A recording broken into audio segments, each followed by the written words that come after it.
adapts a photo.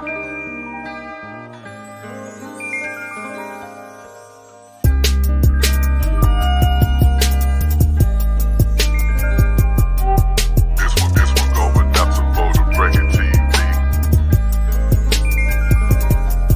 For the Breaking TV back in this thing. Big one L, I be flying a plane. Lady T, she ain't playing no games. No more, she be repping the gang. Third ward, then your pussy, he won't hesitate to smoke it. He the south side soldier for the record, taking no. We turning up off of the Henny. She want some love, I give her plenty. Leaving the club when it get empty. I know the plug, shout out to Kenny. I'm still throwing up the foe, and I'm rock the flies closed. Third ward might take your hoe. Lady T, my saver soul. South Memphis going through it. Rest in peace, a young dog. Do what you gotta do so you could be a young boss. What you see on the gram, it ain't always what it seems. Cause I told her no, but now she looking at me mean. On my block, you better believe I got the biggest house. Young shooters on my team like Kyle Rittenhouse. Keep on playing, they gon' have your blood dripping out. What are you saying? I ain't broke, I got riches now. For the Breaking TV back in this thing. Big one L, I be flies a plane. Lady T, she ain't playing no games. No more, she be repping the gang. Third ward, then your pussy, he won't hesitate to smoke it. He the south side soldier for the record, taking no. We turning up off of the Henny. She want some love, I give her plenty. Leaving the club when it get empty. I know the plug, shout out to Kenny. I'm still throwing up the foe, and I'm rock the flies closed. Third ward might take your hoe. Lady T, my saver soul.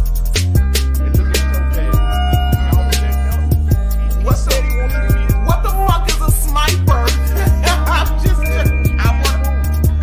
I wanna understand what a sniper is. Don't never vote, yeah, represent. Don't never vote, yeah, represent. Don't never vote, yeah, represent. Don't never vote, yeah, represent.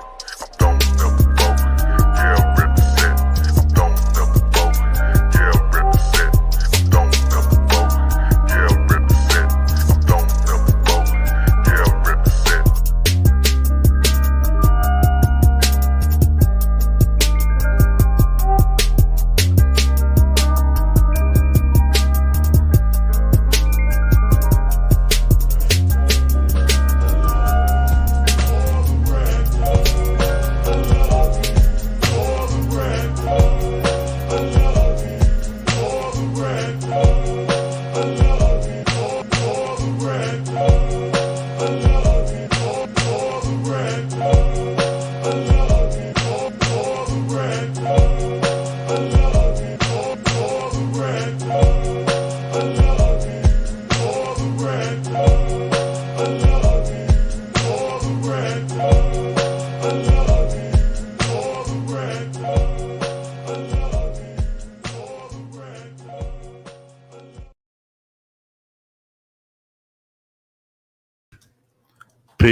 Peace. What's going on, everybody? It's your boy, Third Ward Colombian, aka today I'm Third Ward immigrant. I need, one of these chicks in the chat choose up on me, marry me, so I can get my, my green card. But anyway, to the left of me, I got my sis Topaz presents, aka Topaz the Caramel non-Liberian today, and to below me, I got my brother Brandon L, aka Folox L today, you know what I'm saying? And we are the For the Record TV fam.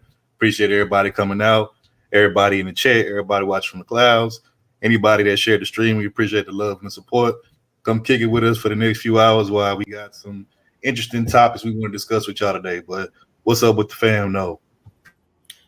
Nothing much. I woke up very leisurely today. I ain't had no appointments for a while. That is just a blessing on a nice Saturday. Meanwhile, in Houston, it's a heat advisory. We supposed to hit 100 degrees every day for like the foreseeable future. So, I was able to sleep in, make me a nice big breakfast and chill before I have to come on here and deal with Third Ward changing my name. And I am snitching. This was all Third Ward's fault. Well, it's always be your own people that snitch on you, turn you in. But hey, it is what it is. But it's crazy because it's like usually, of course, like in the past, in Texas, like particularly Southern Texas, it has gotten like 100, maybe 105. But shit, I'm hearing y'all might have like 110 or some crazy shit I saw. I don't know how true that is, but that's like June. It's not even July, like July and August. Usually Yeah, August, September is yeah. I'm about to say it don't matter where you at. August is usually like the hottest month, where the states where usually hot, like that's usually the hottest month of the summer is like August. So but I will say this though, like them triple 100-degree weather, that's like Arizona weather. That's like desert weather, Arizona type weather type shit. You know what I'm saying? So it's crazy. Then you mix that in with the humidity of down south. That's like crazy, man. That's like I don't even want to come outside type shit. Yeah, like that's and this is the real degrees too. It's not even like this is not uh heat index. This is for real. What about you, BL? Is it real hot Hey, out there where you at? Lopez took everything I was about to say. It's about to be 100 degrees all week for us over here in St. Louis, man. So I understand what y'all going through. But hey, first of all, shout out everybody coming through, man. Y'all ain't shit with these names. And Gigi got me cracking up talking about my nigga Hey, Ivan down there, man. hey, man, she came in with the fuckery Already. already off the rip. Off the rip, she came in with the fuckery, bro. She ain't shit, but shout out to Gigi though. But so let me ask you this. I'm gonna say this real quick. Stack up, get y'all some waters, man. Stack you up waters, man. Y'all be safe out here, man, because it's about to be a heat wave. So that's what I want. That's what I want to like kind of touch on a little bit more and add to. So with it being like damn near like 100 degrees some weather in across the country, at least in certain states where it get hot. So are we saying or are we admitting that this whole global warming thing is a real thing? Because I remember like back in like the early 2000s, people kind of like laughed at that concept or even that theory that it could be a such thing as global warming. But I don't know. Think now that I'm getting old, I'm starting to really, have a different mindset towards that whole conversation that happened in the early 2000s. What about y'all? I mean, I believed it back then. I feel like with all of the stuff that we do for technology and convenience, that it's gonna have to be some type of trade-off. Okay, you got to give up something, and that is, in fact, I guess, our cost. If we want to be convenient, we're gonna have to put up with things getting hotter. Well, I mean, you wasn't happy with the way the environment was at first. Now with all this extra stuff, now you got a reason to stay in the house. So if it ain't COVID, now it's a heat wave. So, David, what I'm concerned with these damn gas prices going up. Everybody's struggling, man, with these damn gas prices. This is the first time I ever took some money from my grandmama. I took her somewhere. She was like, here go $20 for gas. I said, all right, I took it. No fighting this time. Like, I ain't never ever take money from her, but I had to that day. Hey, but you know what's crazy though? Well, I guess it depends on what type of car you have and the type of engine that you have. But like back in like the 90s, $20 might actually fill up the whole tank or at least get you over half a tank. But nowadays you'd be lucky if $20 get you like a quarter of a tank. It might get you right at a quarter, honestly. No, I cried. I put $45 in my gas tank, right? I've never had to put 45, and that wasn't even to fill up the tank. They got me to 3/4. So I was like, you know what? I ain't going on no road trip, none of that. They doing this to get their money back, the stimulus checks. They like ain't shit free. Y'all gonna pay all that money back. And I know some truckers, right? And like they was working for themselves and shit. I know some truckers that was working for themselves, right?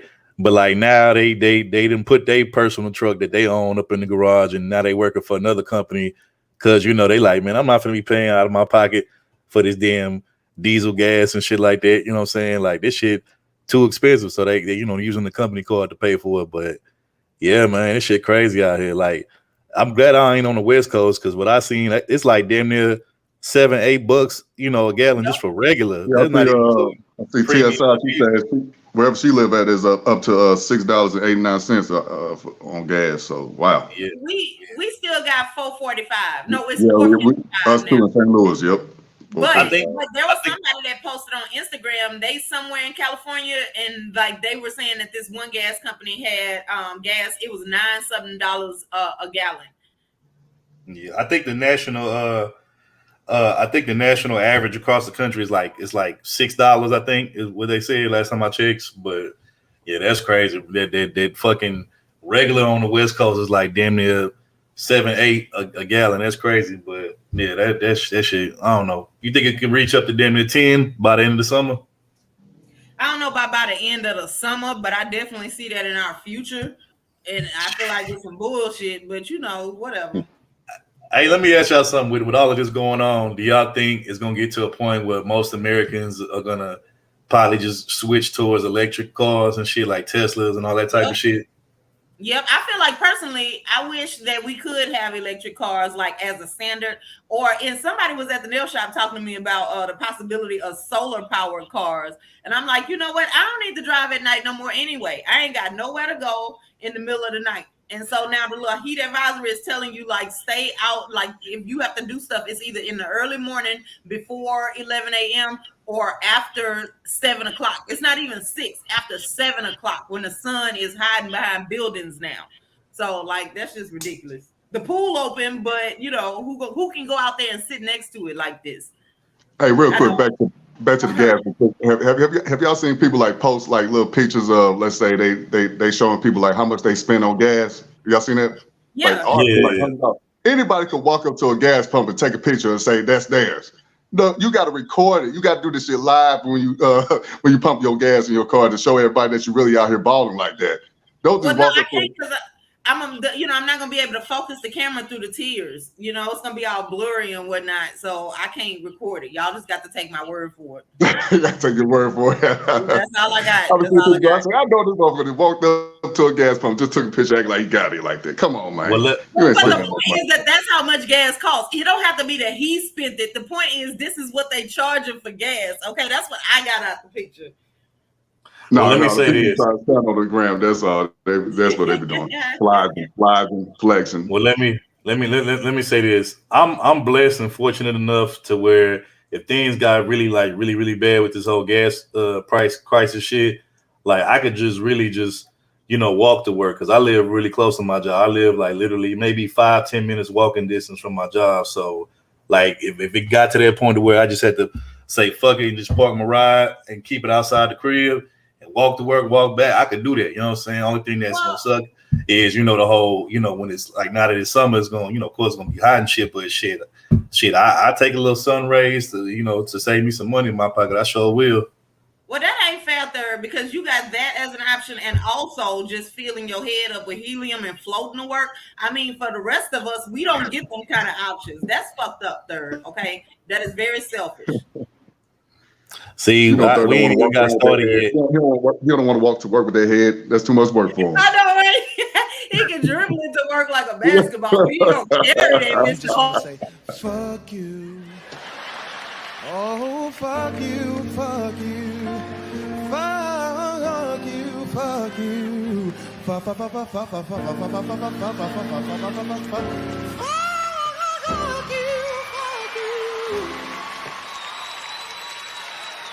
That's how Bilal would do it. Fuck you, sister, soul, sister. Fuck you, sister, soul, sister, fuck you.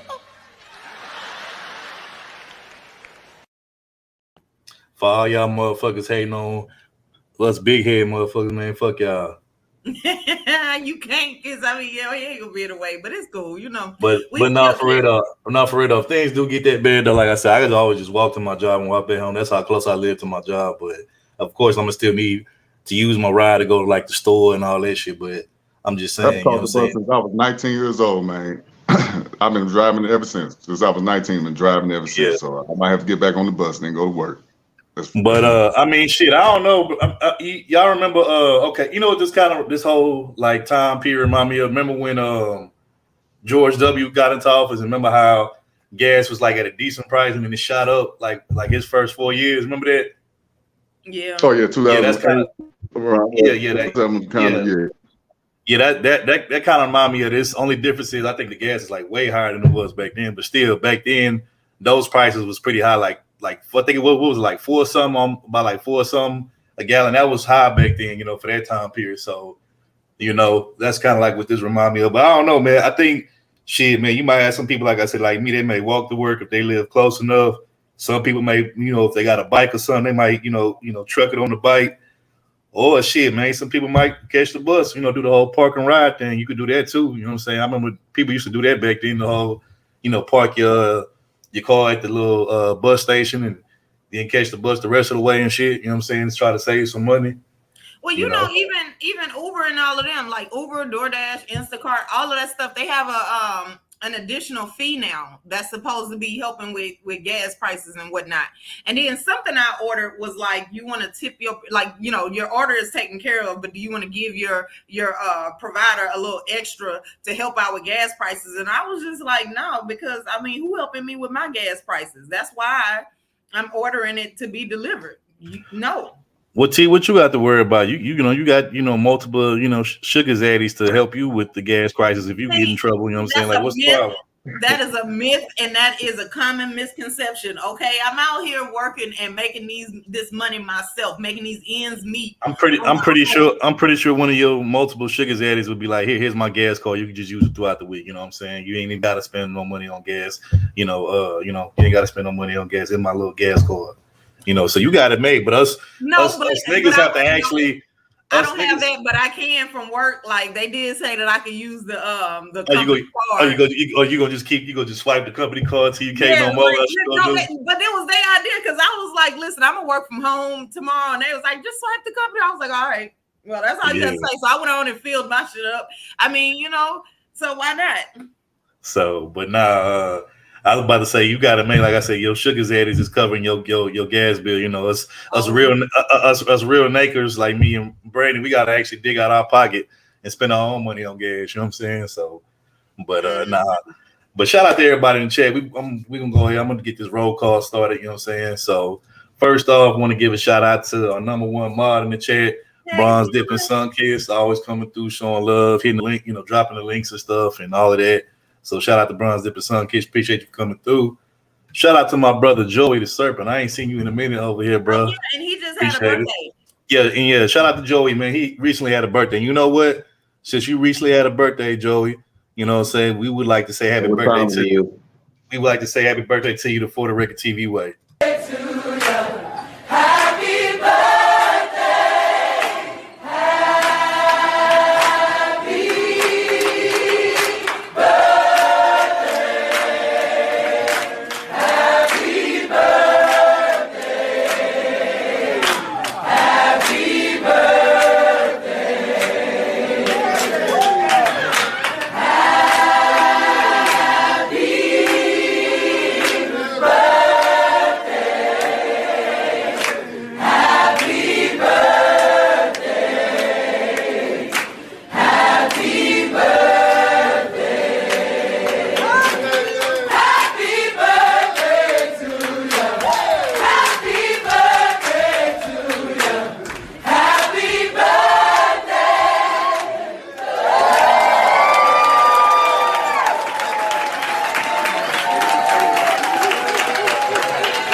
So shout out to my brother Joey the Serpent. Happy birthday, bro. And also shout out to Gemini season. It's, you know, Gemini season. So shout out to my brother Joey.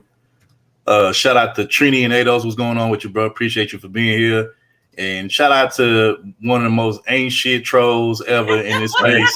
shout out to Gigi. That could be none other. Yeah, shout out to Gigi. What you love doing that, emasculating us, man. Yes, shout out to Gigi. Y'all gonna be all right. It grows back. You be all right. Shout out to Gigi, aka Azina, the ashy princess, man. Wait till Eisen get up here. Wait till Eisen bring his ass up here. He gonna get on her ass. Gonna know till he start talking. You know, he gonna get on her motherfucking ass. Watch. He's gonna blow here like a ghost. I'm just warning you, Gigi. You in for it when Eisen get up here. Shout out to Free Zone Lou. What's going on with you, bro? What's happening, Free Zone? Yeah, what's going on? Appreciate you coming through. Yeah, I know, bro. I know we just trolling, you know. We decided we want to troll today. Shout out to my favorite Naker in the building, Naker L. What's going on with you, man? Shout out to my brother. Hold on there. It's important to note with these names that we didn't choose our own names. Somebody else in the group came up with it. So, like, if I had chosen myself, it would not be what y'all see up here. I just want to put that on. If you chose your name, it would be Grandma Librarian. That's what it'd be, Granny Librarian. Hey, that's what it was at first. No, that was see, See, sometimes you just got to be by yourself because of niggas. You know what I'm saying? They just come in here, they act up, they ruin everything. Okay. Now I'm gonna bring their goofy asses back, but what we not gonna do, we not gonna slander Topaz today. Okay. Now bring y'all asses in here like y'all got some damn sense. All right. So shout out to my brother Hannibal in the building. What's going on with you? Shout out to Virtuous Woman TV, aka the Sexual Intellectual TSI. Appreciate you for coming through. What's happening? You know, who else we got? We got shout out to Carla. We got Carla in the building. What's going on, Carla? Appreciate you for coming through. We got another one of my favorite trolls and troublemakers, the H-Town troublemaker herself. Let's Troll, aka Let's See. She ain't shit neither. No, listen. I want to talk. Let's Troll. See if you can find your brother. Let's do. We need to interview him. I got some real hard. Talking about that nigga. Let's sassy, the sassy ass nigga. Okay. So whatever. Listen, don't be up here acting like that. Okay. Shout out to Hannibal once again. He said in Orange County, California, he said gas is $5.95. So yeah. Shout out to Pastor, man. What's going on with you, man? Pastor Blunt, Pastor Drink. Oh shit, man, my nigga Pastor. Pass the hose. Nah, let me quit playing. Pass the bitch. You read that yourself. Nah. I don't see that. Shout out to Midtown Pookie, man. You know what I'm saying? What's going on with you, man? My nigga Pookie was there, man. Brandon is my favorite Naker, but Midtown Pookie, that's my favorite Pookie. If somebody would have told me Midtown Pookie gonna be in y'all chop, like, get the fuck out. He ain't never come over here, but hey, man, we get down. Let's not nigga down. Other places, but he never welcome Midtown, okay? Your boy RBR, man. He getting at you, man. You might have to wait. Midtown. You might have to go live, man. Wait, hold on. Stop it right there, bro. So earlier this week, right? RBR alone. I like RBR. Okay. Yeah, no, wait, hold on. So earlier this week, right? RBR did a whole stream dedicated to Midtown Pookie, like, roasting him and shit like that. And like the first thing I said, bro, I can't believe this nigga made a whole stream about Pookie. I'm like, you know what, Pookie? Anytime RBR comes to your panel, your chat, blesses your chat, your panel, he dedicates a stream towards you. That's when you know you officially made it in the space. So congratulations, Pookie. He ain't got no video out. He ain't even got no video on his channel. So he already made it. No, but listen, I just gotta say this. RBR be telling y'all the truth. So Midtown Pookie, you cool and everything, but I just need to know what you did though, because you probably did do something. You didn't know you did it. Sometimes like it's two sides to every story. It's two sides to every story. You want to hear both sides. Yes, and I need to hear RBR's side. Okay, so just say it. Yeah, but on some real shit, Pookie, you officially made it, bro. Because RBR put you up on his big Summer Jam screen, bro. You know what I'm saying? Put you in the thumbnail and everything. So you officially are somebody in the space now. Congratulations, bro. So shout out to another one of my favorite trolls and fam here, Queen of the South. What's going on with you, fam? Appreciate you coming through. For a while, but I'm glad she's back. She been on her hot girl summer shit. You know what I'm saying? Because it's hot. But what's going on? We got the fam up in here, Joe W. What's going on with you, bro? Appreciate you for coming through. You know what I'm saying? We appreciate you for being here. He was another one. Chick called him out. I ain't gonna say her name, but he know what I'm talking about. Shout out to Joe W. Yeah, man. So, man, it's a bunch of people coming up. Oh, shout out to my brother, Afi Kingdom in the bit. What's going on, bro? What's going on, bro? Showing love and appreciation. I appreciate that. Who else we got up in here? I saw the brother Ron Reels. He was reviewing his book, so shout out to Afi for that. Oh, for real? Yeah. Hey, you know what? You know what's crazy, bro? I don't know if I ever told this story, but that's actually how I found this space, bro. It's because I remember one day I think this is before I knew anything about Black YouTube and niggas doing streams and shit, or podcasts and shit. And one day, shout out to the family here, just being Jazzy. What's going on, Jazzy? Appreciate you coming through. And I think Ron Wills, his shit started popping up in my recommendations, and the titles of them was pretty interesting. It was of course stuff to do with women and shit. So I'm like, let me listen. So I started listening. I'm like, okay, this kind of cool. I like this content. I started listening, and for some reason I don't know why. After I started listening to him for a couple weeks, that's when I started getting recommended O'Shea shit and other people's stuff. You know what I'm saying? I don't know why. But yeah. Facts. Can y'all Domino's see this? facts. I wrote the foreword for the latest book. So just so y'all know, I am a aspiring authoress. Topaz. Arthur T. Wait, let's see that again. Let's see that again. Arthur T. Let's see it again. So for the most recent book, I wrote the foreword because I'm an aspiring authoress. Mm-hmm. Okay. Not only do I know stuff, I write stuff too. So just so y'all know, just putting that out there. How to make money from sugar daddies. Okay, that book might be selling. But anyway. Hey man, you gonna be a nigga your whole life, Bitcoin. But you know what that proves, though, bro? That proves that being a sugar baby does have its perks, because next thing you know, niggas get to have you writing the forward of their book and stuff. So I mean, it all works out eventually. It all works out. But shout out to the general. You know what I'm saying? Appreciate you coming through, bro. It's been a minute, but appreciate you coming through. What is this now, General? You got a new baby mama now? Like, how many is this now? Y'all crazy. No, he's talking about you. It's his words. He typed that. I didn't type that. He's talking about you. No, he not. Nope. Wait, shout out to Queen. She said, "My hot girl." Wait, he'll be a good father. What's wrong with that? What's wrong with that, T? No, he would be a good father. Here's the thing: I'm just not doing baby mamaism in my 40s. Like, can I not? Look, my 40s is for me. Shit, I done already raised kids. It's my turn now. Hey, you number wife number 5. Hey, you number ex-wife number 5. Look at that. No, see, because the general be doing the most. First of all, General, that I don't know who Topaz is, okay? Because that ain't how you spell my name. So, General, okay, just so you know that. We ain't perfect like you, Topaz. Come on, sometimes we misspell sometimes. No, see, y'all need to get y'all perfection game together, all right? I don't be out here just making misspellings.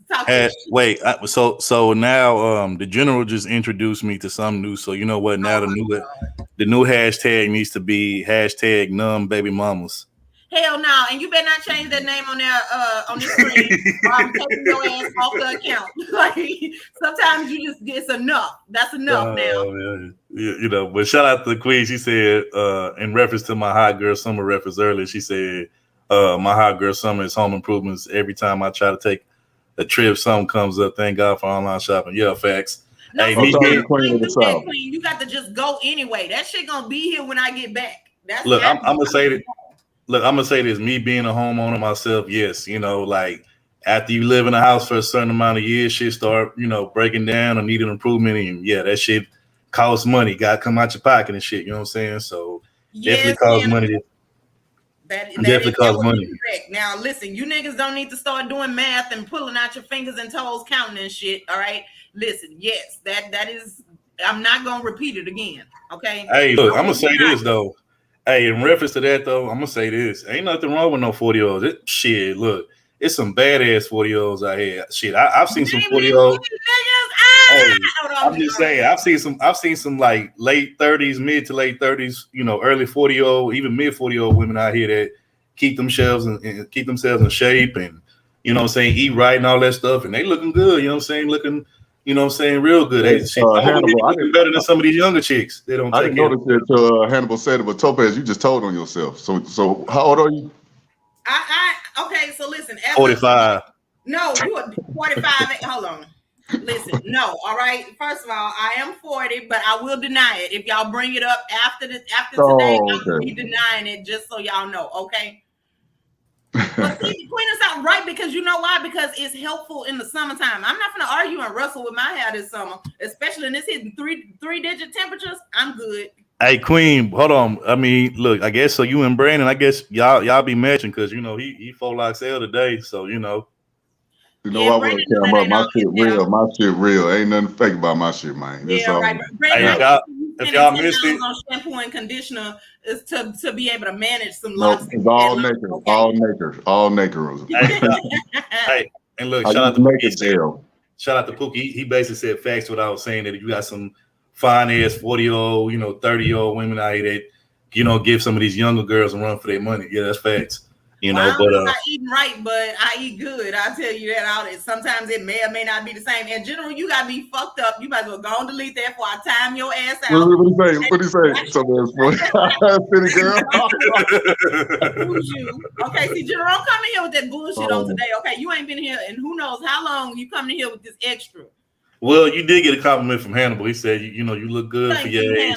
And he also said that he's asking because he said you look like you could be in your 30s, not your 40s. So see what I'm saying? Y'all just proving my point on what I just said. So, Well, thank you, Hannibal. I do appreciate that, Mm-hmm. Oh, you got a family reunion coming up? Hey, man, I always enjoy them family. Be good food. People that you ain't seen in years that you probably want to chop it up with and, catch up with and shit and, good music and all that stuff. So, but hopefully all that it goes well, Sometimes Speaking of, go ahead, throw my bed. I was just about to say this one last thing. Sometimes it be some fuckery too at the family reunions too. You got to throw that in there. Oh, of course. I was gonna say, speaking of city girls, I see a lot of people kind of mad about Lori Harvey breaking up with old dude. But let me say this: I like women like Lori Harvey, man. She can smash whoever she want and not end up pregnant. Them the type of women we need to uplift. She could be with a Pookie. She could be with an educated lane one day. Hey, man, why y'all mad at her? She doing her thing. She ain't getting pregnant. She just having fun. You know what? Like Michael B. Jordan, but hey, man, she moved on. Now she's looking for me in third next, maybe. Who knows? You know what? See, that's the real. Tell the real. Why you cool with this? Hey, I'm gonna have a full week. Third can have a full couple days. Who knows? Shit. Yeah. Hey, look, I'm gonna say that I really don't care about that whole. You ain't shit, I really don't care about that whole Lori Harvey or Michael B. Jordan shit. But I will. Last week I had some with the marshmallows on the top and everything. Mm-hmm. So they was good too. I don't care about, like I said, I don't care about that Lori Harvey, Michael B. Jordan shit. But what I will say is that, I do agree with Brandon on that point that, women like her who do, like fuck around multiple dudes and somehow, some way they don't get pregnant or end up with multiple kids and shit. That is impressive because, it's a lot of women out here that do end up doing that same play, but for some reason they can't seem to not, get pregnant or, and look, I'm not trying to down no baby mamas and no shit like that. I'm just saying, like, if you can be sexually responsible, you know what I'm saying? Because we all know when we grown, we be out there doing some shit, you know what I'm saying? We be, we fuck around and shit, we get it in, you know what I'm saying? Ain't nothing wrong with that if you're grown and you can handle it like a grown person, which is what it seemed like she doing to me. So, I gotta give her some credit for that, you know what I'm saying? So yeah, that's why I said them the women we gotta uplift. Them the type of women we need to be celebrating right there. Salute to my brother, Mr. Miami 305 in the building. What's going on? But yeah, so I could care less about this shit. And I know people will say, well, she's her family is wealthy. All the Steve Harvey got money, so she ain't gonna do that. Well, you got Yaya, what's her name? Yaya Mayweather, Floyd Mayweather. She ended up pregnant, so you can't say money will stop these girls from getting pregnant. Nope, she just being responsible. So shout out to her. I ain't got no issue with her. Yeah, shout out to the fam, nice in the building. About Yaya, right? So y'all can't be mad at her because guess who, baby, definitely ain't gonna be living off the system of y'all taxes that y'all be complaining about. Okay, no way in hell will that baby see $1 from y'all taxes. So y'all can't be mad at her. Facts. Hey, but you know what though? Let's see. Here we go. See, like Ross. See, bad influence in the chat. But you know what though? My response to that, let's see, is I do too, though. You know what I'm saying? Like I do too. So you know what? We got something in common. Like I do too. That's why I only fuck with chicks that like I really know like that. Cause I don't, that whole. I mean, look, I get it. If strapping up, you should do that. You know what I'm saying? But if you know somebody, y'all sexual history and shit, and y'all good, then I mean, shit, it always feel better without it. So I mean, without the gloves. So I'm just saying. Nobody believes you. You think you know. I don't believe you. I don't believe you. Okay. Anyway, you over there hating and shit. You know what I'm saying? Like you some kind of choir girl and shit. I know you because you think you a nun, you a choir girl, but no shit. What you saying? She agrees with that code? You know what I'm saying? I knew it. That is exact. I really feel like, and then with her leaning up against the wall on this picture, he do look like I want to say I have a memory of Will Smith in a hat like that doing something on the wall. I do feel like this came out of the show. So I mean, I'm just saying. I knew it came. I would have said I wasn't wrong. First Prince of Third Ward. That's what I would have called him. Man, y'all always stay hating on light skinned niggas, man. That's like I said, this is why I gotta be the Wait. light Oh, Nice. I thought that was Hannibal. Nice. I was gonna say Hannibal's light skin, but no, Nice is light skin too. That's why I gotta be the light skinned nigga advocate, because man, y'all always want to hate. Y'all want to hate. On a Fresh Prince of Bel-Air hat though. Okay, I'm sure that Nisa has on a nice hat, right? One that has one color to it, maybe an accent color or so. Not all of this peacocking that Third is doing right now. Who peacocking? For what? What I got to peacock for? I'm being honest. If I'm being honest, you don't need every color on the same hat. Third, you could pick one or two, and it's fine. Less is more. The hat that I had on actually matched with my shoes while you over there hating. So excuse you. So you don't be mad. Ass shoes too. Man, don't be a hater. You know, T. It's not too late to be a hater. You know, stop being a hater. You can stop. You know what I'm saying? You can come to the other side and not be a hater your whole life. So you know. Hey, Doug, you know, think about obsidian. That's what's gonna happen. Okay, like we can end at the same time. Shout out to my brother Doug. He say, "Ooh, baby, I like it raw." Hey, you remember when Obsidian kept playing? Like yeah. That was funny. Yeah, that was funny. See, here we go. Look, we got a light skinned woman hating on light skinned niggas. Ain't that about a bitch? You see that bullshit, bro? You see that shit? Caramel. We are not light skinned. Thank you, man. Well, you caramel, but her ass is, her ass is light skinned. Her ass is light skinned. She ain't no motherfucking caramel. And Queen of the South say. What you about to say? Go ahead. I was about to say, Queen of the South said that's quite a colorism to the light-skinned men hate, but we won't go too deep right now. Yeah, facts. She just feel bad for you, and she want to make sure that that's her way. No, I fuck with Queen though, because she showed me love though. Unlike y'all motherfuckers who be trying to like get on a nigga because I'm light-skinned, because I got a big head. Like, you know what I'm saying? People hate the truth. Black people hate the truth. So appreciate the love. Shit. You a damn lie. You a damn lie. Oh no, man. Somebody got you on that one, man. You a damn lie, Right. You a damn lie. You a damn lie, let's see. Hell nah. Y'all I want to say real quick, rest in peace to my brother Trouble, man. I can't believe Trouble got deleted, man. I was shocked about that. And it was all because of a woman, of course. And it's sad, man. Or was it because he didn't care about another black man's feelings? I mean, it's not to get killed over, though. I don't, somebody cheat, they don't, you ain't got to kill them or nothing like that, man. That's wrong. Just move on. That's what I say. Oh man, Queen, you ain't shit. I was just singing your praises not too long ago. Here you go. Look. No, man, listen, it really does. That dude got to give me that 90-ish vibe, though. It does. That's what I'm saying. Here I go with the haterade. You know what I'm saying? I'm black, dog. Talking about some, let's see, talking about go 10 thirds and be like, man, your ass is not chocolate. You better quit playing. Talking about some you chocolate. You better quit playing. Shout out to another one of my favorite nakeds in the building, the Logic Sphere, aka Ty City. What's going on, man? Where is security?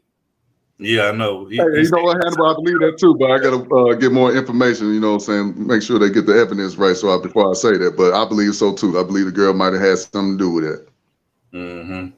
Yeah. Allegedly. Yeah. I'm gonna just say this one, and then we're gonna get into it. So my thing is this. Oh, shout out to definitely my favorite Scorpio, because she not like toxic like Topaz. You know what I'm saying? Toxic fuck. But anyway. Shout out to Necessary Evil in the chat. Appreciate you for coming through. I appreciate you for coming through, showing love. Say we love you, Third, but you looking hella 90s. Man, I swear, man. Y'all gonna leave me alone. Y'all gonna leave me alone. And, I know the 90s was the best era, so quit hating. Quit being a hater. It was. Facts. Yeah. Yeah, I know Queen. I know Trouble was like your favorite dream Pookie nigga. Like I know you know you want to be with him. Come on, you know what I'm saying? So I'm beat out of my mind. That was my shit back in the days, man. Shout out to that nigga Trouble. But I will say this though, like man, that's why like you got to be careful, bro. When you go into another chick crib and shit, you really got to be careful because you don't know. He had a thing on him. He was in that strap though. He had his thing on him. So well, you still got to be like, you got to be alerted all the time. I don't know if they was smoking weed or something, because you know how niggas do. They go over there, get lit, you know what I'm saying, all like, and of course they was smashing and shit. You know what I'm saying? Probably fell asleep in that thing. You know what I'm saying? So ain't no telling what happened. But all I'm gonna say is this: like at the end of the day, when you go into a chick crib, you just got to be careful, bro. You got to be alert at all times because you don't know who coming through, you know what I'm saying, who got the keys to her crib or her apartment and shit. Like, you really don't know, you know what I'm saying? So, well, you know, all that can be avoided if y'all just get to know a woman before you start going over her house trying to get some draws. You know, if you know who it is you are sleeping with, this kind of thing would not be happening. Listen, I was talking to a chick for like probably a month or something like that. And I was going to her house and everything. Then one day, we was sleeping in bed, and I heard something at the door. I'm like, what the fuck is that? All of a sudden, the nigga just kicked down that door. Man, listen, this nigga looked like the dude from Life, Goldmouth. And I was like, man, hell no. I didn't even know she was. Well, she said she was seeing somebody, but they broke up. That's all she's told me about dudes. So. Well, I'm gonna say this. Sometimes you can break up with a dude and he just still come around telling you want to come around, exactly. We still together, and I'm like, no, nigga, it's not a mutual decision. It only takes one of us to say we ain't together no more.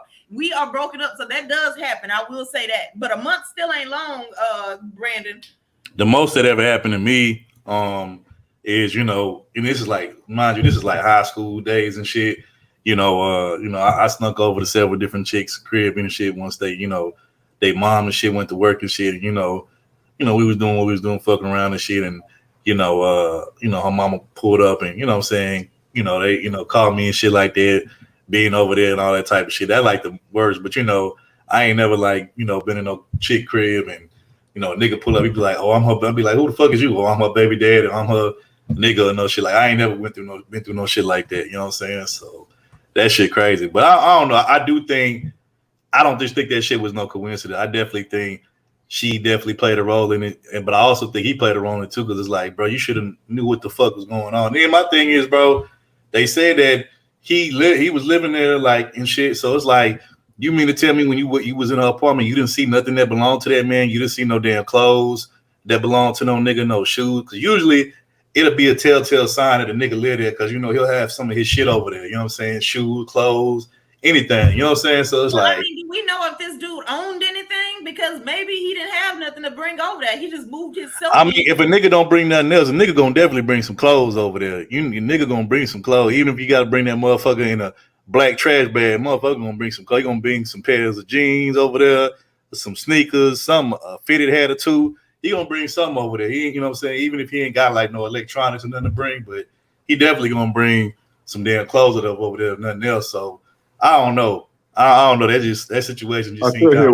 I should hit Les Troll with the. Are you victim shaming? Are you blaming him for his death? You know how women would do if we was talking about the women. If it was the woman that got deleted, they were like, "Are you victim shaming? It's not her fault she died." Nah, but no, she right though. She right though. You gotta watch out who you hook up with. Shout out to Miss Harris. What's going on? Appreciate you for coming through. Ty City said, modern women cribs be having roaches get room and use a fake name, bro.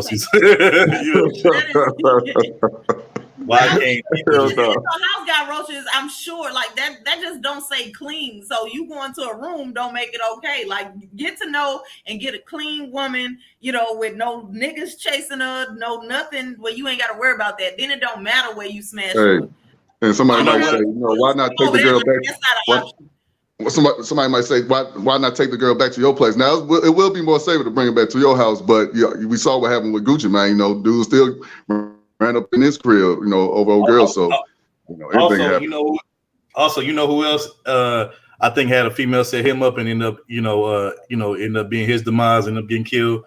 R.I.P. Pop Smoke. I don't know if you remember what happened to him, but they said, some goons came to his crib and they said, like, I think the night before, a couple nights before, he was with some, he had some chicks over there at his spot. And, I think one of the chicks that was over there, I think she had a connection to one of the niggas that, came to his crib and killed him and shit. So, yeah, man, you know what? The same thing happened with that dude, Young Berg. I don't know if you remember him, the producer, but some girl told some niggas that where he lived at, and they tried to come over there, but nothing happened to him, though, thank God. Yeah. You know what? I agree totally with Necessary. She said, why can't, what? If you in that situation, y'all don't know each other like that, but y'all just like kind of like just getting it in here and then, yeah, maybe y'all should just get a room. You know what I'm saying? So I agree with that. Over the point of not smashing people that you don't really know that well. So we just look. When it comes to niggas, like that's one thing niggas cannot do. Niggas gonna smash a nigga smashed the post box if it gave him some satisfaction. Like, it is what it is, you know. Like, I really want to be having more hope for y'all though. Like, I don't want to believe that y'all are this incapable. I mean, how many people y'all got to see get deleted before y'all like, you know what?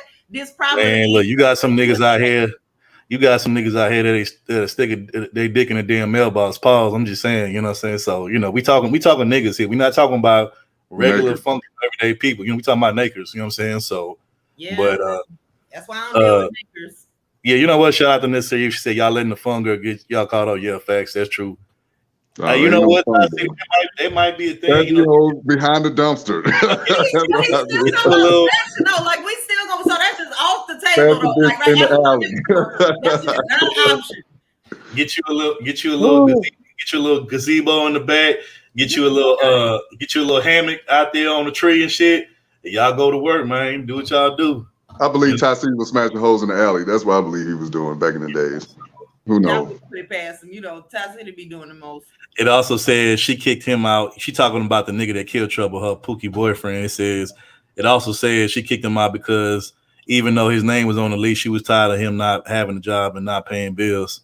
Well, I mean, hell no. Let's troll. Oh my God, let's see. You ain't shit. You ain't shit. You see what she said, BL? Yeah, she ain't shit though. Yeah, facts. I agree with that. And she said, if y'all just smashing, shouldn't be at either one's home. Yeah, I agree. I ain't got no money for no hotel room. Bring your ass to the crib. We gonna get this thing cracking. But listen, okay, so but even if you go to a room and somebody really trying to you know they can follow you home, right? Damn, like, let's see a little. Stop what y'all talk. It don't do what y'all think it's gonna do. Look, and here it is. I thought Let's See actually had some innocence. She a little freaky shit. Talking about some hookup should always be in the car. Not if you over 6 feet. That ain't gonna work with me unless you just riding me. That's it. I'm not smashing no car. You gonna do all the work. Go down this path. I don't want to be here for this. Shame on you, Let's See. I thought highly of you. Not no more. You supposed to know better than that. That is Saint Let's See. Okay, that is Saint Let's See. Shit. Yeah, bro. It's sad, bro. Wait. I don't think I thought he got in the car accident. Like, I think he did. No foul play though. I don't know. He did. I know he did get caught up in a car accident. I think that's what killed him. But ain't no telling if it was. He talking about a situation that happened prior to that. But shout out to Kane the God in the building. I see you in here, bro. What else? Shout out to Kane. What's going on, bro? Back on the corner. That's my nigga. Uh-oh. Ty City say women stay telling y'all not to trust them. You know what? Get out of there, bro. You know what, bro? I'm just sick of the show ain't like this show said you let these girls get y'all caught up. I'm seeing all these comments in the chat. You know what, Ty? You might have to telling y'all because we know the evil that can. That's not every evil these hoes be doing. Y'all know what these bitches be doing out in these streets. Y'all know it, man. because they tell us the secrets and shit. They tell y'all the secrets. I agree. And so when I come out here and I tell y'all, listen, it's better if you just don't do it. And then y'all want to yell at me and tell me I'm a prude and all this shit. Okay, well they ain't fucking up my life. Real quick, let me say this, Ty. You know what? You might have to do a SBE stream on there, bro. That'd be a classic. I'd love to see you do that. Ty City got his own shit that he's over there arguing about. I didn't get to hear the whole live stream the other day. And like, shout out to Kane. He said, "Nah, never bring him to the crib, and when you link up, never go straight home. That's some hood play game. Thank me later." Facts. We got probably one of the biggest troublemakers and trolls in this space. We got David Johnson in this motherfucker. What's going on, man? He said, right Topaz. He said, right Topaz 100. This is exactly why I like to get to know these bitches. This is why I have multiple women as necessary. Salute, Naked Topaz and third. That is not the next sentence logically. How do them two go together, David? This is what I be talking about. Yeah, multiple women. Gigi. I know David is your favorite. He up in here, so you know. Steve, what's going on, Steve? What's happening, fam? Oh my God, Let's See ain't shit. Oh my God. Less funky, less stank. That's y'all. That's y'all. No, look up his car accident. Shorty Low was set up by 2 women. He was with 2 women in that car and they didn't die. Go look it up. Okay, I'll look more into my bad, bro. Well, I didn't hear about the information. I didn't know they did something to him, but yeah, you're right though. He was with 2 women, but I didn't know they set him up or whatever. Oh, word. Okay, Kane. All right, bro. Bit. That's a bit, bro. That's a bit. That's a bit. So when we get ready to end, Kane, drop the link so everybody can come over there. Mm-hmm. Oh yeah, you know what? I just seen a story about that Hannibal the other day. So, yep. I think it's interesting that none of these men wants to address the fact that he only turned himself in because his mama told him to. Nah, isn't that a baby boy? Man, get out of there. So you trying to say he a Jody ass nigga? Is that what you trying to say? Mama. I mean, you go around not paying bills, then deleting people, and then you go to your mama house and she like, you got to turn yourself in, baby, and then you go do it. I mean, like, I just feel like if he wasn't, that one of those decisions he would have thought through a little bit more, and he wouldn't have all of those in the same day like that. Mm-hmm. Look, she'd be like, nah, baby, you know mama love you now. You know that, right? Yeah, mama, I know you love me.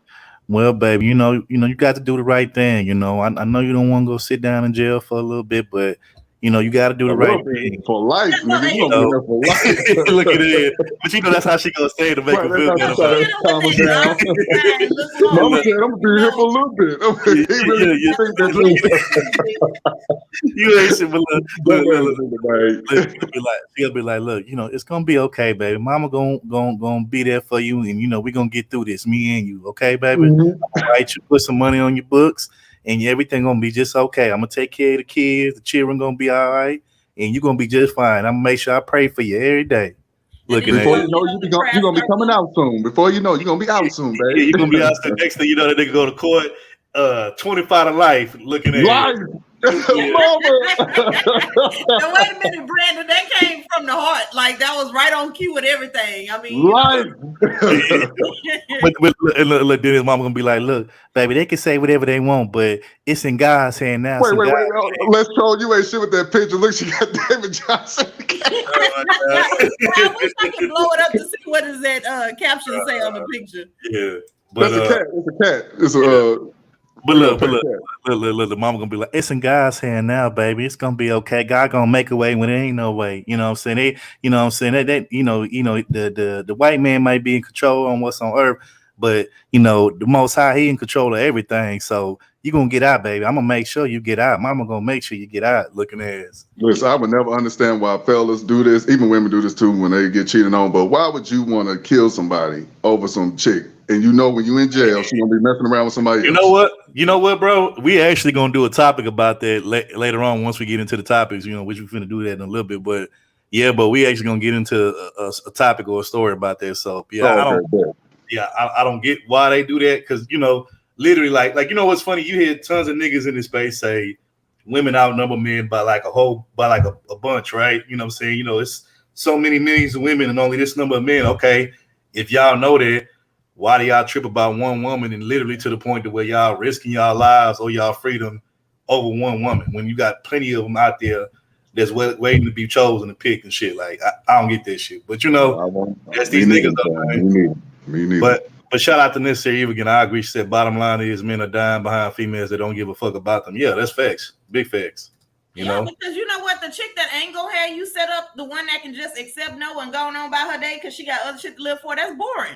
They like being able to have a chick that's gonna be into all that kind of bullshit, you know. Like, so I don't really know what y'all want women to say. look, Queen agreed with me. She said, "Yeah, I know that's exactly how the conversation went with his mama." Yeah, facts. See, you know I ain't lying. You know I ain't lying about that. If he get a good lawyer, he could get off that maybe, but I doubt it. I highly doubt it. You know what I'm saying? Look, Charlie X. Who the fuck is Charlie X, man? Y'all, these. I was thinking that too, man. That WAP good, man. You know what? I think that's Dorf, bro. If that's you ain't shit. Dorf Low, if that's you ain't shit, bro. Baller X. That's Baller X, little brother. You know what I'm saying? Yeah, man. Y'all funny, man. Drama is funny. Yeah, that's what I'm saying. Like, if you just go about your day and you do what you supposed to do, that shit don't excite me. Wait a minute. Hold on. You're not going to do that now. You women do the same thing. Well, not you. I was talking about Necessary Evil, but y'all do the same thing. There was a chick that just recently, she rejected a neosurgeon or something, nuclear science or something like that. And she was like, I want to, he ain't fine. He look boring. Y'all don't want the nice guys either. So the good girls and the good guys finish last. That's just how it's going to be. But wait, I just wanted to say this real quick. Like, let's be honest, bro. like it probably ain't too many niggas that could go on that show that they would really like just choose up on or fuck with in life, because I think that whole purpose of that show really is to like up, like to kind of like prop women up and to kind of like, hit, men down a peg or two. You know what I'm saying? So I don't even understand why niggas call in or go up on the show. I've never understood it, man. Me neither. I don't get it. So I was getting ready to get to that, right? So here's the thing. He was watching the show and he saw her and decided to call in and shoot his shot. Okay. She didn't go out looking for him. He saw her and wanted her. And let's just get this clear, right? If you're a nuclear physicist, that is not some shit you can just trip into knowledge about. You got to study and sacrifice. And so he didn't develop nothing else if he's able to actually, and what he was like 27 or something, like that's something that he had to put time and effort. He's not going to have no extra interest outside of that. Okay, so my thing is he shouldn't have been trying to call into a show with a chick that is excited to reject niggas. Why is nobody in his life telling him to go get the nice, quiet woman that will respect his job? Of course, that type of chick does not want to hear nothing about science, okay? She don't want to date that type of dude. So why, if she did say yes, why is everybody shaming her for saying yes? If she did say yes, that would have been miserable for him. Okay, so he needs to go get a woman that will want to listen to him in his interests. So basically, you saying he need to go get with Ling Ling. But anyways, let's go ahead and get with the report. Let's get with the report talk. That's the solution. Get to Ling Ling to be happy, my brother. If that's it, go get your Ling Ling. Brandon, that was very racist. So Pedro ain't trying to hear that man talk about science niggas. You ain't trying to hear that. You necessarily all y'all. First of all, Asians don't like that. Okay, it's a stereotype that hurts them. They don't like it. Second of all, there are plenty of black women that like science. Let me address this real quick. So to Necessary Evil's point, good girls are born.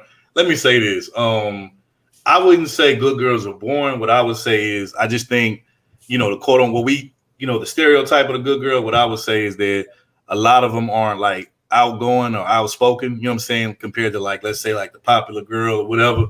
But what I have learned over the years is that, certain guys that that get with these type of quote unquote good girls or boring girls or whatever, they know how to unlock or bring out that social side of a good girl to where she go from being a good boring girl to like now she's actually more sociable, more outgoing, and you can get her to go from being a good girl to a bad girl behind the scenes with you. So that's what that's what I've done. I've done it before, you know what I'm saying? But I mean, I don't know. I guess everybody don't have that capability. You know what I'm saying? But I mean, what y'all are referring to is called standards. So a good girl is gonna have certain things that she feels like is beneath her or wrong to do. Certain women that y'all like that are fun, that what's missing is inhibitions. Okay, they're more willing to do certain things. Now that may not be a bad thing. I'm not trying to talk down on nobody. What I'm saying is they're more free.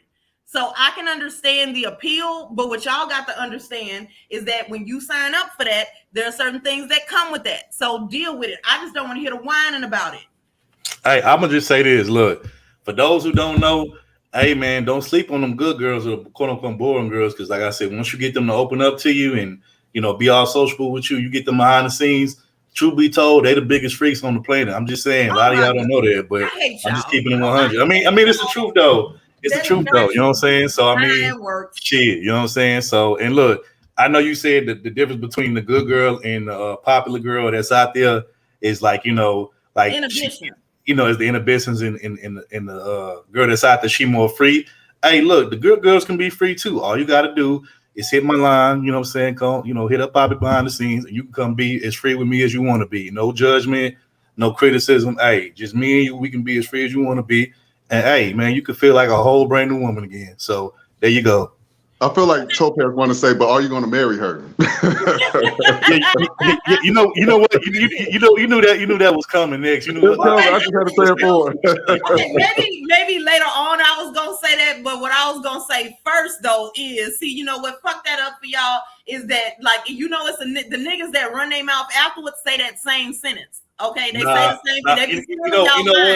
They be One thing with me, and this is why, the women that I have dealt with, they love me because I don't run my mouth. I don't, you know what I'm saying? Like I don't run my mouth. A lot of times, a lot of chicks will tell me shit like, man, like you don't really talk a lot. You don't run your mouth 24/7 and shit. And they like that because they know that shit gonna stay there with me. You know what I'm saying? So, You know, Yeah, they the fuck with niggas me. that talk too much say the same shit. They steal y'all lines. Here we That go ain't with in their this. script, but they say it. And you know what else? I say you need to sit your motherfucking ass in the back since you want to hate on every goddamn thing I got to say. Really? That's what I say. Why is that hate? That wasn't hating. I'm You know just what I'm telling saying? you. See, okay, so the dudes that talk so much, they don't tell you what they say. Okay, they tell us. We know what they say, and they be lying. They say, "I'm not gonna say nothing," and then they run their mouth as soon as y'all finish. Now, second of all, what if you just like certain shit? I just don't got the desire to do. I don't need that much freedom because some shit I don't want to do. Okay, if it's gonna mess up my nails, I don't want to do none of that. Okay, if it's gonna have my hair sweating out, I don't want to do none of that either. Wait. Stop right there. Because I feel like you capping right now. What does it matter if your nails get fucked up or your head gets fucked up when you know Because 3 or 4 when you know all you gotta do is call up one of your sugar daddies and they're gonna pay for you to get a new refill of nails and get your hair done all over again. So why does it matter? It ain't coming out your pocket. You ain't paying for it. Okay, so here's why it matters, Hey, sir. shout out to A-Town in the building. Shout out to She. What's happening, bro? Okay, so third, it matters because, okay, now I don't have all of these supposed sugar daddies, but if I did, I would know that you can't abuse it, okay? They gonna want to know, well, damn, why is your nails getting messed up every 3 or 4 days like this? What the fuck are you doing? You know, because it ain't coming out of your pocket. Because it ain't coming out your pocket. You know you can, that's why. Okay, but then who, like, so I would not respect the dude that's cool with that, like, oh, because it ain't coming out of my pocket, I just do it and I can just abuse it any type of way like that. I mean, that means I don't give a fuck about this dude at all. Hey, real quick, I was gonna say shout out to Chloe Bailey. She even said she want an older man to teach her things. Shout out to her. She want a man to leader and culture. She want an older man. So hey, look, shout out to Chloe Bailey. All you gotta do if you want an older nigga, she's the baddest chick in the game right now. I don't give a fuck what nobody says. She's the baddest chick right now. I agree. Look, Chloe Bailey, if you out there listening, wherever you at, if you need an older nigga to teach you some things, all you gotta do is call 1-800-PAPI, and you know what I'm saying. You can get me on the phone. Trust me, I teach you everything you need to know. I teach you everything you need to know. You know what I'm saying. But anyway, shout out to UFO in the building. What's going on with you, bro? Shout out to Terry. To my day one Omega Dreads. What's happening, fam? Shout out to my brother. Omega Dreads, another one of my favorite. DJ Dane C, them my day ones, man. Shout out to Omega Dreads. Also, real quick, I just wanted to say this, and then we can promise we'll get into the show. So I don't know if you guys know because it was like happened like 3 or 4 days ago, probably like 2-3 days ago, honestly. But so I want to give a shout out to my brother DJ Kuda. For those who don't know, actually, so Kuda did a stream like 2-3 days ago, like, and he was at the airport, right? And so I popped up in the chat. I'm like, "What's up, bro?" I'm like, "What you?" I'm like, "Nigga, you at the airport?" I'm like, "Where you trying to go on vacation to?" He like, "Nah, bro." He said, "I'm moving." I said, "Moving?" I said, "Where the fuck you moving to?" He said, "Bro," he said, "I'm gonna go just do something different, bro." He said, "I sold a lot of my equipment and shit, a lot of my stuff." He said, "I still got some like, you know, tech equipment and stuff like that." He said, just for what I need, you know, just the shit that I need. But he said all the extra shit I had later on, I sold it or whatever. But he's like, "I'm going to Japan." I was like, "What?" I was like, "You moving over there? You just going over there just for like a month or two?" He like, "No, I'm moving over there." I said, "Damn, bro." I said, "You know what?" I said, "You know what, bro?" I said, "Much love to you, much respect." And I said, "You know what? I respect you for just saying, you know what, fuck it. I'm gonna just move to a whole new country." You know what I'm saying? You know, like on some spontaneous drop of a dime type shit, like out of nowhere. Because, you know, that take a lot of guts. Because, you know, most people ain't even finna move to the next city or town or state, you know what I'm saying? Let alone move all the way across the country and shit. But shout out to Kuda, you know. He was in the airport for like at least like 2 days waiting, I guess, because he said he had to take all kind of like COVID tests to go over there to Japan because he said they be tripping and shit, like, you know what I'm saying? You know, they want to make sure that I guess you straight or whatever before you come over there. And I think he was in the airport for like 2 days straight, you know what I'm saying? Because he went live like 2 days in a row from the airport. So hopefully, I hope he made it over there. And I asked him, I was like, how long it take to get to Japan? I think he said it take them like a whole day. So, and that's a long ass flight, man. That's a long. The furthest I remember I ever flew with my mom a long time ago. We flew to Italy. That was like damn near a whole day. That was like maybe like 18 hours or some shit. That was a long ass plane ride, bro. But I was a little kid. You know, when you're a little kid, you really don't have no real understanding the sense of time. You know what I'm saying? I was like 7 or 8. So, you know, but as a grown person, man, that's a long ass plane trip, bro. But like I said, I just want to give a shout out to Kuda, bro. Hopefully you make it to Japan safely and shit. And, you know, hopefully, you know, your new life out there goes according to plan, because that's a whole new, you know, that's like basically starting over, you know what I'm saying? So, you know, Out of the cooler. But hey, look at Les Troll picture, man. She said that's you. What? And she got Whoa. one there with the hat on and everything. That looks just like you. Yeah, I really do. I would have used Man, Luigi. y'all ain't Nah, he kind of shit. look more like Luigi a little bit. Yeah, second face ass. Man, y'all ain't shit, but I swear y'all ain't shit. Y'all ain't shit in this chat. Y'all ain't motherfucking shit. Yeah, bro. Yeah, you know. Say, you know what? I guess Kuda said he SYSBM in America and us niggas. He said he tired of us, so he going overseas to live a whole new life. You know what I'm saying? He can be the tallest person. He ain't slick. You ain't shit. What you say, the tallest person. Oh, shout out to Joe W. I'm trying to be the tallest. He gonna give me. You know what? I didn't mean it. Okay, Shout out to gonna delete that out the stream. Shout out to Joe W. You said he lived in Japan for 2 years. Like, you know what? I do remember you saying that a while ago, Joe. You said, you know, you've been in the military, that they had y'all stationed over there for a while, and you said that you actually liked it. So, you know, I think when I asked Kuda where he was going, I think he said he was going to Tokyo. That's where he was going, which I'm not gonna lie, Tokyo definitely is on one of my bucket list as far as places to go. You know what I'm saying? Because they got like as far as like tech stuff, like they got shit that we ain't even got yet that probably won't come out over here for like 10, 15, 20 years type shit. Like they always get everything way ahead of time. So, you know, I just want to go over there just strictly for that. So real quick, Queen of the South says, how come nobody black is talking about Britney Spears getting married to a 28-year-old while she is 40? If it was Keisha Cole, people would have a lot to say. Well, let me say this. Shout out to O'Shea. He called the bitch out. So if you happy about that, then hey. So but I mean, look, I'm gonna say, knowing Britney Spears, something's wrong with her ass. She ain't been right in a long ass time. So none of this shit. I mean, it's just kind of like one more thing, one more straw on the camel's back. But hold on, I got to give a little pushback on this. What's wrong with that? I mean, at the end of the day, you got women that's, you know what I'm saying, that there's 20 marrying 50-year-old dudes and shit. You know what I'm saying? That's like a 30-year-old difference. This is like what, a 12-year difference? So I mean, I don't see what's the issue. Like, what's the problem? It's basically saying it goes to the whole Kevin Samuels message of when a woman gets to a certain age, when she get older, she's gonna be ending up being a sugar mama, basically take care of a young dude. No dude that's her age gonna be with her because they want the young hot thing. You know what I'm saying? So here's my thing, though. Britney Spears just finally get her own rights back. Like, did she have a guardian recently? But here's my thing, though. I know people gonna judge and say what they want to say, but again, my thing is, if you got two grown people that want to do that and they perfectly cool with that or satisfied with that, then what the fuck does it matter what me, you, or anybody else thinks? I agree. What does it matter? You know what I'm saying? Like, matter of fact, I think don't care, but I we think still have an opinion because I see. No, we can have an opinion, but at the end of the day, does it really matter? If them people are happy, then both parties are happy. Then what the fuck does you or my opinion matter at the end of the day? Like, that's all I'm saying. I'm not saying that you shouldn't have an opinion. At the end of the day yet. Okay, we still got a couple more hours. I'm just saying. I'm not saying that you can't have an opinion. We can't have an opinion. I'm just saying, like, does our opinion really matter if both parties are satisfied and happy with the situation or the outcome? Like, I mean, shit, if we gonna do that, I think rapper Trina, she got with some young nigga, like I think like some 27, like same kind of situation. So I mean, I don't care. I mean, if she like it, I love it. It is what it is, you know. Doug says the mantra act like older women dating younger men is a punishment. Yeah, and look, truth be told, and I know this from personal experience, it's a lot of older women out here that fuck with young niggas. They just don't want to put it out there because, you know, it's always been more acceptable in society for younger women to date older men, but anytime an older woman that's a younger man, it's looked at as, oh my God, she's horrible. It's like, no, that shit happens all the time. Y'all just don't want to talk about it. You know what I'm saying? Y'all don't want to put it out there, but it happens all the time. Like, well, my problem will be they'll call the dude that's being taken care of, the one that's getting, you know, the resources from her. They'll say he a fuck boy. He ain't no man. It's like, bruh, like some of y'all wish y'all was in that position to where a woman take care of you. Some of y'all, you know what I'm saying? I wouldn't recommend. I say get your own shit, but hey. You know, some brothers got it like that. They can have a woman pay for the bills and pay for the date. So you know what?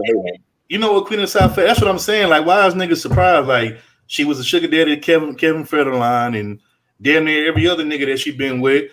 The only one that she probably wouldn't have been a sugar mama to is Justin Timberlake if they would have stayed together. So like, why are people acting surprised? Like as if she doing something out of the ordinary. You know what I'm saying? Like all her husbands, I don't really keep keep up with Britney Spears. So how many husbands is this? Right, David Johnson, Charles. Exactly. Get everything out the business.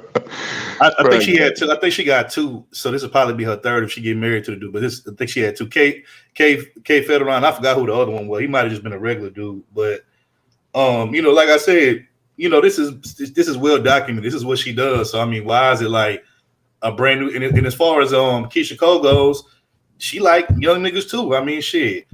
When she was with Boobie Gibson, Daniel Gibson out of H-Town, he was younger than her. So I mean, like some women, that's just what they like, and I'm not finna. This what let's to black women. Let's use Keisha Cole for example. She'll come out and be like, I couldn't find no good guys. But if you look at the type of dudes she was dating, they was no good type of dudes. You know what I'm saying? So she can't come out and say Britney Spears. I never heard her complain about men. So you really can't really criticize her like that. Now, if you a woman that get to a certain age where you're 40, then all of a sudden you got to be with young dudes and take care of them. You can't be on this, I couldn't find no good dudes when you rejected them when you was younger. So that's basically when that comes into play. Look, all I'm saying is this. At the end of the day, like, no matter what kind of woman I deal with, whether it's an older woman, a young chick, whole thigh, whatever you want to call her, right? Like, however she is and whatever she do, I'm going to just let her do her. Because at the end of the day, I'm going to do me. And at the end of the day, as a man, when you just let women be them and do them, and you don't really be tripping off of that shit, like that put them in a position where they want to fuck with you more because they so used to other niggas judging them for every little thing that they do. You know what I'm saying? That's why a nigga like me, I just chill and be in the cut, don't really be tripping. You know what I'm saying? If you want to be on some hot girl or some shit, go ahead. If we not dating and we not serious, then why do I care if you fucking me and the next nigga down the road? I don't care. You know what I'm saying? Like, as long as you ain't bringing no drama to me from no other person, I really don't give a damn, do you? Because I'm definitely gonna do me. You know what I'm saying? And it's like when you be like that as a man, bro, like that's usually when you get the best interactions and the best situations out of a person, because it's like they know what they're getting with you. You're not trying to like come down hard on them and beat them across their head and be like, oh, everything you do is wrong type shit. Like, I don't, because when you do that shit, it's like, how y'all gonna have a good time? You know what I'm saying? So that's just me. Some niggas may say I'm tripping, some niggas may say I'm a simp for that, all that shit, but end of the day, that's just what I do. That's why I don't shame the women that if you're dealing with ain't shit dudes, keep dealing with them. Don't get with a good guy, then ruin his life. Stay with who you was been being with, like doing the streets or whatever. Keep being with Pookie and them. Same thing with brothers, be with an ain't shit bitch. You've been with them all the time. Don't get no good girl and try to ruin her life. Shout out to Queen. Yeah, so I was right. She said this is her third marriage. Okay, yeah, and she also said her first husband was her childhood sweetheart from Louisiana. You see, I didn't even know nothing about him, so he must have just been some normal guy that wasn't even famous like that. They got married in Vegas, and her parents made her get it annulled. Okay, that makes sense. Okay. So yeah. Usually just running to the altar with people. Like her parents was like, "What is this?" Man, what's funny? I remember one time. I can't remember. I want to say it was on MTV, but it was a long time. I remember they gave her a show. They gave Britney Spears, her and her family. And granted, yes, of course, Britney Spears, her and her family hate white people, but I think people don't understand, like, white people from down south, but particularly from Louisiana, they different from like just white people anywhere else, like the way they talk and they whole lingo and shit. And man, her parents, man, they some hood ass motherfucking white folks, bro. That shit was fun. I used to watch that show, but I forgot like what happened to. I think they took it off, but her dad, man, he's something else. Like he one of them old school white Southern man. He wasn't putting up with none of that shit. Like he was hard on her. You know what I'm saying? Like real hard on her shit. But yeah, that shit crazy though. But I'm not surprised though. Like I said, a lot of them celebrities, they first, love of their life do be like probably somebody regular from their hometown or somebody that they knew personally, went to school with or some shit. And then that's when they eventually graduate to dealing with or dating, celebrities just like themselves and all that type of shit. So, and I've always said this, if I was a celebrity myself, I would never want to date another celebrity. I'd rather date a whole regular person that don't nobody know nothing about, because when you a celebrity dating another celebrity, people gonna always be in y'all business. You ain't gonna never have no real true privacy, to yourselves, because every time you step out or she step out, it's always gonna be paparazzi, cameras all over the place. It don't matter if y'all together or y'all separate. Like anywhere y'all go, it's always gonna be some cameras in your face. So I would rather be with a normal, regular person if I was a celebrity, not no celebrity chick, because it just that's too much. Like I'm more of a person. I like my privacy and shit. So that's just me.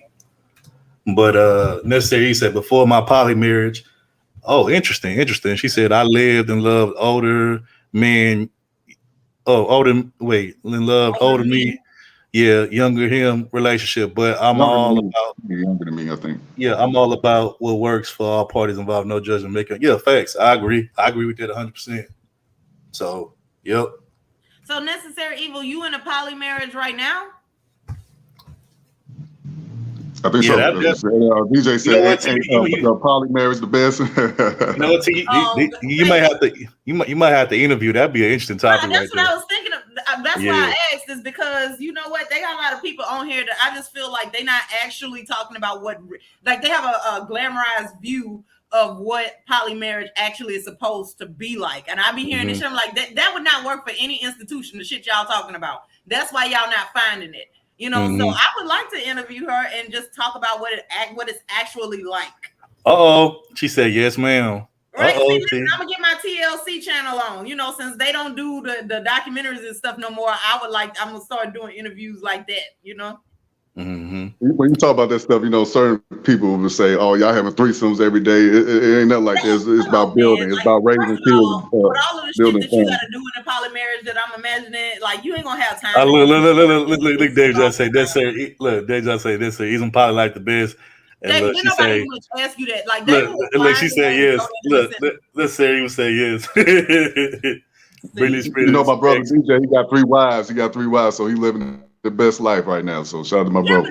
We already know that about David. Did nobody ask David that? Okay, like he will find a way to shoot that into a topic. It don't even matter. But you know what? Though, I got 3 wives. You bitches ain't shit. Like, oh Lord. Hey, you know, I will say this though. I think a lot of people, you know, look, to the people that out there that is living real poly lives and real poly relationships, like salute to y'all, you know what I'm saying? Especially if y'all making it work and y'all doing what y'all got to do to keep it intact. But I think a lot of people, they fantasize about those type of relationships or situations because, you know, just like the thought of it and having multiple women and shit like that, and just like the look of it. But I don't really think they understand like what it takes to like keep that type of, you know, situation or relationship intact. Like it's more than just. He said a regular marriage is hard enough. He said a regular marriage is hard enough. God knows a poly marriage must be crazy. Yeah, that's why I said a lot of guys won't be able to marry multiple women. It takes a certain type it's of more. I think it has pros and cons like everything else in life. You know, it's but it's more different pros and different cons. See, for men, we look at it like a lot of men look at it like, oh shit, I get to have 2 wives, I get to have 2 women. But you gotta take care of 2 wives. You know, but you got to take care of 2 wives. You got to manage 2 wives, two personalities. And let's say they both got, you know, they fly at the mouth, smart ass mouth. You got to deal with that. You got to deal with 2 times the sassiness, 2 times every, you know, the months that they got to be on their cycle and shit. So I mean, like, that's a lot to deal with. And if you can't deal with that, and you already struggling with 1. 2 may be too much for you, you know what I'm saying? So, you know, that's another thing women also think. They think the man gonna be paying all the bill. Listen, my woman is gonna be one woman working at Family Dollar, another woman working at Walgreens, another one working at McDonald's. We're gonna put all our money together and pay these goddamn bills together. I ain't paying everything. You crazy, man? You know what? So you really gonna be working. Real quick, let me say this. One woman be here to raise the kids, you know, teach them everything. Let me say this. When I was talking about how Britney Spears' family was on some like hood white Southern type shit, she said Britney Spears has white ex-husbands who are white pookies. This new husband seems like he has some class. Then she turned around and said white people in Louisiana definitely fall into pookie category. Like, yeah, facts. It's big facts. Yeah, that's big facts. So at least she know what I'm saying. What I'm saying in cap. So you know, hold on. They ain't seeing. So your point, pookie be everywhere and go. Yeah, facts. Just one woman, if one chick, I'm 90-10. I'm paying most of everything. But if I have 3 or 4 of them, hey, everybody working. Where you work at? You gonna have a job in this house. Shout out to Necessary Evil again. She said we have 2 different households, we have 2 different relationships. First wife and I talk every day. He is the center of it all. Okay. You know what? And I gotta say this: you gotta have women that can get along with other women. Yeah. You have women who are catty and selfish and all that kind of shit. Because I know I'm not cut out for that, because I had this habit of it just falls out of me, this reflex of backhanded bitches that talk to me crazy. And so therefore I know that he's not gonna be happy with that. He's not gonna like it. So therefore I know me and my limitations. Joe, you ain't shit. Joe ain't shit. He say naked Ellen 50 ass naked. Oh man, y'all ain't shit, boy. I swear.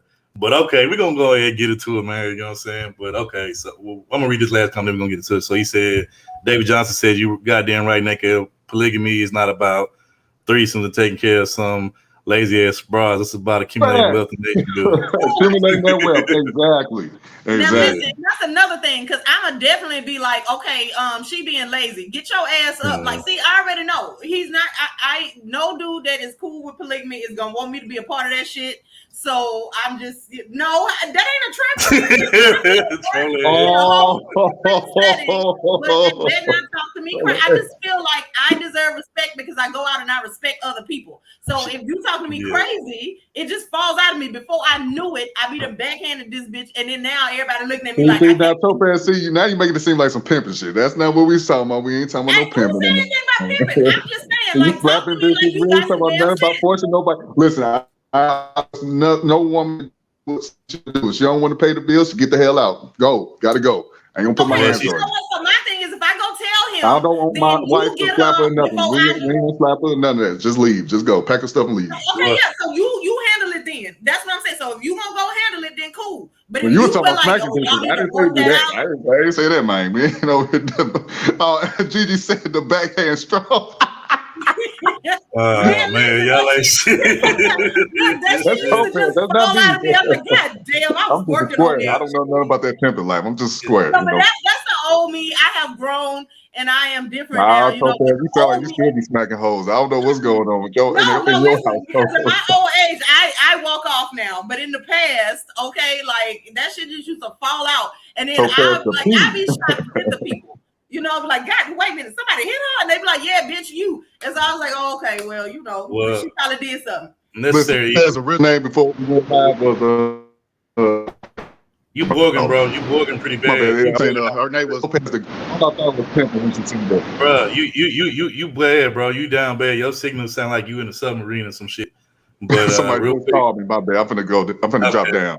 Okay. Okay. All right. But see, no, look, she say we argue sometimes. Now, see, now that I can handle, like an argument, a disagreement, that's fine. But then, you know, you get some of these women, especially in the South, that feel like they just gonna talk to you. Like, I don't do not do that. Okay, I am a person that is talking to you respectful, so therefore talk to me respectful. I just don't like that. Don't do that. That is a pet peeve of mine, to talk down to me. I can't. Don't do that. So you know what it is. T just say. You know what? I definitely agree with that, David. I agree with that 100%. Hold on, wait a minute. We go down there talking about anybody's sign? Hell no, David. No. You know what? You know what? Let me just make this disclaimer. Yes, David Johnson, I agree. Scorpios are mean as hell and they toxic as hell, except for Necessary Evil. She all right with me. She the only good.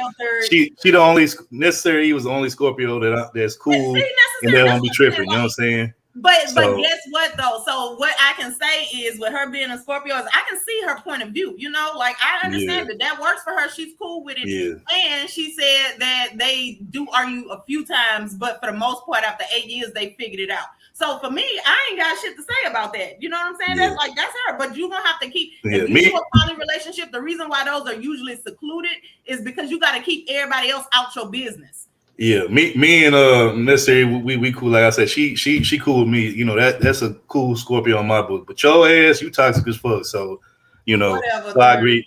I agree with David. I agree with David on that. But anyway, so we're gonna go ahead get into it. So, and you know, right on time. You know, my favorite naked pop back up here. But you back, bro? Your signal good? Cause you were kind of tripping a little bit. Y'all hear me? Yeah. Okay, you good now. Okay, good. Okay, so we're going to go ahead and get into it. Oh, wait, hold on. She said, it took me a while to find my soft spot. I'm for sure the saucy one. You know what I'm saying? Like, look, okay, I just feel like I'm fun loving. We gonna laugh. We gonna talk. Just don't come over here. Like it always be that one ignorant chick that I always get into it with that feel like she got to tell me what I can and can't do. Like I hate that. Don't do that. Okay, so like You know what? just in this bitch being grown and cool, but don't come over here trying to like you my parent or something. You know what, David? I would agree with that statement right there, but I think you got the. I think you got the meanest and the nicest in the wrong spots. I think meanest should come first, then nicest afterwards. I think what you meant to say is Topaz is the meanest, nicest Scorpio I know. Y'all are full of shit. So, I am a sweetheart and an innocent tender lamb. So, okay, so I don't know what y'all talking about. Yeah. Fuck is a sniper? Wait a minute. Nature Boy is a Scorpio. Oh yeah, y'all ain't. I definitely ain't shit down. He didn't say Nature that. Boy, no, I said live like Nature Boy. Oh, okay, I'm about to say. I thought he was a. Damn. Okay, so listen, is this something about being a Taurus that mean you can't read? I just want to know. Nah, I'm just saying. I thought Nature Boy. I'm about to say Nature Boy Scorpio. I'm about to say cancel. Scorpio season all year. Like matter of fact, forever. Yeah, who's gonna read for y'all? Because we damn sure can't ask Taurus to do it. Now you know we'll forget you. Anyway, so we'll go ahead and get into the sports segment for the regular TV. You know what I'm saying? And I ain't got too much for y'all today. I'm just gonna bring up the NBA. Hold on. Dane, see, let me tell you something. See, no, Topaz is not nowhere in her early 40s, as in plural. I am exactly 40. Okay, see, this is how the bullshit gets started and these rumors. Okay, don't be adding on additional years. Topaz is 404. That's how old she is. She 404. You know what I'm saying? So really. But anyway, so back to the sports segment for the regular TV. Like I said, I ain't gonna keep y'all along with this. We're basically just gonna talk about the NBA Finals real quick. So. Of course, you got the Golden State Warriors representing the Western Conference, and then you got the Boston Celtics representing the Eastern Conference. And right now, the series is tied 2 apiece. It's best 4 games out of 7. So whatever team wins the first 4 games out of a 7-game series, that's the team that either goes to the next round, wins the championship. And so right now it's tied 2 apiece.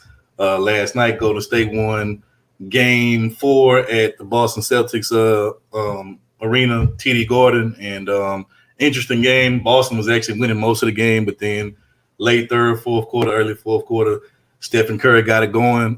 Klay Thompson hit a few big shots, even though he was horrible in the first half, couldn't hit a shot. And then shout out to Andrew Wiggins, man. Andrew Wiggins been coming through. He's really been the second best player for the Warriors because I thought it was going to be Clay or Jordan Poole, but they've been off the whole series. I mean, they've made a few shots here and there, big shots, when they needed it. But Andrew Wiggins been balling, man. He's been balling on the defensive end. And I think the other night, he had like 15 rebounds or some shit, something crazy like that.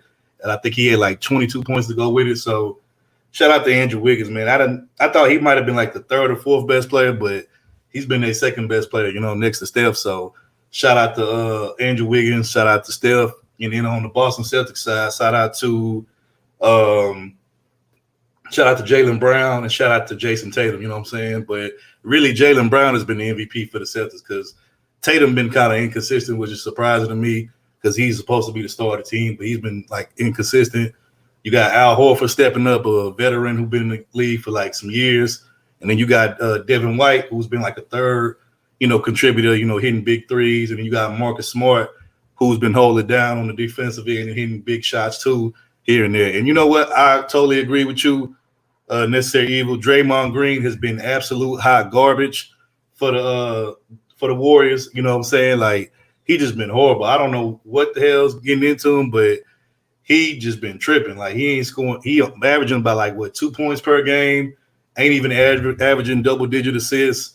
Every time Jaylen Brown or somebody from the Celtics get the ball, they be attacking Draymond Green on defense or on offense because they know he can't hold them, and he just been getting exposed this whole series. So I don't know. If I'm Steve Kerr next game, I'm seriously considering not starting Draymond Green and making him come off the bench because he been a detriment to that team. You know what I'm saying? If it wasn't for Steph Curry balling out late in the 3rd, 4th quarter, they would have lost that game, and Draymond Green would have been one of the main reasons why they lost that game. So I totally agree with you on that, So, but BL, you got anything you want to say about this series? Have you been watching? And I'm actually shocked that the series is tied right now. You said 2-2 apiece. Yeah, Yeah, so this I is how thought it was gonna be a blowout. I thought it was gonna be a blowout, man. So this is how it went. So the first Golden State has the home court advantage, and for those who don't know what that means, that just means that the team with the better record, they get the first two games at their house. So the first two games was in San Francisco, which is where the Golden State Warriors play. Game one, Boston actually shocked everybody, stole game one from Golden State at home. Then game two, Golden State came back, won game two, tied it up 1-1. Game three, which was last Wednesday, Boston went home for their first game, won that game, won game three, so then it was 2-1. And then the other night, yesterday night, was game four, second game in Boston. Boston looked like they was about to win that game and go up 3-1, but like I said, in the late third, fourth quarter, Steph Curry, he just got real hot from the three-pointer, three-point line, start splashing, and then Boston had like some turnovers late in the third, fourth quarter that kind of like really just put them in a slump, and Golden State ended up winning the game, so now it's tied 2-apiece. They've been pretty much going back and forth, like one team will win one game, and the next game the other team will win a game, so they kind of just been splitting games here and there pretty much. Okay, I might have to start watching it because I sure thought, it's over. Golden State gonna win this. But now you know what? Originally I picked the Warriors to win in 6, but you know what? I got them winning in 7 now. I changed my mind. I still picking them to win, but it's gonna go to full 7. It's gonna go to full 7, I think, because both teams are kind of like evenly matched. So Right. But what you think about it? Yeah, I'm gonna have to start watching it. Like I said, I thought it was gonna be a blowout. I thought it wasn't on competition, but hey, it seems like a good series, so I definitely need to start watching it. Yeah, that's what I think. But overall, I think Steph Curry is gonna win, of course. And you know what? I'm gonna just say this. Let me just throw this out there. I ain't gonna get into it because we're gonna talk about it next week. But there was some interesting developments that came at last night's game 4 in Boston. Let's just say a certain NBA father was at the game, hugged up with a snow bunny. Now I ain't gonna get too much into it. We're gonna get to next week, but yeah, when they got spotted in the crowd or by the cameraman in the crowd, cheering for their son, this individual was snugged up with a snow bunny. I was like, God damn, bro. So yeah, it was kind of interesting to see that. You know what I'm saying? So, but it's crazy. I think in that game, they showed Michael B. Jordan. He looked like he was in tears. He was sad and shit, missing old girl. He was at the game too, I think. He was. What song was playing in his mind as he was sitting there thinking about Lloyd Harvey. He was in his mind. He was playing that song. Was playing in his head that old school song that "Baby Come Back." Wait a minute, ain't they like swap partners with another couple? Because ain't they like dating people that used to T, not yet. Next week. Calm down, slow your roll. Next week. We're gonna get into that next week, okay? That'll be for next week. I appreciate the enthusiasm, and I appreciate just how excited you are to do that topic. But that's from next. I don't know shit about sports, so that was the part that I could answer. You don't know shit about sports, but when it comes to the tea spilling of sports, I know you know all about this. So we're gonna get into that all over Instagram. I don't actually know. Yeah, but you know what though? We're gonna get, like I said, I do appreciate the same enthusiasm you got today right now for that topic. Say that for next week because we're gonna get into that next week. I can't promise that third, okay? I don't know what I'm gonna do next week. So facts, T. You're probably gonna be at one of your Sugar Daddy appointments, but whatever. It is what it is. We used to it by now, but this is why we need to close the border. This is why we need to build them walls. Because the shit like this, I'm going back to my build the wall, Trump. Build the wall. I don't have to put up with this. You know what I'm saying? But you know what? You know what? Shout out to Nasir. She said, thank God. You know what? Like I said, we don't do that over here, man. We be having fun over here. This, again, for those who don't know, but most of y'all do know because y'all been in here from day one.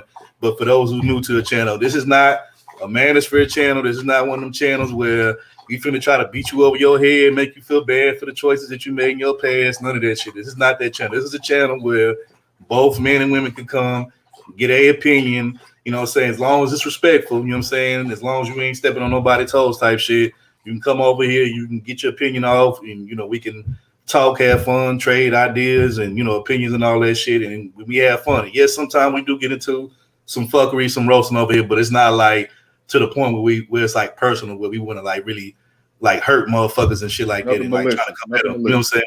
It's just kind of like, back in the day, you just roasting in the hood when you was growing up. you just playing the dozens type shit. That's what we do over here. You know what I'm saying? You know, it's kind of like you shooting the shit. Welcome So you know, back.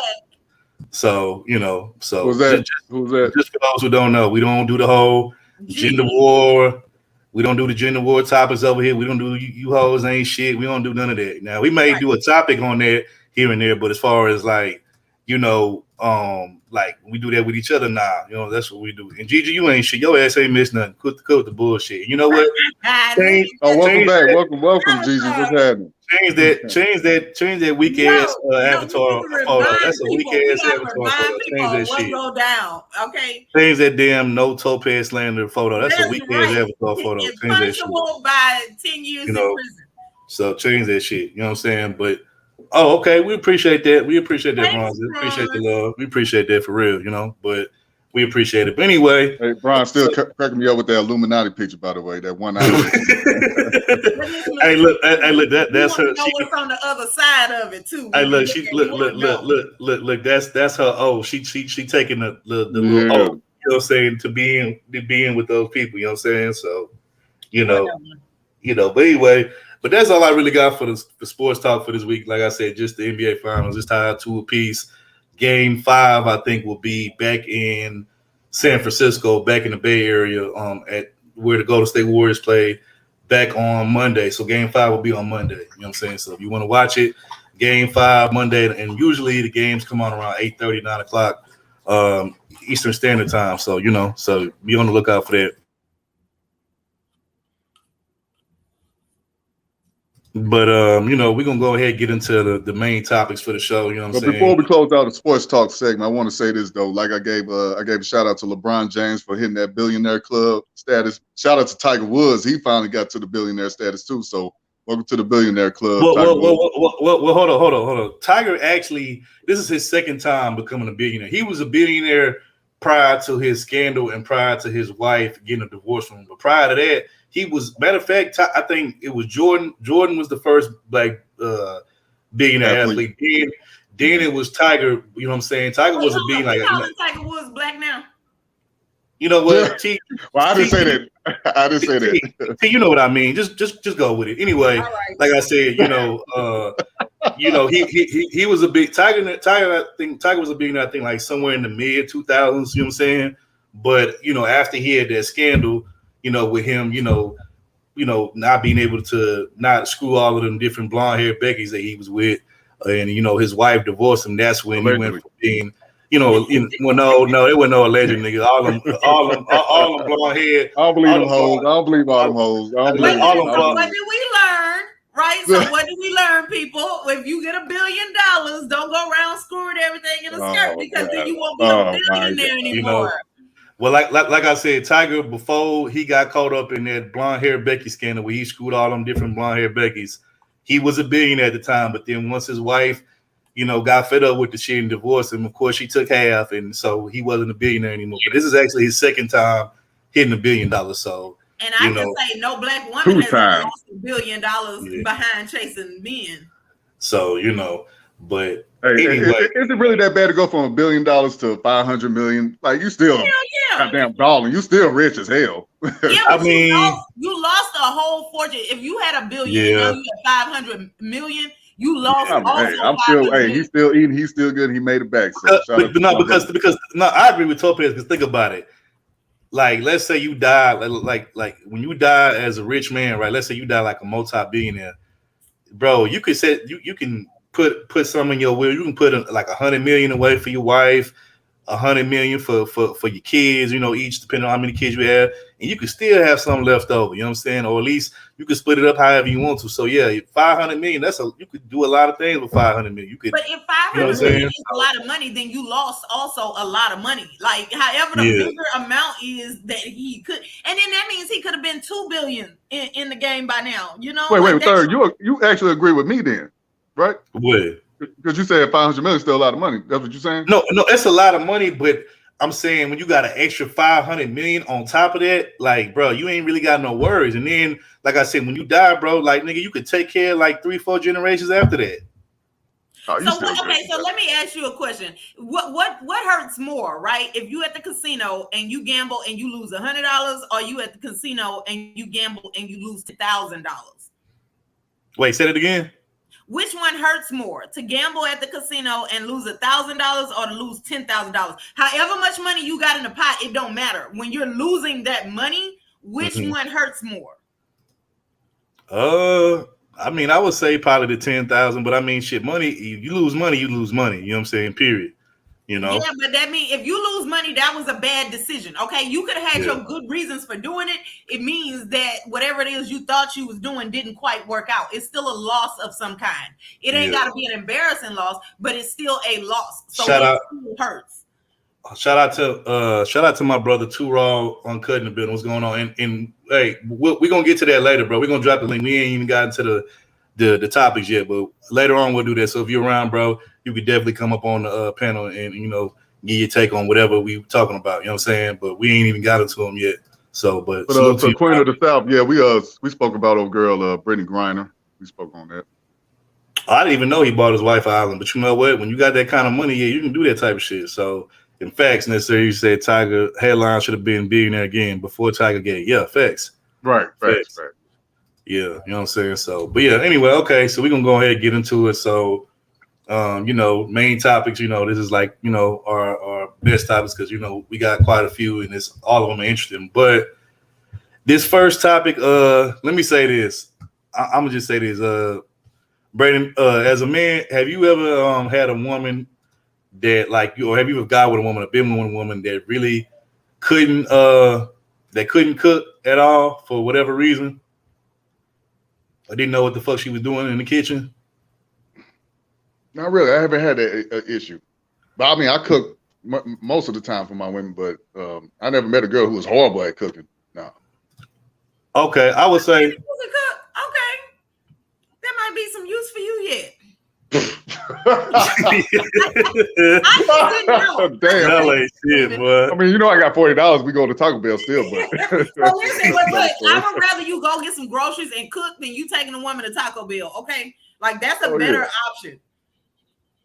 Oh yeah, when I graduated high school, I stayed with this one chick. She kind of taught me how to cook. Well, my mom taught me too, but I had better experience with this one chick. She taught me how to cook, so that's how I started cooking. I don't know. I guess the motivation just better when you got somebody like that's you actually sleeping with that's teaching you work versus your mom. Yeah, you're not really listening to mom. Like, I ain't really doing that shit. Yeah. I ain't gonna lie. At the time, I thought I was gonna be a big either a ball player or a rap star. I was gonna have people cook for me, but life hit me and said, "Nah, nigga, you gotta cook for yourself." Nah, you made it. Nah, Too Raw, bro. You made it just on time. We finna get started, so you made it just on time for the main topics, but. You know what? I would say this to make a response to what Brandon said. I've been blessed that the women I have been with thus far up until this point, they pretty good cooks. I mean, granted, some have been better than others, but for the most part, they can cook. So, I haven't had that issue neither. But let me tell you something. I got an ex right now. I miss her motherfucking lasagna so much. I don't want to sex. I just want her lasagna. Right. Hey, I'm saying, bro. Yeah, bro. You do have some exes where you be like, damn, her food used to be. Man, her lasagna. I'm thinking about it right now. You should have acted right. Over there. Look, that nigga over sit down somewhere, Brandon. Then he over there drooling at the mouth and shit. You know what I'm saying? Hell yeah. Fat ass hell. Look. So Bronze wants to know, can you fry some chicken? She want to know, can you fry some chicken? Right. That's the first thing I cook. Why you so Brandon? Why you gotta be a nigga though? Like you got first of all. I don't know, so fast. I try to work it out. I'm trying to work it, but I'm a nigger at heart.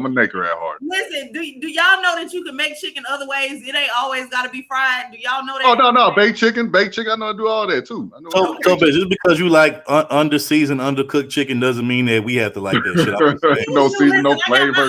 I got my own blend of seasoning. You may be comfortable. Stuff. You don't know nothing about that, and you can see the seasoning in the bag itself. Third, okay. Like you may be comfortable. You may be comfortable with catching salmonella, but that doesn't mean me and Brandon like to catch salmonella. Listen, so I'm black. Everything is well done. Okay, steak, chicken, everything. I don't believe in raw meat. You know what? You know what? I'm gonna just say this to Queen of the South's comment. She said, "Y'all men are hypergamous when it comes to women cooking, but y'all never want to talk about that." You know what? I'm gonna plead the fifth on that one. I'm gonna just say that I'm pleading the fifth. Now, to be fair though, Queen, who's paying for the food and the groceries now? Come on, who's paying for the gas bill? Get out of there, bro. I'm working. I'm paying the bills. You got to do something. It's not the same as your money. All you did was hand money to somebody else. Here we go. Elbow grease. I gave you the materials to cook. I got the gas, the heat going on. So, hey. Y'all buy groceries, but y'all don't buy spices. I still gotta have that in my kitchen. Y'all didn't buy. Hey, you know what? I'm gonna say this, and I know y'all gonna be like typical third. You know what I'm saying? You ain't shit, but it is what it is. Right. You know, y'all, like I said, I've stated from day one, ever since we started this podcast, I wasn't born shit. I ain't shit now, and I ain't gonna never be shit. So I just wanted to put that disclaimer out there before I say this. So recently, I found a really interesting channel on YouTube. It's this real pretty ass. I think she like a light skinned sister, right? Porky girl. Hey, wait, hold on, wait, don't. I already know you talking about. Yeah, hold on, yeah, Rose, you already know I'm finna go, real naked shit, real talk. But it's his fine ass light skinned sister on YouTube. Man, she be cooking some dope ass meals. But the cold part about it is not only she fine and she pretty, but man, she be wearing like some booty shorts and she be twerking while she be cooking. Man, that shit is genius. That shit she got a kid too, though. She got a kid. Wait a minute. Yeah. But man, I'm sub to it too, man. I'm sub to it too. She be over the stove whipping that shit up, cooking it. Like she be popping them cheeks and tune that ass up. Man, that shit. Right. Oh I've seen that shit too, man. I was very intrigued with her. I like that. That's one of my new favorite channels, bro. I ain't gonna even lie to you. Hold up. Genius though. It ain't hard to know, like if you cooking and working. Yeah, no. That's a lot of skills there, T. That's a lot of skills. You know? Hold on. It ain't hard to know what y'all like. Hold on. To add to Brandon's point, T, you got to think about it like this. First of all, it already takes a lot of skill to know how to cook. Everybody can look at him. Listen. Because look, anybody can go to the stove and try to cook up something, but that doesn't mean that you're good at cooking. So that already takes skills, number one. But to be able to concentrate and cook a good meal and actually it come out tasting good, while being able to at the same time to be able to twerk and pop your cheeks, that takes a lot of hand-eye and butt coordination. You know what I'm saying? So that's a real skill. You know what I'm saying? That is some genius. So you gonna go to like the scientific words and eye coordination. You know what? I hate y'all. You know what I'm saying? So to be able to control her booty muscles and be able to to whip her wrists at the same time over that stove, like nigga, that's some genius shit. Like while she twerking and cooking and she playing it. Look at the flick of the wrist, looking at you.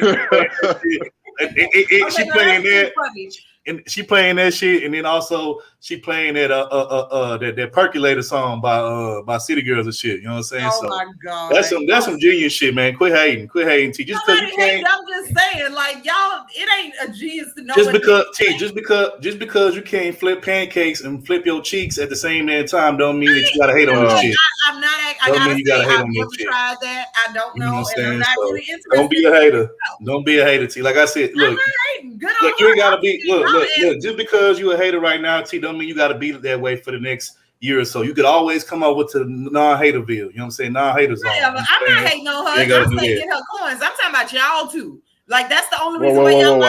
I'm not hitting no cash up or no. I'm just watching and sometimes hitting the like button. Look, he say how many recipes from her chili y'all trying out. Exactly. That's what I'm saying. Y'all are sexualizing this woman while she got a whole cooking channel. Okay, but all right. Well, Queen herself, just understand, brothers like women that know how to cook. That's why we watching it. That's all. That ain't why. You know what? And there's some extra activity she does that we also like. It's just something about seeing her like season and mix the sauce, spaghetti sauce in the pan while she popping them, them light brown sugar cheeks at the same. Something about it that just hit different. You know what I'm saying? I don't know what it is, but it's just something about that just make that shit hit different. All right, what's your point of all this anyways, there? What's up? I just want to know. My point loves pancakes and twerking. Oh my God. What is wrong with this girl? Where's my no Bitcoin L slander? Where my shirt at? But you know what? No, nobody feels that way though, Brandon. We I cool see. with slandering you. You know what? People My don't point. want me slandered. My point in all this is I would say this. Look, at the end of the day, look, it don't matter if you a female or a male. If you cannot cook, stay your ass about the motherfucking kitchen I because agree. or do the DoorDash or the Uber Eats or something, because at the end of the day, not only do people not want to eat horrible cooked food, but at the same time, we ain't trying to have the fire department come to the house because the kitchen on fire because your ass don't know how to motherfucking cook. Like, we don't need that. You know what I'm saying? Go wrong. So that's the point of what I'm trying to say. You know what I'm saying? And so without further ado, we're gonna get into the first topic. You know what I'm saying? And T, I don't know why the hell your white friend can't cook. You should have told her how. You should have told your white friend how to cook. You know what I'm saying? No. My white friends are from the South. They know how to cook. You should have been useful. This one ain't mine. I don't know. That's part of the job description of being a nun. You got to help a friend in need when they don't know what they're doing. You know what I'm saying? This ain't my friend. My white friends in the South, they know how to cook. That's your motherfucking friend. But anyway, we're gonna get into it right now. This young woman is live streaming herself cooking, but it's not going so well. She's causing so much smoke, she sets off the fire alarm in her building. But things are about to get a lot worse.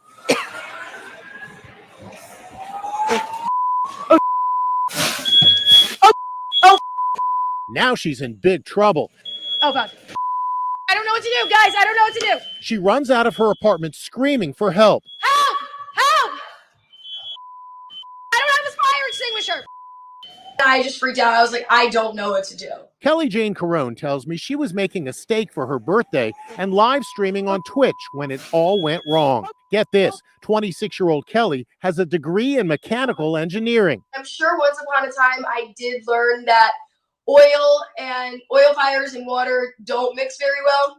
I had to have learned that at some point. But I definitely turned into panic mode when I saw the huge flames, and all of that just went completely out the window. Kelly was lucky she didn't turn on the faucet. Putting water on a grease fire can be really dangerous, as this demo shows. At some point, the flames died down, and Kelly was able to blow them out. Her father, who was watching the live stream, sent her a gift should she try cooking again: a fire blanket, fireproof gloves, and a spray to tackle oil fires. She says she also now knows a technique she could have used when the fire erupted. The easiest way to contain it fast is just by putting a lid on it. You want to suffocate the fire because fires can't exist without oxygen. Thanks for the fire tip, Kelly. That's funny, boy. That bitch dumb as hell, man. My thing is, so if you knew all of this, why didn't you actually practice this in real time when the shit popped off, man? That's what I'm trying to figure out. Like, listen, when I saw her pick up that pan and walk over to the sink, I know I was on mute. I was like, oh no, like, oh my God. Like, so just first of all, why is your fire that hot any damn way cooking steak? Like, I just don't understand. Like, it looked like it was already a little too high. I just want to say this is brought to you by This Is Numbers, all Numbers fault. No, Lord would have thought out there. You don't have to do shit like that. That's what this episode of. Lord would have whispered in my ear, flour. That's this episode of if you can't cook, keep your ass out the kitchen is brought to you by This Is All Numbers fault, because I feel like her non-mode saving skills should have kicked in and helped this woman out for whatever reason, you know. Wait, though, you want to say when having white friends go wrong? yeah. Look, Queen said get the baking soda, Becky. Yeah, facts. And I think Bronze Dip said the same thing. Yeah, baking soda would have put it out facts, you know. If I was in her time, I would have told the bitch, I would have said, stop, drop, and roll. That's what I would have told her. She probably would have did it. Almost also says flour, you know what I'm saying? So, you know. Well, wait a minute. I want to know who heard, like, when she ran outside talking about some help. I want to know what stupid-ass, coon-ass nigga ran in there and was like, nah, I got you, man, little lady. And then he went in there and put out the damn fire instead of letting her learn from her mistakes. That's what I want to know. Look, Kay said, why she cheesing while her kitchen about to burn down? You know that's how Becky do. Becky be cheesing during times like that. I forgot what they say her degree was. About to go down, she's still smiling. Mechanical engineering. Yeah, you had a mechanical engineering degree. You mean to tell me you didn't know not to put fucking water on a grease fire? Really? Well, in her defense, she would be dealing with electrical fires, but you also don't put water on those either. So, I mean, my question to her is like, why didn't her, like, she looked at the camera like, I don't know what to do. Well, bitch, we not there. We can't help. Like, that don't help. First of all, I used to work at a restaurant a long time ago, right? And I worked in the kitchen, and that was one of the first things they told us, you know what I'm saying, when we worked there, you know, they'd be like, look, do not put no motherfucking water on no grease fire. So, shout out to Auntie Wanda, aka Miss Wanda. Appreciate you for coming through, fam. We appreciate it. Hope all is well with you. Appreciate you coming through. Today. What happened today? Oh, Isaac, man, you missed it, boy. You gotta get Gigi, man. She was clowning you, man. I tried to tell her to stop. You missed it, bro. Gigi was clowning your ears, bro. You missed it, bro. But appreciate you for being here, though. You know what I'm saying? But yeah, like you know what? You know what? Let's just run that clip one more time, man. Because I just that shit was so funny, bro. And I'm just like, I can't believe that she actually tried to do this. And like I said, you have a chemical engineering degree, and then after the shit is over, you're gonna tell us, well, I could have just contained. Try to give us a lesson, right? I could have contained the fire. Well, then, bitch, why did you use that in real time as the shit was going on? Like, oh my god, man, people just, I get it, you know, you panic, but damn, like, gotta use your brain a little bit more. Gotta actually. You let the common sense kick in. Shout out to her father for giving her all those supplies to help her out for the next time she sets something else on fire. But you know what? This just proves right here why I would never SYSBM to, you know, because I'm sorry, I need a woman that actually knows how to, you know, throw down, not burn down the motherfucking kitchen. But you know, that's just my take on it. But you know, hey, y'all niggas do what y'all do. Anyway, let's run this back real quick. This young woman is live streaming herself cooking. But it's not going so well. She's causing so much smoke, she sets off the fire alarm in her building. Things are about to get a lot worse. She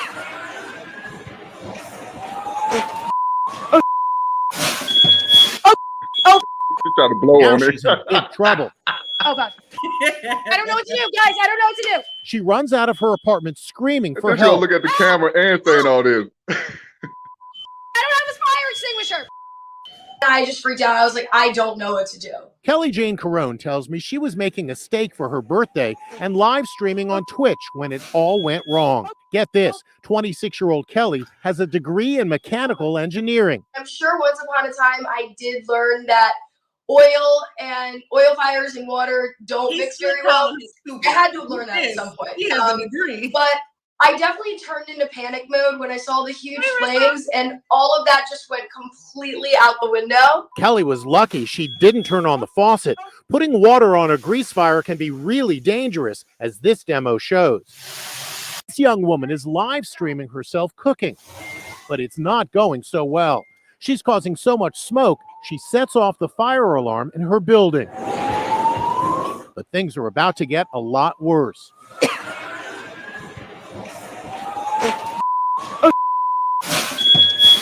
So there's a fan over the now stove. She's in big trouble.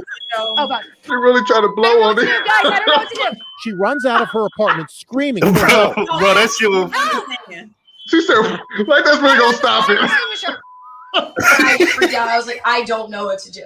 Kelly Jane Carone tells me she was making a steak for her birthday and live streaming on Twitch when it all went wrong. Get this, 26-year-old Kelly has a degree in mechanical engineering. I'm sure once upon a time I did learn that oil fires and water don't mix very well.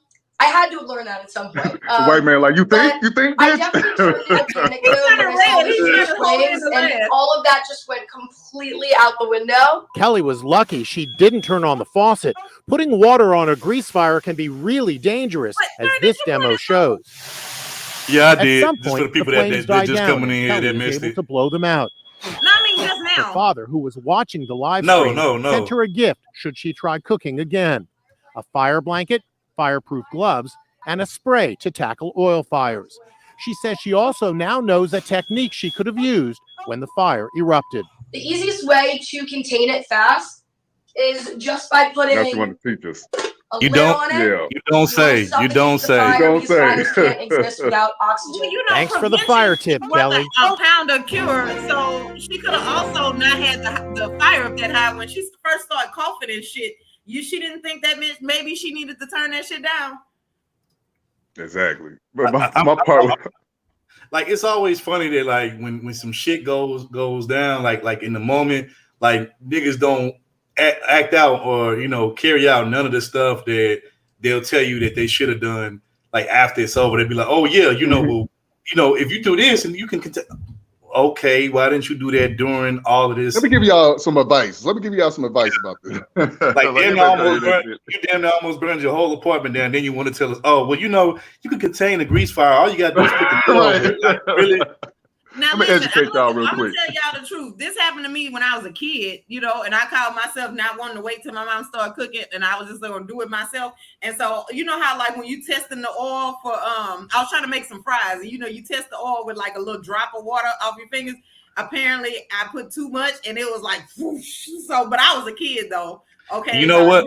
I'm gonna say this. They say in that video that she was making a steak. We all know that motherfucker is well past well done. Like that shit is like well dead. That shit motherfucker not well done. That steak is well dead after that damn grease fire. It's charred to high hell at this point. Yeah. Like it's just crumbs now. Shout out to Rissa Rose came in. I appreciate you for coming through. She said, "I'm not gonna lie, I definitely had a situation like this before." Well, wait a minute, these nails though. Let me see. Okay. Well, you know what, Rissa Rose, I gotta say this. I guess I can't ever try your food because that shit gonna be charred and burnt to hell. So hers is in the past. Don't do her. Okay, I can't never try Rissa Rose's food because her shit probably crispy and burned like a motherfucker. Her steaks look like Flavor Flav looking ass. But anyway, man, I have a few times burned my hands a few times a little bit on the skillet or something like that. But one thing I did was I'll never do this again. Whenever I feel sleepy, I will never cook again. I fell asleep one time and left some food in the oven, and man, it was all smoke. I was like, damn. I just closed my eyes for a second, gone. That's why I won't do that no more. Brandon, if you sleepy, you got to put it in the slow cooker, okay? And it'd be amazing when you wake up. Now that was, that's how you do that one. Look, Brett, right. I guess Rissa Rose tried the same thing. Becky, she tried to do it too, Blow. She said, I just do it. I thank God.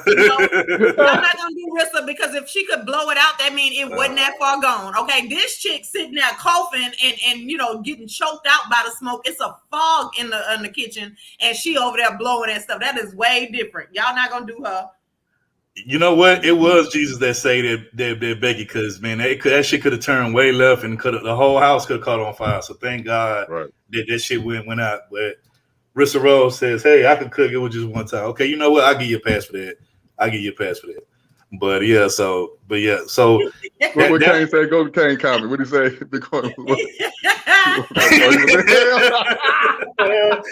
You ain't shit, Kane. You ain't shit. What that nigga say? From the hood. Welcome to hell. He probably felt like he deserved it. What did you do that day, Brandon? Oh my God. You know what? I'm gonna tell y'all real story. No, I'm gonna tell y'all a real story. This true story. This ain't even no made up shit. So when I was still living back home in the hood, when I was living in my grandparents' house in Third Ward, right? I had an uncle, which, like I told you, my grandparents, they own their house in the hood, and they had like a big ass house. Like the main house is big, and they had a little mini house out back. And it was like 7, 8 people that lived in that house, right? And one of the people that lived in there, I had an uncle, but I'm not gonna lie, he was like, he was slow and shit. I don't know what mental disorder he had, but he was slow. You know what I'm saying? So even though he was a grown person, he had to be taken care of like he was a kid because his mind wasn't all the way there, right? So, he liked to smoke cigarettes and shit, right? Uh-huh. And I remember one night, this nigga went to bed in his room, and I always used to sleep in my granny house. I used to always sleep like, okay, so when you first come to my granny house, she had like a little foyer, and then once you get into the main house past the foyer, like you had like the little living room area, and I would always sleep on the couch in the living room because that's like the coolest part of the house. And one thing I can't stand to be hot when I'm sleeping, and I gotta have like some air on blast and shit. So I would always sleep on the couch in the living room because that's what was the coolest at. And that area was like diagonally across from my uncle's room at the time. And man, this nigga went to bed with a cig lit up in his mouth. I'm asleep. It's like in the middle of the summer. Next thing you know, as I'm sleeping, I smell like smoke, like fire and shit, like something burning. I'm thinking maybe like Brandon, I'm thinking somebody put some shit in the oven and, you know, forgot about it or some shit like that. Right. But then next thing you know, I hear like the smoke alarm in the house go off. And I'm like, what the fuck?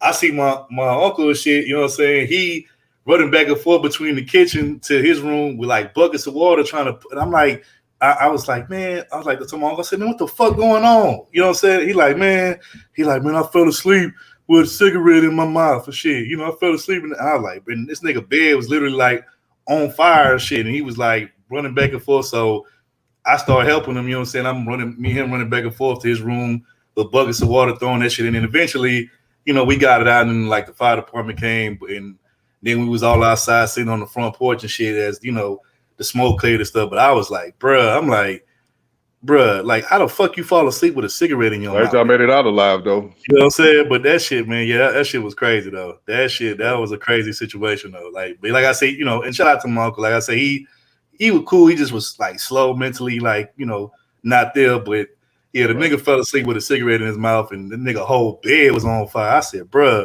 the fuck going on? That was a crazy moment, crazy situation. But yeah, that's kind of like what that situation reminded me of. But all right, anything else you want to go? Y'all want to go to the next topic? Now let's go to the next one.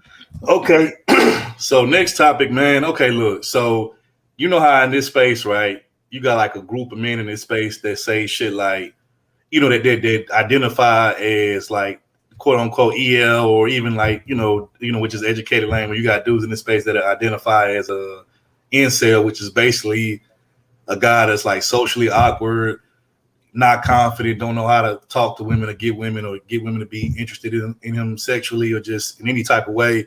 And they'll actually like proclaim that shit and like claim that shit like as if it's something to be proud of or something to be like, you know, just wearing like a badge of honor when it's not. Like I never understood it. Like and shout out to, I'm not trying to get on him, but like Ed, you know, I remember at one point Ed, he talking about, like I'm not trying to like so, but you gonna no, but you know what though? You know what? I knew he was gonna bring him Ed. I know you know what? But hold on, no, on some real shit. I fuck with Ed for one reason because yeah, we all do. You know, because I don't. Ed get on my because he keep it. No, we gonna just be real. Be real with it. Be real. I'm being real. No, I fuck with Ed. I'm gonna tell y'all why. That's about Topaz. Topaz being real, though. Okay, well, I fuck with Ed because he keep it real. Like he like, look, I know I'm not the best looking dude in the world, and blah blah blah. And I know I don't really got no mouthpiece in the game, whatever, blah blah blah. So I fuck with him for that aspect because at least he know where he at on the social scale. But I also told him like, look, bro, just because you not what you think you should be to get women, that doesn't mean that you can't do certain things to get women. You know what I'm saying? Not saying you gotta. That's a form of game too. It's going. You know what I'm saying? I don't got no game, and then they and then they sit. So you know what I'm saying? I'm not saying. Look, I'm not saying that the nigga gotta kiss their ass and fucking take his nuts off and put them in a jar and no shit like that. But what I am saying is that, bro, like there's way like because I've known some niggas that women would consider to be like not attractive, not handsome looking that still could get women because like I said, the mouthpiece thing, or maybe they was funny, knew how to make a woman laugh. But Ed, one of them people that I guess he don't believe in that, or he wasn't trying to hear that, and that's what I was trying to tell him. But he was just like he wasn't hearing this. I like, bro, you got to stop that. That defeatist mindset or mentality, that shit ain't gonna get you nowhere. Or they gonna get you to. Ain't no damn incel for real. He definitely got enough controlling me. Yeah, what, Topaz? I agree. I think he be trolling with that shit, but you got it though, third. Yeah, but you know what I'm saying. So. But I've always told guys in this space that identify, I'm like, but that's not nothing that you want to claim or be like trying to like be proud of and no shit, because that's not really nothing to be like really just be like, oh my, like wearing as a badge of honor. But for some reason, these niggas want to claim that shit. Well, this next story and this next topic right here, this is kind of like the main reason why you shouldn't, be proud to be an NCO, or at least claim to be one, even if you are that in real life. Like at least. Don't claim that shit, bro, because this type of bullshit right here happens, and then you get put into, you get lumped into the boat with all these other ass incels that's out here that be on some extra shit.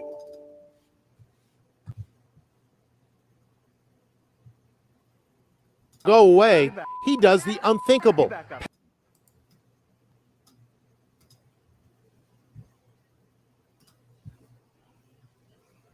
Who would do such a thing? A man walks up to unsuspecting women and terrorizes them with shouts of insults and much worse. When they ask him to go away, he does the unthinkable, pepper spraying them right in the face. The brazen suspect is identified as Johnny Young. He's 25, and police say he is a self-described woman-hating incel. The most recent attacks happened here in the upscale community of Costa Mesa, California.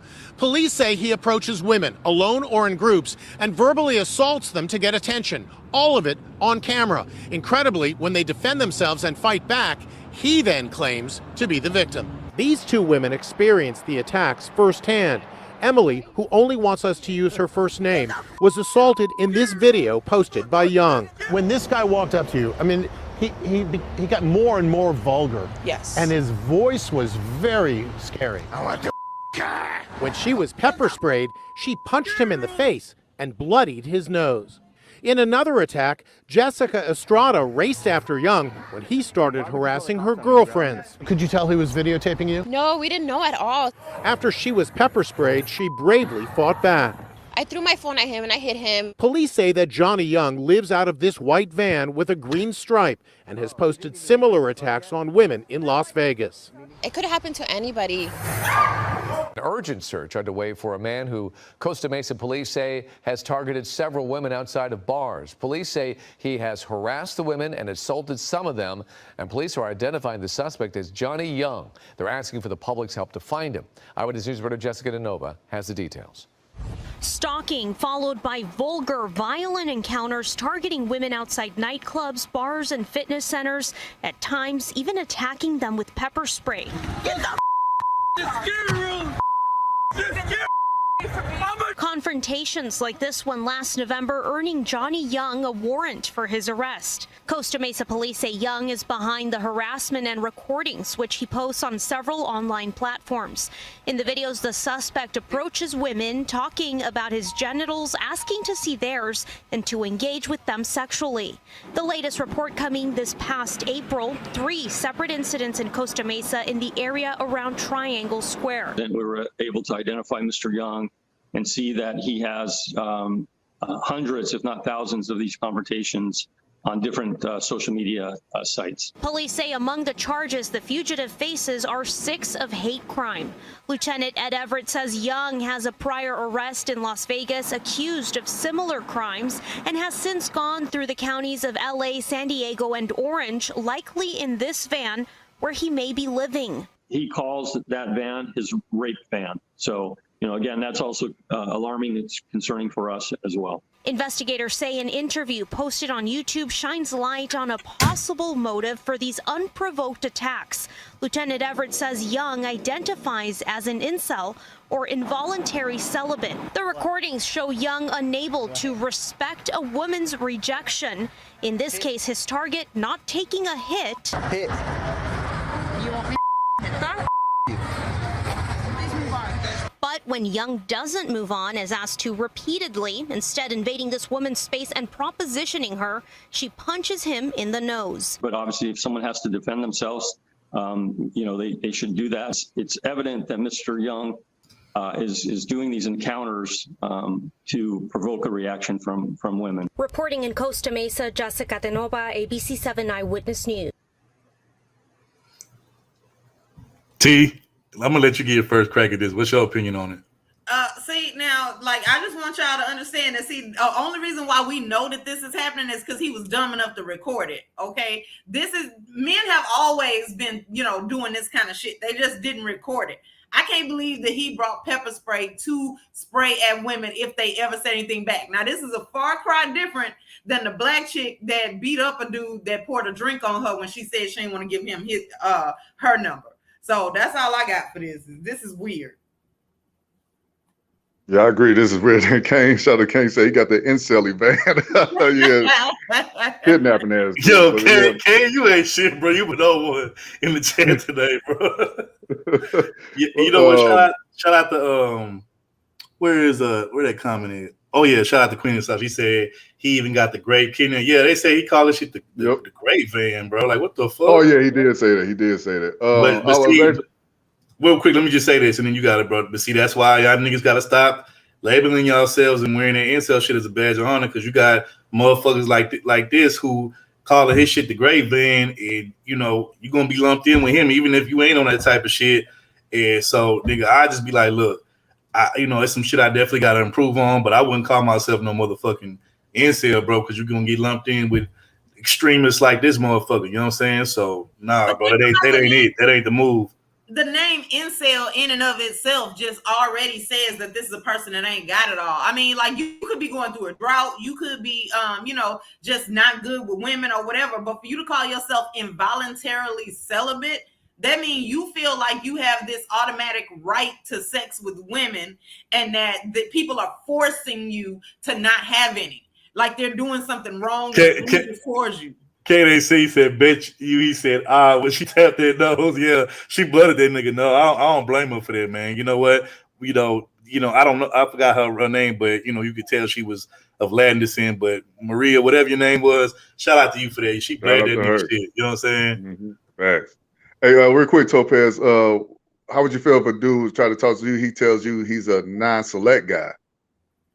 I mean, honestly, look, that already says to me that this nigga finna require me to lift his spirits, okay? Don't call yourself non-select. You don't know. If you walking over to me and you already know I'm gonna say no, that and you came over anyway, that means you don't give a fuck about my feelings. Just show up and say you wanted to shoot your shot. I will respect that. Don't show up calling yourself an incel. Don't call yourself non-select. None of that kind of stuff. Say that to people other people you talking to. You know what, Cool Jen, you got a point. I never thought about it that way, but now that you said that and I'm thinking about it, that make a lot of sense, bro. Damn. That's fucked up. He said the word incel makes me think of the word insect. But would y'all compare? Well, I really want to ask Topaz because I know Third how he'll feel about non-select guys. But Topaz, would you compare non-select guys to incels, or are they the same, or one's more extreme? Well, no, I think the incel is more extreme because non-select, they just saying, you know what, like, I may not be on y'all number one list, but I got some other shit that'll put me up there that can help me compete. Incel sound like they just already gave up, and so that person needs to just stay away from me. I don't even want like that person to be in the same room with me at all. To be fair, like I always say, I hear guys that most of the guys who claim they non-select, we can say they in the manosphere or whatever, but they came out and said we don't condone people doing stuff to women, putting their hands on women, trying to force them to do something they don't want to do all the time. But incels, I never hear that. I think Ed is probably the only one who will say, no, we're not with that. But I never heard the white incels say that. Never. No, because or the leader, whoever created it. That's the point. They feel like they have this right to something that people are purposely keeping away from them. That's what that says to me, involuntarily. Anytime you do something involuntary, first of all, working in mental health, the only time I hear involuntary is when you get in a court order to make somebody do something. So, I mean, nobody is like putting a court order in this man's life saying that, no, you can't have no woman. And to be honest with you, it's not even true because I'm sure that there's some woman that would sleep with them, or they could just pay for it. They're just choosing not to. They want sex from the women that they like, and that's not. You can't make that happen. Let me say that's this. What I was going to say. I think their issue is they're not going to lower their standards. They want to be with a certain type of woman, and that's the type of woman they want. If they don't get it, then they're just going to be involuntary. Yeah, but at that point, ain't that voluntary? You choosing but see, to. Yeah. You choosing to be you choosing to not get none, or you choosing to not ever like. I've actually heard niggas say shit like, "Oh, if I can't ever get a dime, I don't want nothing else." So you gonna turn down a 7 because she's not a dime? Like really? Like yeah. So what if you just die a virgin? I'm like, all right, bro. I'm like, okay, yeah, that's the delusional state you niggas want to live in, and hey. Who am I to stop you? That's your choice, but it goes back to like trying to force a woman to, let's say, she dates all ain't shit dudes, and then people be like, well, you need to get with the good guys. No, let her stay with them. So basically, what I'm saying is, if you're attracted to the certain type, you don't want that person to fake it. They lower their standards and they get with that person, still be miserable at the same time. But my thing, I hear what you're saying, and I halfway agree with what you're saying. But my thing is, when does your fantasy of what you want and desire?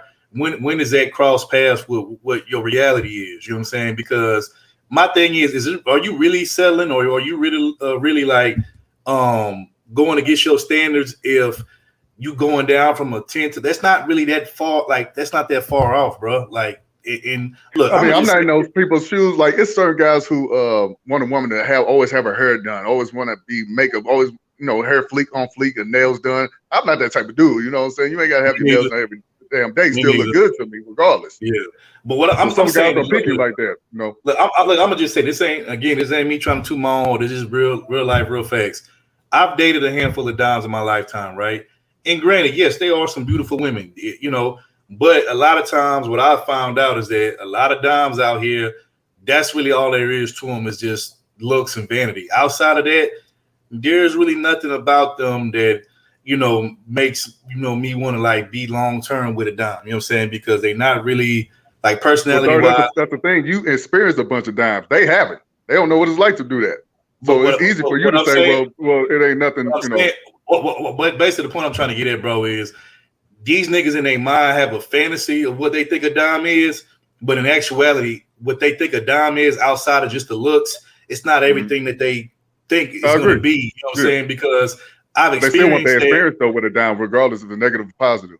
No, I know that. We know that, but what I'm saying is it's not all as cracked up what it's to be. Like I know in their mind they thinking that because they never experienced that, but I'm telling you, as somebody that has experienced that multiple times, it's outside of the looks, it's not really nothing much else there. You know what I'm saying? Like, but and then also let's keep it real, not all bro. dime pieces, by the way, not all. Also, let's keep it. I say it's a good majority of them like that, but whatever. But you know, whatever. But I'm gonna just say this. I'm gonna just keep it real. A lot of bro, I don't even think these niggas know what they asking for, what they desiring, because it's a lot that come with being with a dime, bro. Besides, number one, with her being her looks being, you know, extraordinary and you know, like above the average, you know, chicks, right?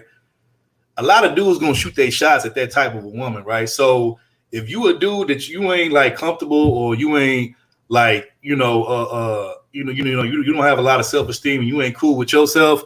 When you see, you know, your woman out in public, or if you notice that guys is looking at her, trying to get at her and shit like that, like if you're not secure with yourself, bro, that shit can really fuck with you. You know what I'm saying? If you're not a secure dude, you know what I'm saying? And then number two, like a lot of them chicks, them be the type of chicks that be like with the whole, like you got to keep up with the Joneses type of chicks to, in order for them to get their attention, let alone for them to even want to consider being with you over a period of time. And we already know these niggas be complaining about gold digging hoes and all that type of shit. So it's like, you complaining about the same thing that you secretly want and desire, which doesn't make any sense to me. It's like an oxymoron and you being a hypocrite at this point. You know what I'm saying? You double talking. You know what I'm saying? But I mean, if that's what niggas want, then fine. But like I said, a fantasy is just that. It's a fucking fantasy. But if you can't ever get your fantasy to be a reality, what you gonna always just live in fantasy world for the rest of your life, bro? Because once your life is over, this ain't no motherfucking video game where you could die and get a second person and come back. No, bro, you only live this shit once. So if these niggas want to be out here and be forever a virgin and die a virgin because they can't lose their fucking virginity to a chick that's like extraordinary looking, then hey, you know, that's on y'all. But I'm not. But before you go in so fast, I just want to respond to let me say this. I'm not passing on no motherfucking 7 and 8s. I'm not leaving that shit on the table, or even the 6 if she cool, if she look a certain way. I'm not passing that shit up or leaving on the table. Y'all niggas can do that, but I'm not. Facts. Kane guy said these dudes are not prepared for a dime, what I call a bad chick. Yeah, that's what I'm saying. Once they get with a dime, and let's say the chick either break up with him or even cheat on him, that motherfucker, he finna go crazy. He finna snap on her or the dudes that she's dealing with. So they not ready for that type of rejection. And to Kane's point, that's exactly what I was just speaking on. Like I said, it's a lot. It's more than just the looks and niggas trying to get at her shit. Like it's a lot that come with that, bro. Like you gotta be a secure man already as an individual first and as a man. Right. Because like I say, as soon as your woman step out, even if let's say the nigga do get with a dime, and let's say she's faithful to the nigga, she don't cheat on him, don't even look at other men. Just know as soon as your woman step out the house, bro, it's gonna be several niggas, you know, within a day, probably like 10 plus niggas within a day is gonna try to shoot their shot. They ain't gonna be able to handle that.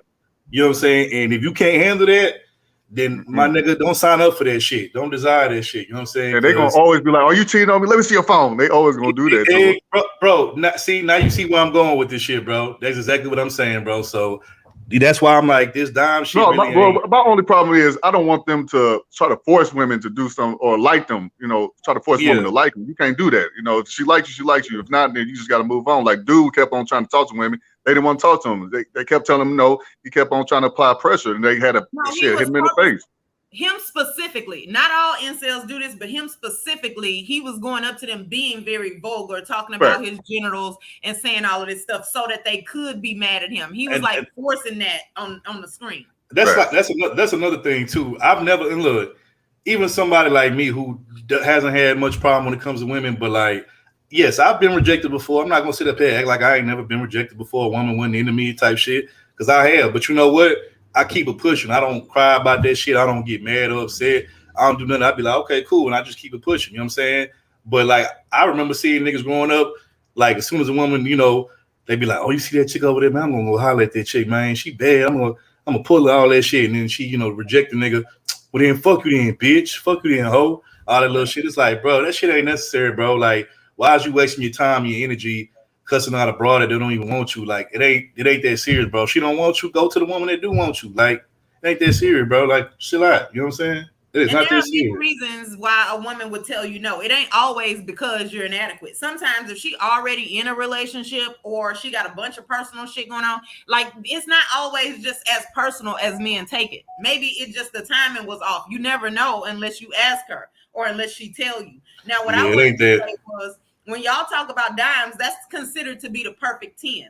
So they not like y'all were hitting it on the head when y'all saying that these men ain't prepared for what comes with that, but they also don't have the resources for what comes with that, right? Because one, you're gonna have to fight other men, right? Because think about what all it takes for a woman to be completely perfect every time she step out the house. That's what gets women labeled a perfect 10. There is not one hair out of place. Everything is perfectly matched up. That takes money and time.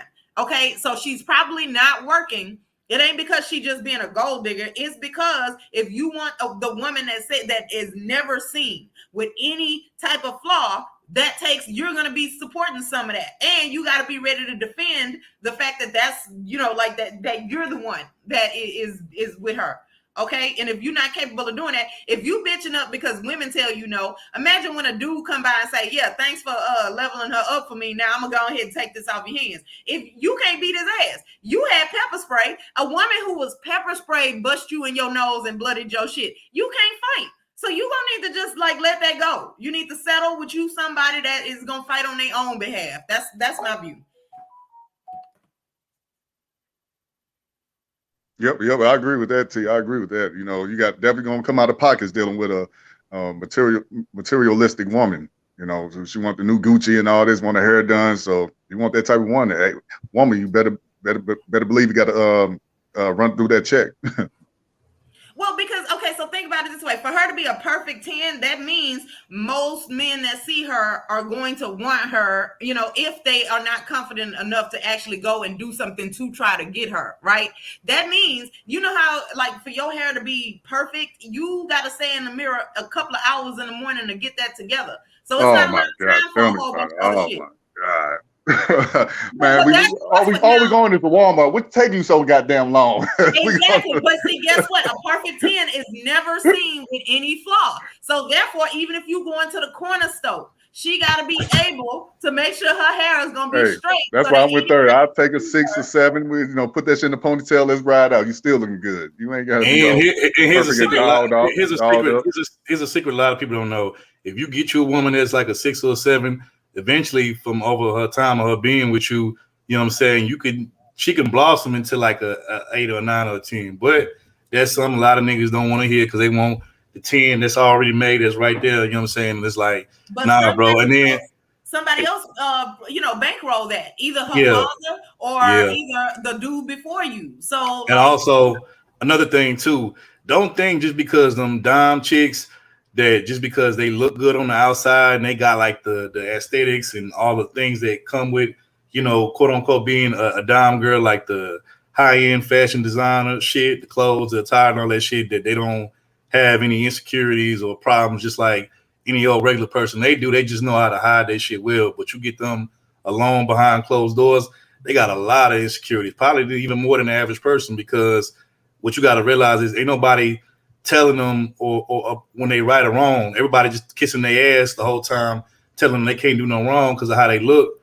and propping them up and putting them on this pedestal. You know what I'm saying? So they go around thinking that in life, you know, most of their life that, you know, that they shit don't stink. You know what I'm saying? And so the minute that they actually went across somebody that do tell them about themselves. A dude say something, they can't believe that shit. They can't handle it because they've been getting, pampered and told they can't do no wrong their whole life. But you got it, T. So one thing about that is that the insecurities come from like if Doug, you trolling, bro. You trolling, Doug. Hey, she got a nice body. Hey, it's going down. If nobody ever tells you that you do anything wrong, at some point you're gonna start to think, okay, wait a minute. And so now you don't trust people. Okay. So that's why they don't listen to everybody. It's a long story. If y'all want to know the psychology behind that, that's fine. But like, so here's my question. The people that say that if I can't have a 10, I don't want nothing, I'm just going to die alone or whatever, they have the right to do that. But see, the incel, that still is not incels, right? Because if you go live your life like that, that includes accepting the consequences of that. The incel dude is like, I want this 10 and I'm not going to settle for nothing less. And they not going to just live their life and be like, well, fuck it, I'll die alone. They feel like, oh no, these bitches about to pay. So that's the difference. They're going like, this guy is going out to literally force women to be mean to him. Like, what was the answer? Can anybody see how you could not get pepper sprayed by this guy?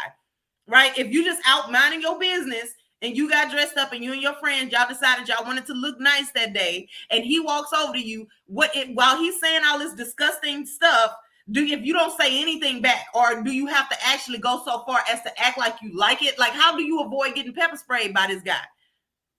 Well, the solution is have a mace. You have your pepper spray on you and your stun gun. Get ready to, go to war with them. That's my solution. A lot of women, especially the single women. Now, if you with your man, it's not going to be a chance where a dude gonna run up on you and your man like that. Now, it does happen. Don't get me wrong, but it's gonna be less likely. But if you by yourself or with your homegirls, y'all got to make sure y'all strapped up. For cases like that. And here's the thing. So you could be strapped up in all of that stuff, but I'm just saying, like, in general, what was his point? Like, what did he want to happen actually? Go home with him. That was his mission, probably. Now listen, you gonna just have to pepper spray me. I'll go ahead and get some milk out and leave away from your ass. How about that? So Queen said, can you please ask the men if they are so worried about being left when a woman levels up, why don't they just get married? They want women who will stay with no incentive. Marriage do not guarantee that she's going to stay with me, first of all. I was just about to say, you know what? Listen, I will divorce your ass. Don't think that once we get married. Right. Topaz just said, I'll divorce your ass like that if you do something wrong. And you're going to take half my money. I was just about to say, Queen, you $40 to $20. I was just about to say, Queen, you answered your own question because, again, the difference is if you don't marry somebody and y'all be together a long time, when y'all break up, y'all can just walk away with what y'all can respectfully. You know what I'm saying? But if y'all get married, of course she gonna take it. And like Topaz said, a marriage doesn't guarantee that you're gonna keep a woman for the rest of her life. You know what I'm saying? I'm just giving you the real answer. I'm not saying I'm for or against marriage and all that. I'm just saying that's the answer. Now, I will say that for a man to protect himself, he get with a girl that's got more money than him. She's the breadwinner. That's the way where y'all could date and marry women that y'all have something in common with. That way, like if this is a person that wants to be with you, she's not gonna want to leave because she likes being there. Okay, let me ask y'all this real quick, then we can go to the next topic. So speaking of what Brandon just said there. Not to say that you got to be a broke nigga yourself. You can have your own money, but get with a woman that has more money than you, which I know that's not idea that a lot of women like because most women want a nigga that got more money than them, right? So I know a lot of women they're like, hell no, I ain't with that shit, right? So that's what they say. That's what they say in public, but behind closed doors, they take care of the broke nigga. But let me interrupt y'all because here's the thing: we don't care about that. What we don't want is a nigga that's gonna be mad at me because I make more money, or right, a nigga that feel like since I'm making more money, he ain't got to do shit. We don't like the attitude. I agree with that, but I also think when me and Brandon is saying this, right, I think more than not, most women want a guy that make more than them, even if it's just a little bit more. Even if a guy make like let's say 20,000, 30,000 more than his woman, that's what most women want. You know what I'm saying? Now, granted, I'll tell you why. We want that because then y'all sit y'all ass down somewhere when y'all make more money, right? Even if it's just 10,000 more than me, there's something that comes over y'all like a calmness in the relationship where like now I guess y'all feel like, well, if you leave me, you'll be going to less, y'all shut up when you make more money. I want to ask y'all this. Y'all give me your answer on it, and then we can go to the next topic. So speaking about, guy getting a woman that makes more than him, right?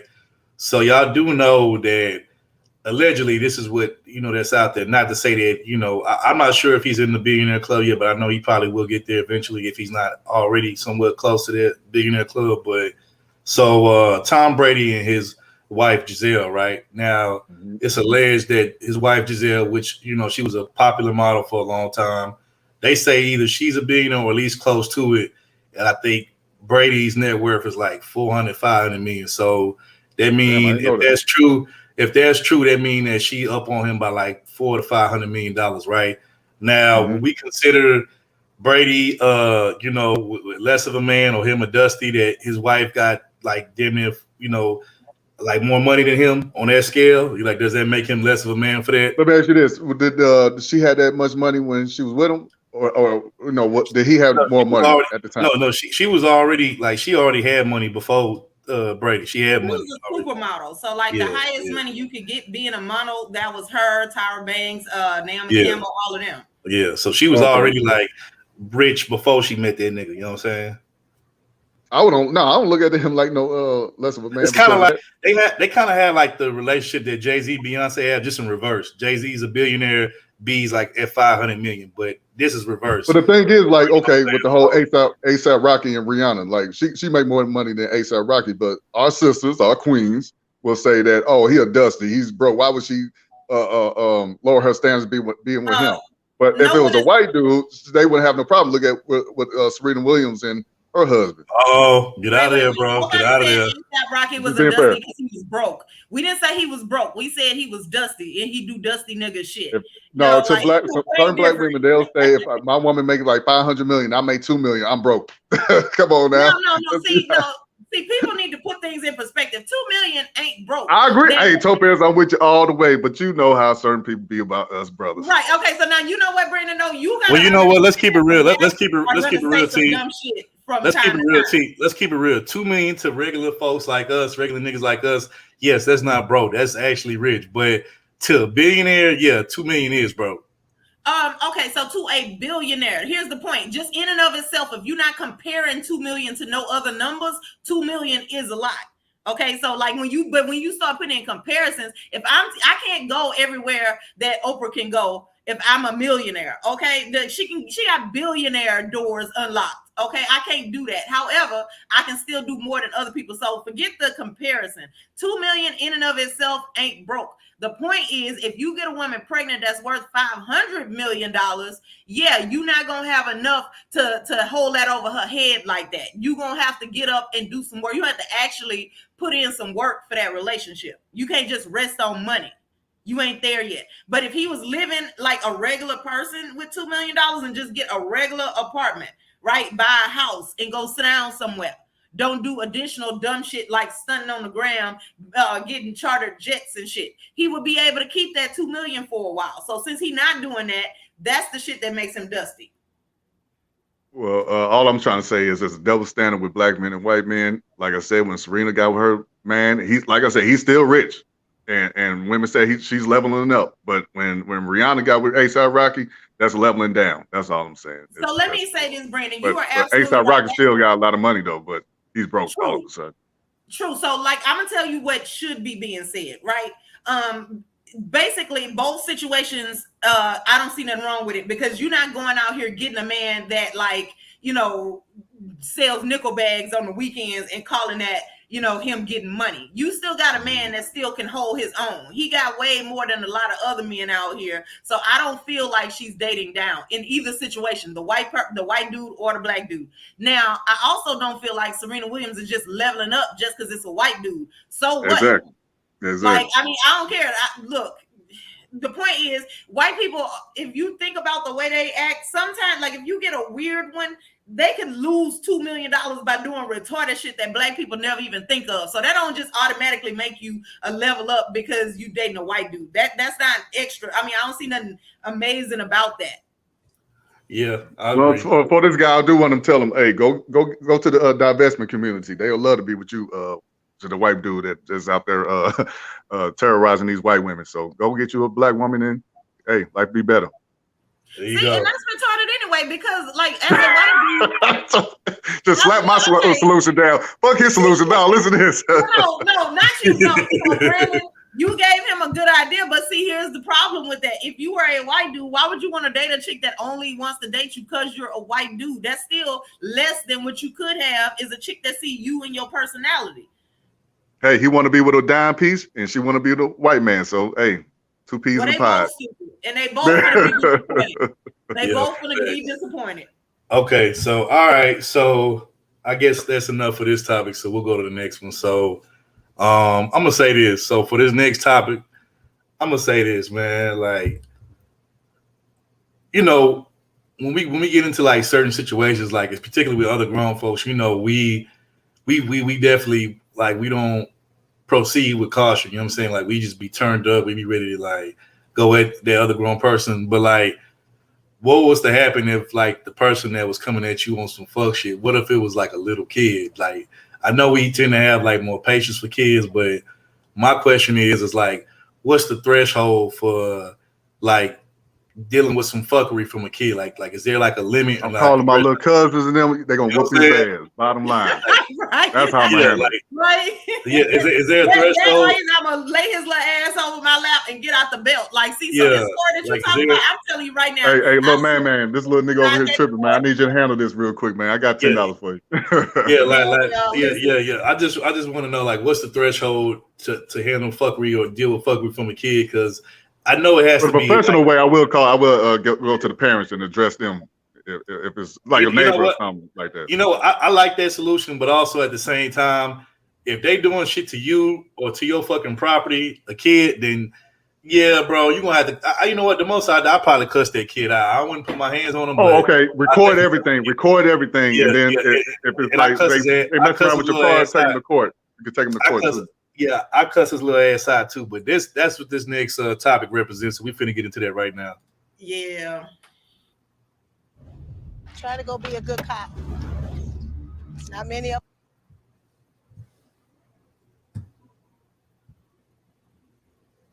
Stand by. Evolve your business with 2% cash back on your first. Stand by. Y'all know how third connection is. Messages, face ass. After these messages. Let's take a look inside the Beard Club's advanced kit. A 6-item set that will help you care for your majestic mane. Damn, they hit us with 3 commercials. God damn. The Kaufman County family telling CBS. It started off as a knock at Carissa.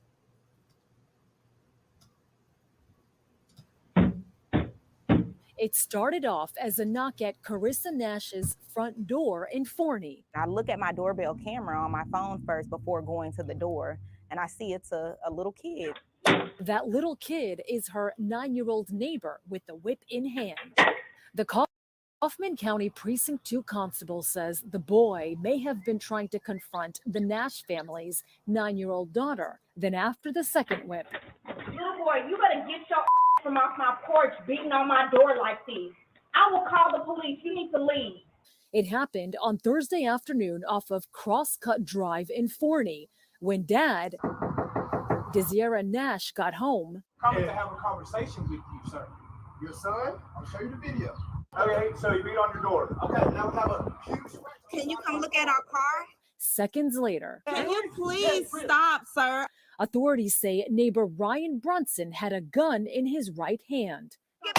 Officers say the gun went off, firing in the direction of Brian's daughter standing directly behind him. Oh my God! Precinct 2 officers arrested Brunson and charged him with deadly conduct. We tried to get Brian Brunson's side of the story. I spoke to him on the phone briefly, where he posted bond and tells me there is a lot more to the story and that he now has an attorney. Authorities tell us all of this may have stemmed from when the kids were walking home from school. This stems from a bullying issue between the victim's daughter and the young boy with the whip.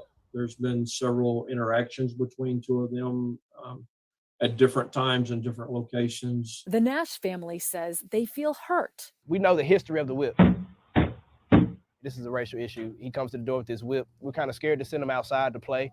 In Forney, I'm Malini Basu. The Kaufman County family telling CBS 11 they are really unsettled after a neighborhood boy came to their front door and had a whip and used it several times. The threat didn't stop there. Our Nick Starling spoke with the family who wants the boy's parents to take responsibility.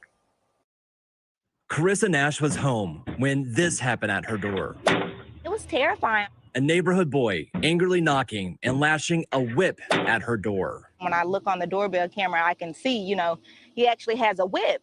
So I just, swing the door open. I'm like, what's going on? You need to leave. The family says this started Thursday after school when their daughter and the neighborhood boy were walking back home. This one particular kid was hitting the girls with the skateboard, and she retaliated and hit him back. One of the other kids pushed him in some water, pushed him from behind. He fell into a puddle of water. When he got up, the first person he seen was our daughter. So he assumed that she did it. They also claim this scratch on the car was also from the whip. It's a deep scratch and not something that you can fill in or buff away. When Desiree Nash walked over to confront the boy's dad about this, as soon as he opens the door, I see that he has a weapon behind his back and he's leaning up against the doorway. He tries to show the neighbor what happened, but told him to get away. After the discussion got heated, Nash says the neighbor fired off a shot. His daughter was standing behind him in the doorway. She could have easily been hit by the bullet. My wife could have been hit. I could have been hit. Nash says then the cops arrived.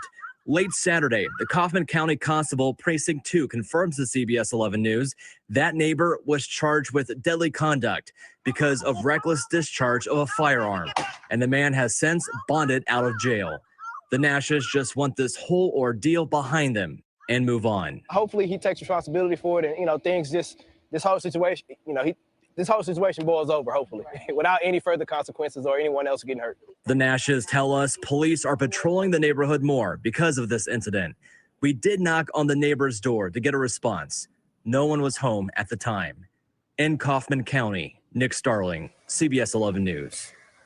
The neighbor has been identified, as you see here, as Brian Brunson. He's been charged with deadly conduct. As for the boy, the Kaufman County Constable says he is 9 years old and cannot be charged in a juvenile setting. We'll be right back. Let me explain something to y'all.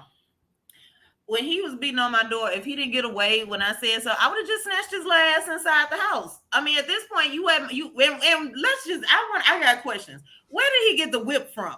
Okay. Man, get out of here. You got it from Doug. Who just got a whip at their house? Because if Doug, what is you doing to these women, man? What do you be doing that BDSM shit, Doug? Another play. Man, you ain't shit. You ain't shit, BL. You ain't shit. So he went home that day. He was mad because he got pushed into a puddle of water. He was home. He saw the whip. Was like, oh, I don't think a 9-year-old knows what the whip means. I think he just saw it and saw a weapon. But then why? The parents ain't gonna say nothing about why he just walking down the street with this whip. Is anybody gonna ask these questions after everybody is safe and everything? I do got some more questions. Hey, I love what the couple did. They did exactly right. Professional, if a child causing you problems, you go to the parents, and they did that. And if the parents don't want to correct their child, then hey, we got to bring authorities in it. So, and that was wrong for what he did. I'm glad she recorded everything while her husband was up there talking to the dude. He pulled a gun out, as you can see. He fired off, and he deserved to be punished for that. So, hey, salute to that couple. He learned that from his parents. Look, his dad come to the door with a gun, shooting at people and exactly. Shit that. Talking to the parents in this instance isn't going to matter because that's where the fuck he got this attitude from. Okay, why you say Topaz stop it? What she say? Because I don't agree with her saying that she'll snatch the kid and bring him to the house. That'd be kidnapped then, Topaz. You don't want to do that. So. Listen, but here's the thing: it's my doorbell that is recording. I could just take that part off. I don't have to submit that part of the evidence. But first of all, shout out to Cool Jen and Nick Tatum coming through, and L Nixon. I miss y'all. I meant to shout y'all out earlier. My bad. Hey, Nick Taylor. Hey, y'all. No, okay, but so Brennan, listen, you not okay. I'm gonna talk about my age again. But when I was little, if the parents in the neighborhood caught you doing some shit, they could tell your ass up too. Okay, and then they come and tell your parents why they told your ass up. Now, I don't agree with that because some of these parents out here in today's world got their own issues and shit. Now, look, don't put your hand on my kid. But back then, that was the thing. You come knock on my door and you done scratched up my car, I'm going to tell your ass up. And then when I take you to your parents, you're probably going to get it a second time. Well, Topaz, I know you're talking about back in the 60s, but we in 2022. Them days are over. No, hold on. Not a T's point. No, not a T. The T's point. When I was growing up in the 90s and even like the early 2000s, the neighborhood I grew up in, they used to be the type of setup that I grew up under. Like at the end of the day, if I was out in the streets wilding doing some shit that I know I wasn't supposed to be doing, like pretty much everybody on the street I grew up on, they knew each other. They knew my grandparents, my mom, they knew my uncles, my aunts and shit, and they, like Topaz said, they had a type of relationship where if I was out there in the streets out of line on some bullshit, they had every right to whip my ass or to check me, and my grandparents or my people wouldn't get mad about it. You know what I'm saying? Then I still would get my ass whipped when I got back, home from my people. So yeah, I grew up during like the last era of that. You know what I'm saying? So. Sir, so let me ask you. Okay, so when you know how like in the neighborhood you go outside, you either play like softball or kickball or whatever. Yeah. Y'all ever broke somebody's window with one of them balls? I broke somebody's window. We was outside in the middle of the street playing baseball, and it was my turn to bat, and I hit that motherfucker and it went flying. I think it broke somebody's car window. It went through somebody's car window, they house window, any of that shit. And real quick, I just want to give a shout out to Nick Taylor up in here. What's going on with you, man? Appreciate you coming through. But anyway, you got it, T.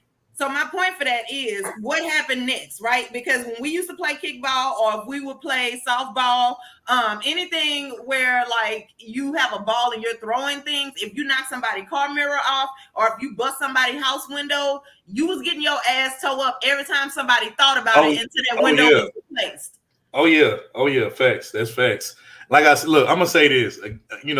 This ain't those times anymore. You can't just do that because that it's all kind of laws against that. But I will say that, if that little nigga would have came up to, or that little white boy would have came up to my door doing that shit, hitting one with the whip, and then first of all, let me just even take the whip out the equation. It's not even just so much the whip. Yeah, that's part of it, but the fact that he was beating on the door like he's some kind of grown person. Like, first of all, anybody house you beat on, particularly a black person, when you beat on their house, like you don't know what could happen because we already paranoid. We hear some beat on the door, we think it might be the police or somebody trying to kick in the door or something. So just imagine if that would have been the wrong person. They thought somebody trying to kick in the door and they would have had a gun or something, bro. Like that shit could have went all kind of different ways and it could have ended badly for that kid. You know what I'm saying? So that kid was tripping just from beating on that door like that alone. Like, you beat on my motherfucking door like you grown, you pay some bills here when you just somebody that live across the street, number one. Number two, like T said, where the fuck you get that whip from? How the fuck is a child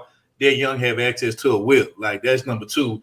And then number three, like, whatever little issue you had with their daughter, whether it was true or not, you take that up with somebody at the school or, you tell your parents and then they, y'all had like a parent-teacher conference or some shit and y'all work that shit out like that. But you don't, take that shit from school to home and then you go right across the street and, you beat on somebody's door. Like, you can't do that shit because best believe if there had been a young black boy that did that shit to a white person's house and, they would have shot the kid, then it would have been like, oh, well, you know what? He shouldn't have been beating on that motherfucking door and shit, especially from all, these people in this space that be on some, some coon and shit or hate black people type shit. They'd be like, oh, that little nigga deserved to get shot because, man, you can't be going around beating on people's door like that. So, what I'm saying? So you got to have the same energy for this situation, too. You know what I'm saying? That's all I'm saying. So, hell nah, bro. Don't be doing that shit. Like, what the fuck wrong with you? And, like, bro, like, obviously, your parents ain't teach you shit, bro, because that was one thing that, my people told me earlier, like, bro, you just going to go around fucking with people for no reason or going on somebody's property doing some shit because, like, that's an automatic, not only is that an automatic violation and for ass whooping, but shit, like in Texas, another place, which that did happen in Texas. That was somewhere in Dallas. But, like, bro, you in a state where, people got the right to blow your head off when you on their property. Like, bro, like, you tripping. Like, your parents should have told you something about that, bro. What the fuck wrong with them? I want to point out, since you mentioned Texas and our gun laws and stuff, we do have stand your ground, and we do have, like, they really love the Second Amendment down here. However, this dude still went to jail for it because he just popping off in the middle of a residential area in broad daylight, and he was not being threatened. Okay, so there is, people love to act like it's just wild, wild west down here, but there are actual rules you got to be following when you do this.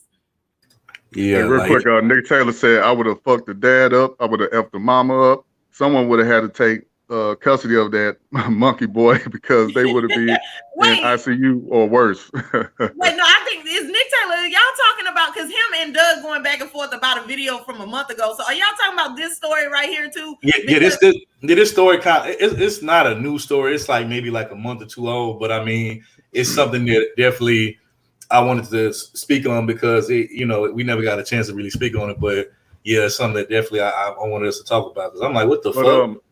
But for this situation, I can't really blame the child because the parents of that boy, they didn't take responsibility. They just act like, well, the father, excuse me, he act like he did nothing wrong.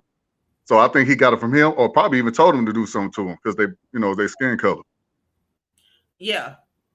Well, I mean, because think about it. So the kid got pushed down, and he probably, I'm gonna say this, maybe he went home and told his dad, hey, somebody pushed me in a puddle of water, or the dad asked because he was covered in water, whatever. And then, the dad was probably like, oh, well, go out there and handle it. So, I mean, how do your kid walk out with a whole ass whip and you don't see this? Like, I think the dad knew. I really do think that, and you were right in the first place, Brandon, when you said parents, because if the mom is involved, because we don't know, like, look at the delinquency of this child. Could be a single dad, could be a single father. Yeah, he could be a stressed out single dad that should have chose better, right? But if the mom is there, they are a team and they are one. So she just as at fault as him because she also saw this nigga walking out with a whole whip. Long ass, object, and you not gonna ask what he finna do with it. What good is finna come with your kid walking outside? Man, he lucky that woman ain't take that damn whip from him and start whipping his ass with it. He lucky, but shout out over your knee and show him that he's still 9 years old. Tear that ass up. Shout out to Nick Taylor. He said Dallas is a blue city in a red state. I live in Texas as well, but I'm in a red city in a red county. So. Let's say Nick Taylor is my. Talk to you. I can't do red cities. Hell no. Let's say if Nick Taylor is my neighbor, he come to my door, say, "Your son over here, got a whip out. He's scratching up my car. He showed me the video, everything. I look at my son and say, where that whip at? Take him upstairs and handle my business with him. That's bottom line. Ain't no. Once you show me proof that my child out there acting bad, destroying your property. You know what? I hate to say this, but you know what? Brandon L. See, that dad, he didn't even want to look at the video. He told them to get off his porch. Exactly. When they he was dead wrong for that. And then he pulled out a gun and started shooting people. So he don't make good decisions either. You know what? That's why you got to record everything because our parents be, my child would never do that. Well, look at this damn video. Look at the little boy, little girl. I hate to say this, but you know what? I just thought about something. So them little baby kids in the hood, they be like, they be in like little elementary and kindergarten, they be fighting and shit at an early age and shit like that. And you be like, man, how the hell your little young ass badass fighting and shit? And they be fighting, they be having hands to them little niggas. This is like one of those perfect scenarios where they should have had one of them little young baby kids who got hands to whip that little boy ass. Because then it wouldn't have been like, he would have been like, okay, like you see what he doing, go get him. And he would have whipped that nigga ass or whipped that white boy ass. And the next thing you know, would have been like, whatever, you know what I'm saying? Because you can't arrest no kid that young for him fighting another kid his age and shit, you know what I'm saying? You know what, you absolutely right. Because another thing that I'm not cool with, and I do think it was wrong, but growing up in wayward areas, if it's just like an argument between just those two kids, the adults would sit there and they would make sure nobody got no weapons, and then they let them fight. They be like fight. They be like fight. They be like fight. No, go ahead, get after it. Y'all this mad, so go ahead and do it, and then nobody jump in. And they be watching that shit. They be like fight. They be fighting and they be laughing and shit. The adults be laughing in the background. Yeah, making commentary and shit. Like everybody's a sportscaster now. This is the perfect scenario for those type of situations. You know what I'm saying? If they would have had a child that was a male child that young that could have went toe to toe with that little kid. You know what I'm saying? But it is. I don't know how in the chat they got this story about whipping in the bedroom. I don't know what Doug talking about. He said a feather candle during a good time. Bronze Dip, you ain't shit. She's talking about some 50 Shades of Doug. Yeah. God. I'm dead right now. Y'all ain't shit. Our chat ain't shit, I swear. What y'all talking about? We supposed to be talking about parenting skills. Y'all talking about whipping in the bathroom and the candles lit. God, but I love our chair. But but that's my whole take on it, though. Honestly, but like I said, lucky that woman wasn't like, she was thoughtful enough to not, you know, retaliate and put her hand because there been most black children. Wait, let me see what you got over there, T. Y'all remember these clearly Canadian from, well, when I was a kid, I didn't think they still made these, so I found one and I got the pink one. Was it like sparkling water? Yeah, but it's real bubbly. I don't know. Listen, I loved it, and I saw a whole wall of them, so I'm gonna go get some more. And this gonna go amazingly well with my Henny. I'm gonna just throw that out there. It's better than Sprite.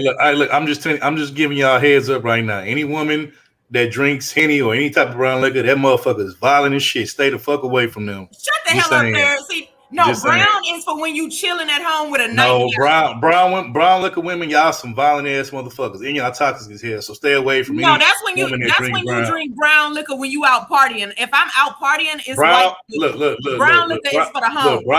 Brown liquor women, y'all violent and toxic. Clear liquor women, y'all freaky and slutty. So there you go. But anyway, so Kane, I guess. What's the new cognac these days then? Because see, I don't necessarily always have brown liquor, and so when I'm in a brown liquor mood, I just get it because that's what I remember. So what's the new brown liquor? Not Jack Daniels. Hell no, Jack Daniels is too sweet, and I associate it with being sick with hot toddies, cholesterol, so I can't do it. But Dustin, if a woman drink Henny, if she drink Crown Royal, if she drink like turkey, that wild turkey shit, you know what I'm saying? If she drink any of that shit, leave immediately. That motherfucker is violent and toxic. I got one too. Peach Amsterdam. Stay away from the women that drink that, man. Peach Amsterdam is nice. Don't do that. Oh, Topaz, you tell me. Look, here we go. Look. Hey, Brady. I smell toxic. I smell toxic. Hey, Brady, look. Brady, you know what they say? Hey, you know what they say, Brandon? A hit dog gonna holler. You know what I'm saying? Yeah, man. Nah. Hey, them women that drink that are very hands-on. I'm just gonna put that out there. Stay away from them. What the hell we not, Brandon? No, real quick. I feel like Topaz hear somebody say something wrong while she on that drink, boy. She gonna put the paws on you. Listen, no. If I'm drunk, you got a better chance of getting away scot-free. Now, if I'm sober and I hear that shit and I'm just so clear-headed and I'm like, oh, you really have me fucked up? That's when. You might want to hold down. Yes, Ivan. Once you said she sipping on that drink right there, I know women that sip that drink. It's not real quick. Not a good thing. real quick, Brandon. I think you wanted to address something that Kane said. We can go to the next topic. Yeah, Kane was saying, hold up. It was a little black girl that put the pressure on the little white boy. He went and got a weapon, and the pops pulled out a bigger weapon. Oh, well, I was gonna say, do you think it was their daughter or something that did this? That I guess started with the little white boy? No, some other kids was targeting that whole group, and they was hitting the girls with skateboards and stuff, and then they pushed him in the water. But when he got up, he saw the little black girl, and he thought she did it. Oh, okay. So if Kane is saying that it was a black girl that pushed him in the water, and he just got up and saw any black girl, that's still racist. I mean, so what? We all look alike now. And now, I mean, like if you say a group of people, it's gonna be hard to see who did it. You know what I'm saying? Your mind is like you're full of emotion and anger. You're ready to swing on anybody, whoever the closest. So I've seen situations like that too. He went home, found a weapon, and then came back and had the wrong person. If you're doing I can see blind rage and crimes of passion if you do it right then. But if you go home and think about it and get something to make sure, he weighed the odds and then said, "Oh, I'm gonna need this whip." So I wouldn't give a grown person that excuse, but I will say I'll give a child that excuse. They don't know no better. Yeah, but you're right. I agree with you, but he's a kid. If his parents didn't teach him, I guess it's my job. You showed up at my house. This is a sign that it needs to be. Oh yeah. He was dead wrong for just showing up at somebody's house. Without telling your parents what's going on. You could have been hurt. They could have did some harm to that little boy. Yeah, see, that's what I'm saying. This was a teaching lesson for that little boy instead. But the white man, want to have a little attitude and stuff and want to shoot in the air, whatever he shot at. So. Yeah, your son going around knocking on people's doors, brandishing a weapon. First of all, if you're really trying to use a weapon, you hide it. You don't brandish it. So what if he had went to the wrong house and then it was a child serial killer or something that lived there? That little whip wasn't gonna do shit but get his ass whooped with it. So okay, I didn't. He said, I didn't catch that part. Oh, okay. Hey, real quick, I'm gonna say that we're gonna go to the next topic, but So when Topaz be over there drinking her whatever type of brown she want to drink, she be over there. I've been drinking, looking at ass. See, that's you over there. I'm I just said, saying. eat the cake, anime, eat the cake. No. Yesterday I had strawberry shortcake. Okay, so that was yesterday. Today we're not doing cake. I had my big breakfast, and so now it's light. Eat the cake, Topaz. Eat the cake, Topaz. No, but I had a girl listen to that song. She used to love that song. Drunk in love. Does she sound like that, Brittany? Oh my God, I used to hear that song every day. But I did like a Jay-Z part, so I played along with it. You know, I was Jay-Z, she was Beyonce. Man, y'all ain't shit. Okay, all right. So we gonna go to the next topic, y'all. So next topic, man. Look, I'm gonna just say this, man. Like, No, okay. I know Jay. Don't that shit make you throw? I can't do it. That was in high school. Gigi said, "Sing it, dog." Gigi. What the fuck? How you come on? Look at this new avatar to my Topaz is not. I don't know. Yes. What the hell is? I should be doing this because she be growing and understanding. Okay, man, boo, Gigi, boo. You know what, Gigi? We hate your avatars. They suck. Boo. No, you a hater. You the only one. Everybody else loves them. And he was in falsetto. That was not a soprano. Brandon couldn't reach for them notes. I wish Gigi was in front of me so I could throw it. I wish Gigi was in front of me so I could throw a tomato at her ass for that bullshit ass. I got to throw one down at her. Yeah, but anyway. No, don't bring Brandon back to them tomatoes. Too late. But anyway, we're gonna go to the next topic. So, man, this next one. So I know at some point in our life, you know what I'm saying, we all didn't been to church, or a lot of us probably grew up in the church, right? Like that's all been a thing, right? At one point in our life, right? Even if we don't go now, right? Am I right about saying that, fam? Yeah, I grew up in the church, and I say it as an adult. Lord know my heart. Okay. Yeah, I said this. I agree. I said the same thing. What about you, B? When last time y'all been to church? I ain't been to church probably like 4 years. I can't even tell you, bro. But shit, for me, it's been longer than that. I say heathen. You a heathen third. I knew it. I'll probably say, bro. Honestly, bro, I'm probably willing to say I ain't stepped foot in the church in like 10 years, maybe longer, bro. Honestly, I'm gonna keep it a buck. Yeah, it's been that long, but if we're not counting like Christmas and Mother's Day and Easter, then it's been about 20 years. But you know, every now and then, she gotta be deep, dog. Wait, how you now mode? It ain't been a church. Yeah. You know what? Let's analyze that for how you and that's a whole topic. That's a whole topic right there, man. We'll do that another day. Yeah, that's a whole topic. First of all, because what I'm in is a convent. Okay, I don't have the same influence from the heathen world that y'all do. I'm not be inside the church. And if I'm not mistaken, if you're in church, that's a hospital for people who need help out of their sinful ways. Y'all need to be there every time the doors open. But my ass. Listen, mind y'all business, okay? See, if I ain't been to church in 4 years, 10 years. You 20 years. God damn. No, listen, that's as soon as I got like grown and out from under my mom's wing, I was like, listen, I ain't gonna do this. Facts, Isaac, facts, nigga, facts. Shut up, wait, Nick Taylor, it's different with you. You don't claim what's one for the preach mode or reverend mode. You don't do that stuff. That's her over here, so you good. No, listen. First of all, nuns ain't in church every like as much as I have. They live in church. yeah, they live in church. But it was Wednesday night Bible study, Thursday night. Did you watch Sister Act? Did you watch Sister Act? You must never watch the movie Sister Act. I don't want to do it. I don't want to. They was in the church. They lived. Look, this is interesting. So let's troll. Unless he said, believe it or not, I went back. So you know what? You need to officially change your name from Let's Troll to Let's Praise, since you be up in there praising the Lord and shit. You know that's right. Honestly, like, listen, Let's Troll is part of the nun mode. She is part of the game. That's evil. Well, if she part of it, Doug, come on, Doug, be nice, man. There's some hoes in church. Yeah, they do. It be some fine ones too in church. It be some. Not only do. Wait, hold on. Not only do hoes be in church, but it be some fine ass hoes in church. But you know, to add to what you just said, if Let's See is part of your damn nun mode group, that I know that no more full of shit. I know no more ain't No, what see y'all what claim you it to doing, be. Third, right You know now. what What I'm you're saying? doing So is assuming that LeBron's you know zip better fake. I than the ain't gonna lie. Lord, Everything. like you, like the 15 Lord years. can't God anybody. damn, y'all some But the demons. Lord can yeah, take you know what? Facts, man. The facts, man. Facts. He These said. girls in He here in this said. chat be claiming that Ensign ain't been in church in 30, 40 years. What the hell, because you man? know the people that be the most heathenistic be in church, so they won't be seen. Look what Isaac Sauce say. He said third. Look, she ain't even doing any Bible topics on nigga too. She false flag like Well, you know why? yeah. Because the Lord Yeah. said don't argue with people about the Bible. Okay, so I'm not gonna get on here arguing with you niggas. I already see what big spiritual logic does, and I ain't got that kind of energy. Bronze He dip be is on here agreeing letting with y'all Topaz. I see what's going on now. I see. Wait. Let's see. I see. Hold on. One fucking minute.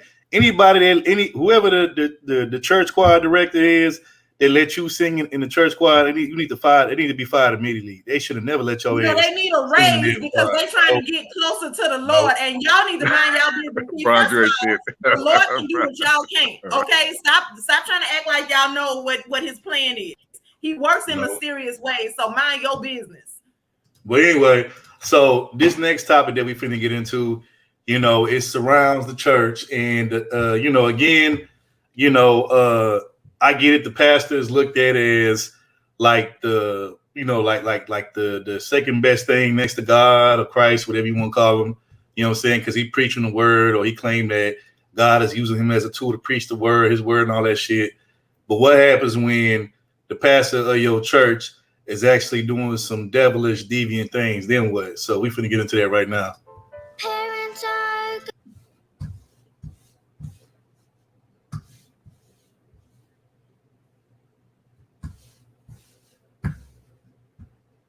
Oh yeah, my bad, y'all. Stand by, y'all. Not 30s. Beloved pastor. A stunning confession by a beloved pastor. I committed adultery. It was nearly 20 years ago. It continued far too long. 65-year-old Reverend John Lowe, who has been married to his wife Debbie for 45 years, poured out his heart to his congregation in Warsaw, Indiana during Sunday services, but it didn't quite go as he hoped. I sinned. I need to say that, and you deserve to hear it. Churchgoers rewarded him with a standing ovation, but things soon took a darker turn. A woman named Bobby Gephardt joined him on the altar and said she was the woman involved, and the preacher was not telling the whole story. I was just 16 when you took my virginity on your office floor. Do you remember that? I know you do. You did things to my teenage body that had never and should have never been done. She said she had been traumatized for 20 years by her experience at his hands. Then the woman's husband, Nate, joined in and held up some jewelry. This was Bobby's covenant of purity ring, which she wore while this man had sex with her, and she felt ashamed all these years. As she stormed out of the church, members of the congregation embraced her and shouted angrily at their pastor. If you did it, you need to admit it. 100%. The pastor had to face the congregants and beg for their forgiveness once again. I ask you to forgive me, and that's all I can do. Abby Plummer is the preacher's former daughter-in-law. She also knows the victim well. It's sad all the way around. I felt for Bobby. I admire her and Nate for doing that. But the only reason the truth came out was because Bobby and her husband had the courage to walk up there and tell the truth. Brianne Boswell, a reporter for Wayne 15 in Fort Wayne, says people have been suspicious of the preacher for years. We spoke with a lot of community members on the street today in downtown Warsaw. They honestly say that they aren't shocked by this information. They say that John Lowe always seemed as though he was too good to be true. There's always speculation that there was something more happening behind closed doors. The lies and the manipulation have to stop.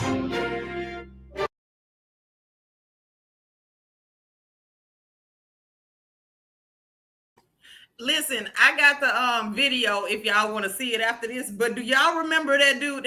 My bad. They were called prayer panties. He was getting women who had been accused of being prostitutes to come to his office, and he would pray over them, and then they had to remove their regular sinful panties, and then he held the good ones while they changed into them. So I'm just saying, pastors, and y'all talk about me. I'm sorry, the nun mode ain't never done no shit like this.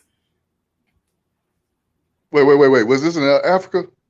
No, it was. Listen, I got the video when y'all finish. So let's talk about this one, and then I'll play that one. Well, if my pastor was to tell us that he did something like this with a teenage girl, I'm out of there. Now, let's say he said he cheated on his wife. I'm still in there.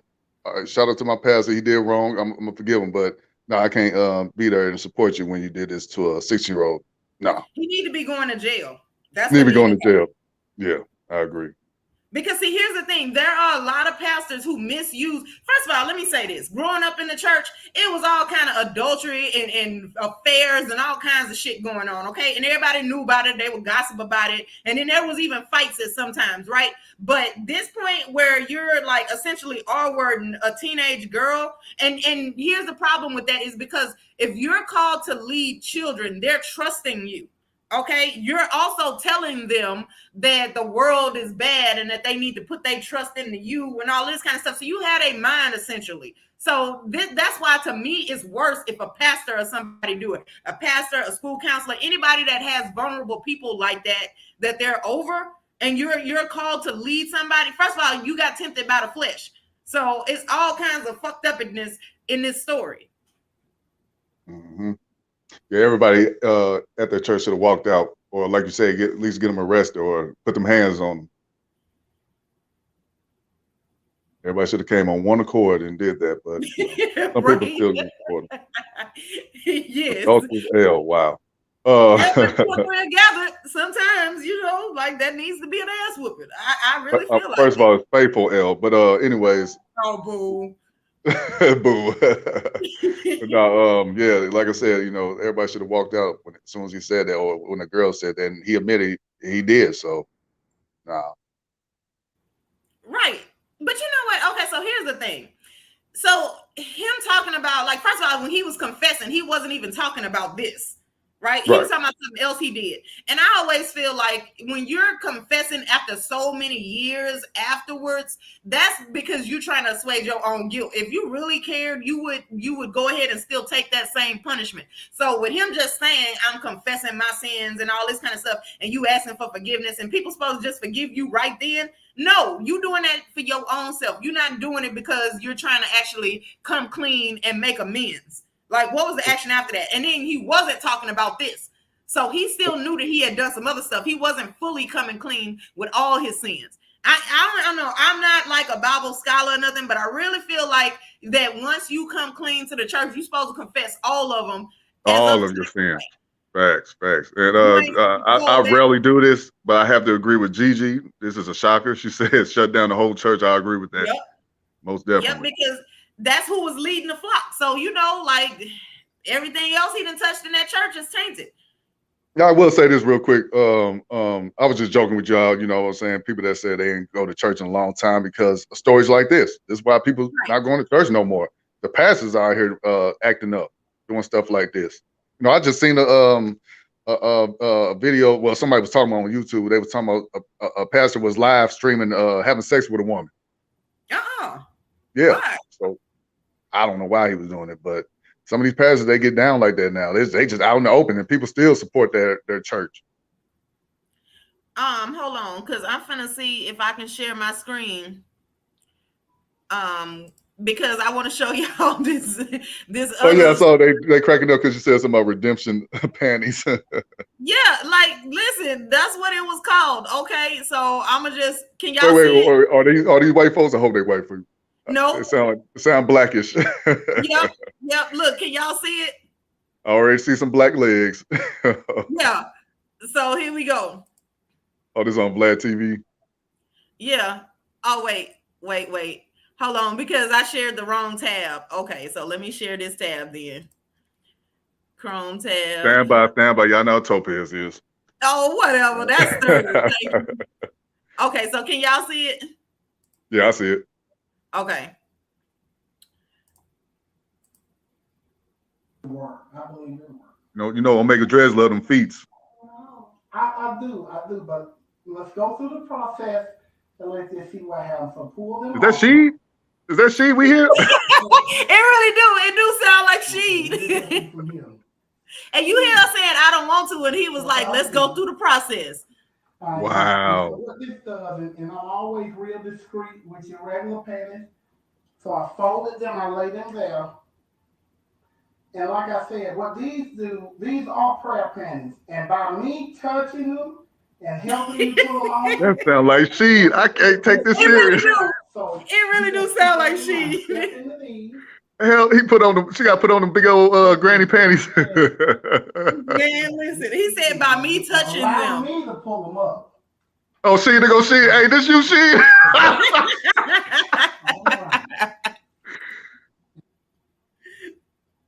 Hey, she, did you see that, man? Is that you, dog? So see what I'm saying? I told y'all, listen, pastors be out here doing the worst shit. Like I don't like. Yeah, man. How did he come up with that as a how did he come up with that as an idea? I don't get it. Like, what is that supposed to do? And he said by me touching them and pulling them up, that like apparently that's what makes them prayer panties. I don't know.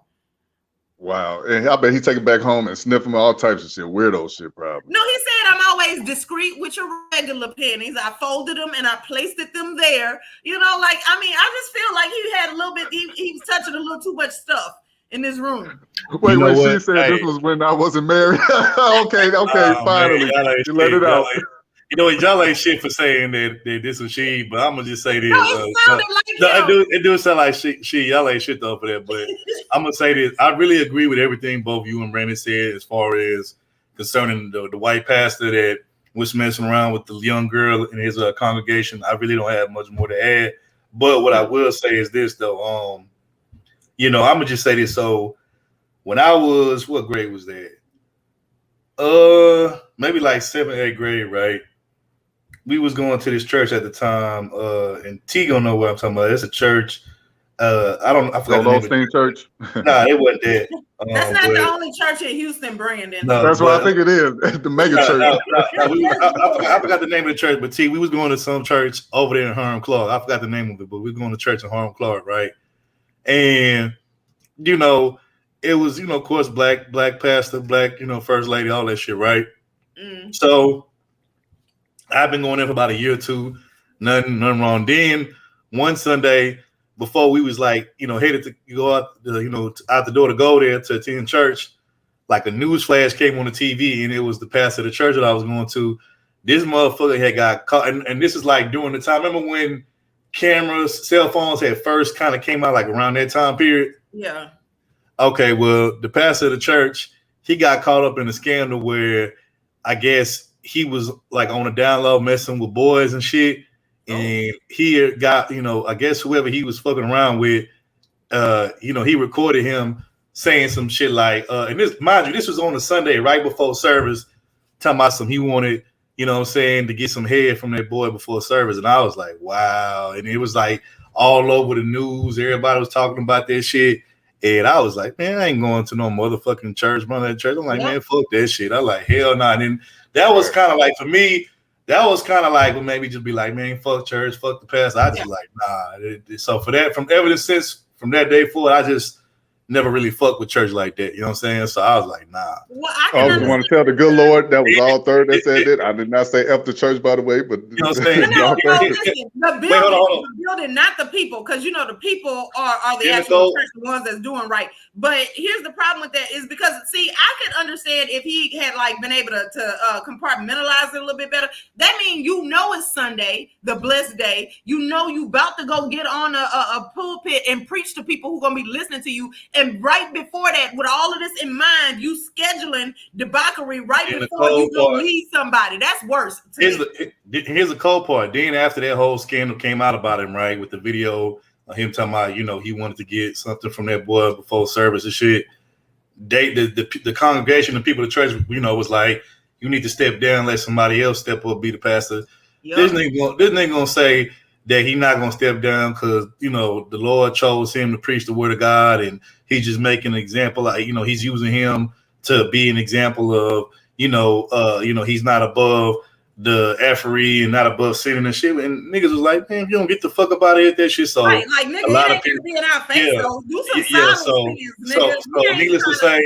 needless to say, me and my people stopped going to that church, and a lot of other people I knew that went to that church. They just like just left and went to a whole nother church. You know what I'm saying? Now, after that, I just quit going to church completely all together. You know what I'm saying? But still, I was just like, hell nah. But like, that's what do it. It's like when you gotta listen to somebody. Like, see, that's not just a regular ass sin, no. Okay, like that's a sin where nigga you purposely choosing to do this shit. You know everything about what you're doing right now is wrong, and you gonna still do it and think that you can't get caught. And then when you do get caught, you don't want to face the consequences.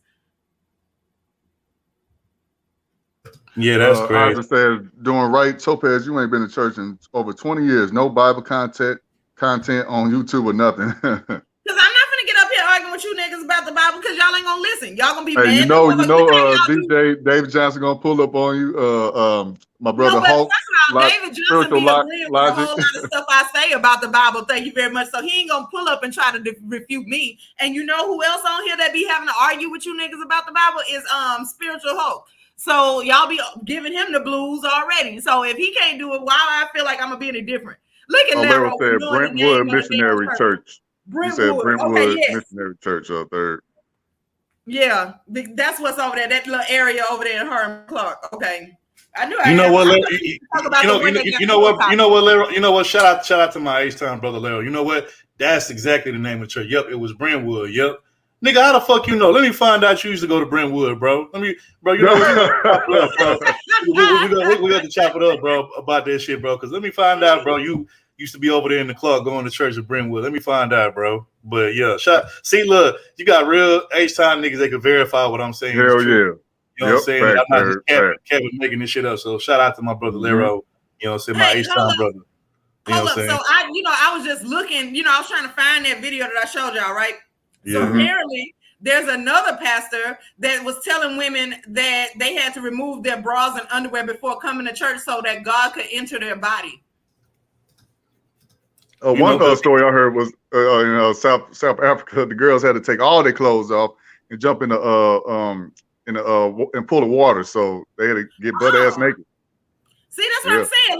Wash away all their sins. Yeah, no, hell no. Okay, see, I'm not going because I don't trust y'all. Okay, that's what I'm saying. It's like I don't trust niggas, and therefore. Well, the reason why the pastor asked, the lady of his congregation take her panties off and stuff, because he had to just put the spirit of God and the Holy Spirit up in her in order for her to receive her blessings. So that's all that was. Don't be mad at the pastor for that. I like my spirituality with an actual spirit, not some nigga talking about the spirit in him. Fuck that. No. Listen, these pastors, man, they do be hella bold. Like, I wish Pastor will tell my wife she got to do X, Y, Z. Like, you out your goddamn mind. Hey, but you know what? If she look at me like she want to do it, hey, I know something going on with her and Pastor. Exactly. But the Lord ain't never told you to get naked for Christ. That is not a thing. But you know what else, Brandon? We could be a whole nother topic, which we ain't gonna get into it because that's we could be here all day. But the fact that you got a lot of women and wives, they listen to their pastor more than listen to their own man and husband. Their own goddamn husband. Bro, that shit, I'd be like, hell to the nah. Like, and let's keep it real. That's why a lot of niggas really don't want to be with a lot of church going women, because it's like, you gonna listen to this motherfucker and hold on every word that he say. Meanwhile, he taking money out of our household. Meanwhile, I'm putting money into the household, but you listening to this nigga more than you listen to me. If you don't get the fuck out of here with that bullshit, like, hell no. Yeah, that's how I feel about some of these YouTubers. Like, these girls listen to you. I mean, rest in peace to dude, but they be like, Kevin Samuels saved my marriage. Like, how did this motherfucking YouTuber save your marriage? Why you ain't submissive to your husband that you want to do instead of letting the YouTuber tell you? But here's a cool part though. Kevin, how did Kevin save your marriage, but the nigga couldn't even save his own marriage? Which come to find out, when he, no, bro, no. You know what? I'm finna put both of you motherfuckers in the back, because you ain't gonna stop me from saying what I gotta say. Again, how the fuck can you have a marriage? Let me put it to you like this: how can you save somebody else's marriage and tell them what they should be doing in their marriage when, nigga, the whole time you was, acting like you was this bachelor nigga, the whole time you was really married, you was just separated from your motherfucking wife? Because when recently what came out, about the whole Kevin Samuels thing is that he still was legally married to his, I think it was his second wife. So whatever Kevin had, whatever type of money, whatever, whatever he had, like his estate or whatever the fuck, all that shit go to his second wife, who he still was currently married to when he passed away. So again, he sold y'all this facade and this dream that he was a single man living this bachelor lifestyle. But at the end of the day, the nigga was still married on paper. He just didn't want to get that divorce. You know what I'm saying? But he was still legally married on paper to his second wife. So again, how the fuck could y'all listen to somebody that's a hypocrite like this, tell y'all what y'all should do, but he can't even fix his own shit? That's all I'm saying. That's all I'm saying. Meanwhile, I went to go get Whoppers. I wasn't even over here. You know what? I figured out in life? Boppers eat Whoppers. You know what I'm saying? So, you know.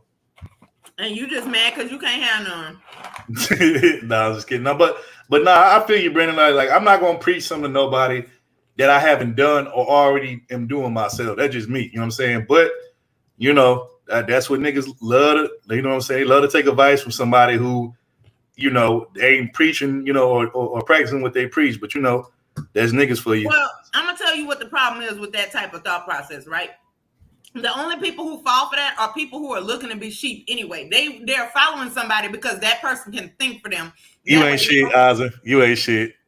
Oh, Isaac, oh Lord. Light skin. See, this is what light skinned men do. Anyway, the point for that is you don't feel like if that person is talking already that you don't have to think for yourself. So that's how all those groups of women that are following that get caught up in that. Like, you got the Bible, you know right from wrong. So if your pastor up there telling you some shit and it don't sound like it go along with what's in the Bible, you supposed to already know that's a problem. So if he's telling you that you need to be listening to him more than your husband, that's not what the Bible says.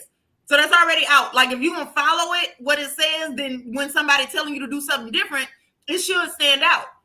Mm-hmm. Facts. Well, Facts. okay. Well, if y'all ready to go to the next topic, we can go to the next topic. Sir. Okay, so next topic.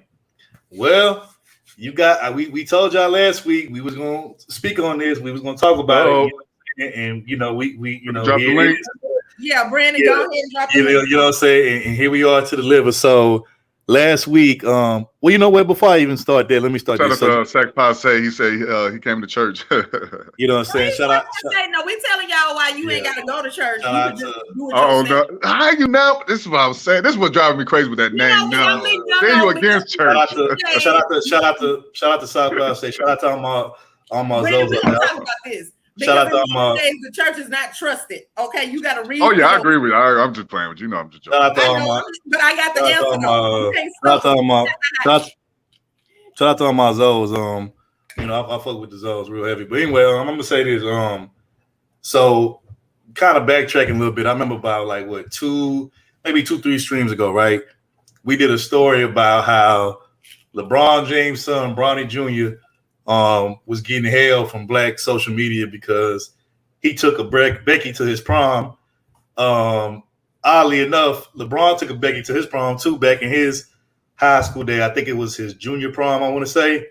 And so it's kind of like father, like son, right? And nothing wrong with that, by the way. Nothing wrong with that. Brandon. Oddly enough, one of the things that or one of the people that had something to say about it besides black women or the sisterhood per se, right? One of the people that had something to say about it was we had a real popular, famous pro-black that be on YouTube that be just talking all kind of shit about white folks and mostly particularly white women, right? And he had a really big problem with Bron's son, you know, going to prom with Becky. He said LeBron failed as a parent. You know, he should have took some beautiful sister to prom, all this stuff, right? And that individual that individual that said something about that just happened to be none other than famous pro-black Umar Johnson. And for those who don't remember what he said this. He said, oh, hold on, my bad. I got y'all, yeah. But he said that pretty much he had a lot to say on social media about it. And, you know, it was like, really, bro, how you going to say something about somebody else's kid when, number one, you ain't doing nothing for that kid. And two, that shit ain't none of your business. You know what I'm saying? It's just like, it's none of your business. But this is what Umar Johnson had to say. He said, hold on, let me take the comment off. Hold on. So he said, flagrant foul 2 on LeBron. He said, you're out of here for letting Bronny take a snow bunny to prom. Did Savannah sign off on this mess too? Dr. Umar will be in LA this weekend. Wait, what's the other part you said? Hold on, my bad. Y'all, we need to have a sit down. Oh, Yeah, y'all we need have to to sit down. Yeah. And it's like, bro, Umar, sit your ass down somewhere, bro. Like first of all, Umar, you need to be worried about why that school still ain't built, and you didn't took a whole bunch of money, finesse a whole bunch of money to build a school that ain't even built yet. That's what you need to be say, had y'all gave worried me about. $2 million, I would have had the school built by now. I'm just saying. So anyway, we would have took that money and went around the world again, taking trips and stuff. Oh, whatever. So the reason why I brought up Umar Johnson is because, like I said, he's Mr. Pro Brackety Black Man, Super Pro Black. Well, recently, he got caught slipping at a mall, you know what I'm saying, doing the unthinkable and doing something that I think nobody would ever guess him doing in a million years. And we're gonna get into that right now. So let's go ahead and get into it. Hold on, let me add this back to the stream. There you go. Yeah, we finna get into that right now. Brandon, I already know you was jumping for joy when you seen this shit. I know you was happy. No. So, but we finna get into it. Find her. Show me on earth. If you can like find a snow bunny on earth. If you can find her, find her. Show me a snow bunny who's going to say she has some of this chocolate milk with her vanilla cookie. You got it. Oh my God. Look at it. Got him. You can't find one. Find Got me a him. snow bunny who's going to go live. I don't want no secrets. I don't do secrets. You got something to say about me. I want it live for the world to see. Show me the snow bunny who said Dr. Umar gave me some of his chocolate milk with my vanilla cookies. Find it. Boy, no way, boy. Boy, no way, boy. What's up, guys? It's your boy, Chick Smooth. Well, look what we have here. So some guy spotted Umar at the mall. You guys all know Dr. Umar Johnson. He's been very outspoken about dating white women. But today he was at the mall and he was spotted getting a little too chummy with a white woman. As you guys can see in this video, Umar was smiling. Didn't seem to have the same energy that he always has. Omega Dreads, you ain't shit, dog. White women. You would think that when he sees one, he would go the other way. He would treat white women like he was allergic to them. When I first saw this video, I had to watch this like 10 times. I thought it was photoshopped. I said, no way, that could be brother Umar. Now, Umar did respond to this, right? He took to Twitter and explained what happened. He said, yes, I was at Cherry Hill Mall today. My iPhone crashed last night and the closest Apple store with an available appointment today was in Jersey. I'm not sure where Umar was, but this drive to Jersey seems a little bit far and out the way. Maybe he was in Philly. I don't know. And then he says, as I was leaving the mall, I stopped at a kiosk to view the incest and crystals. That non-African woman is simply the vendor. Now, my only question is, why would Umar buy incest and crystals from a non-African American person? But Umar didn't stop there to defend himself. Umar took to Instagram and he said, why did you dusty snow bunny loving beta males leave out the footage of me taking a pic with the brother? That would have given context to the conversation with the vendor. Why did you remove the footage of me paying her for my incest? Lastly, why did you not show me walking off? After the pic with the brother, she asked who I was. I told her, then she pulled her phone out and searched me on YouTube. The Breakfast Club videos popped up first in the feed. I simply pointed to those videos on her phone and said, that's me. She said, wow, that is you. I promptly picked up my merchandise bag and headed to the smoothie shop where I ran into the beautiful sister that I took a picture with and then onto my car to get back to Philly before the storm hit. You Negroes can't stand the principled black man. Listen, man, I wasn't there, but all I'm going to say is from this video, Umar, you definitely seemed a lot friendlier than you lead on in your videos with white women. Tell me what you guys think about this, man. Push comments below, subscribe to my channel. I'll see you guys later, man.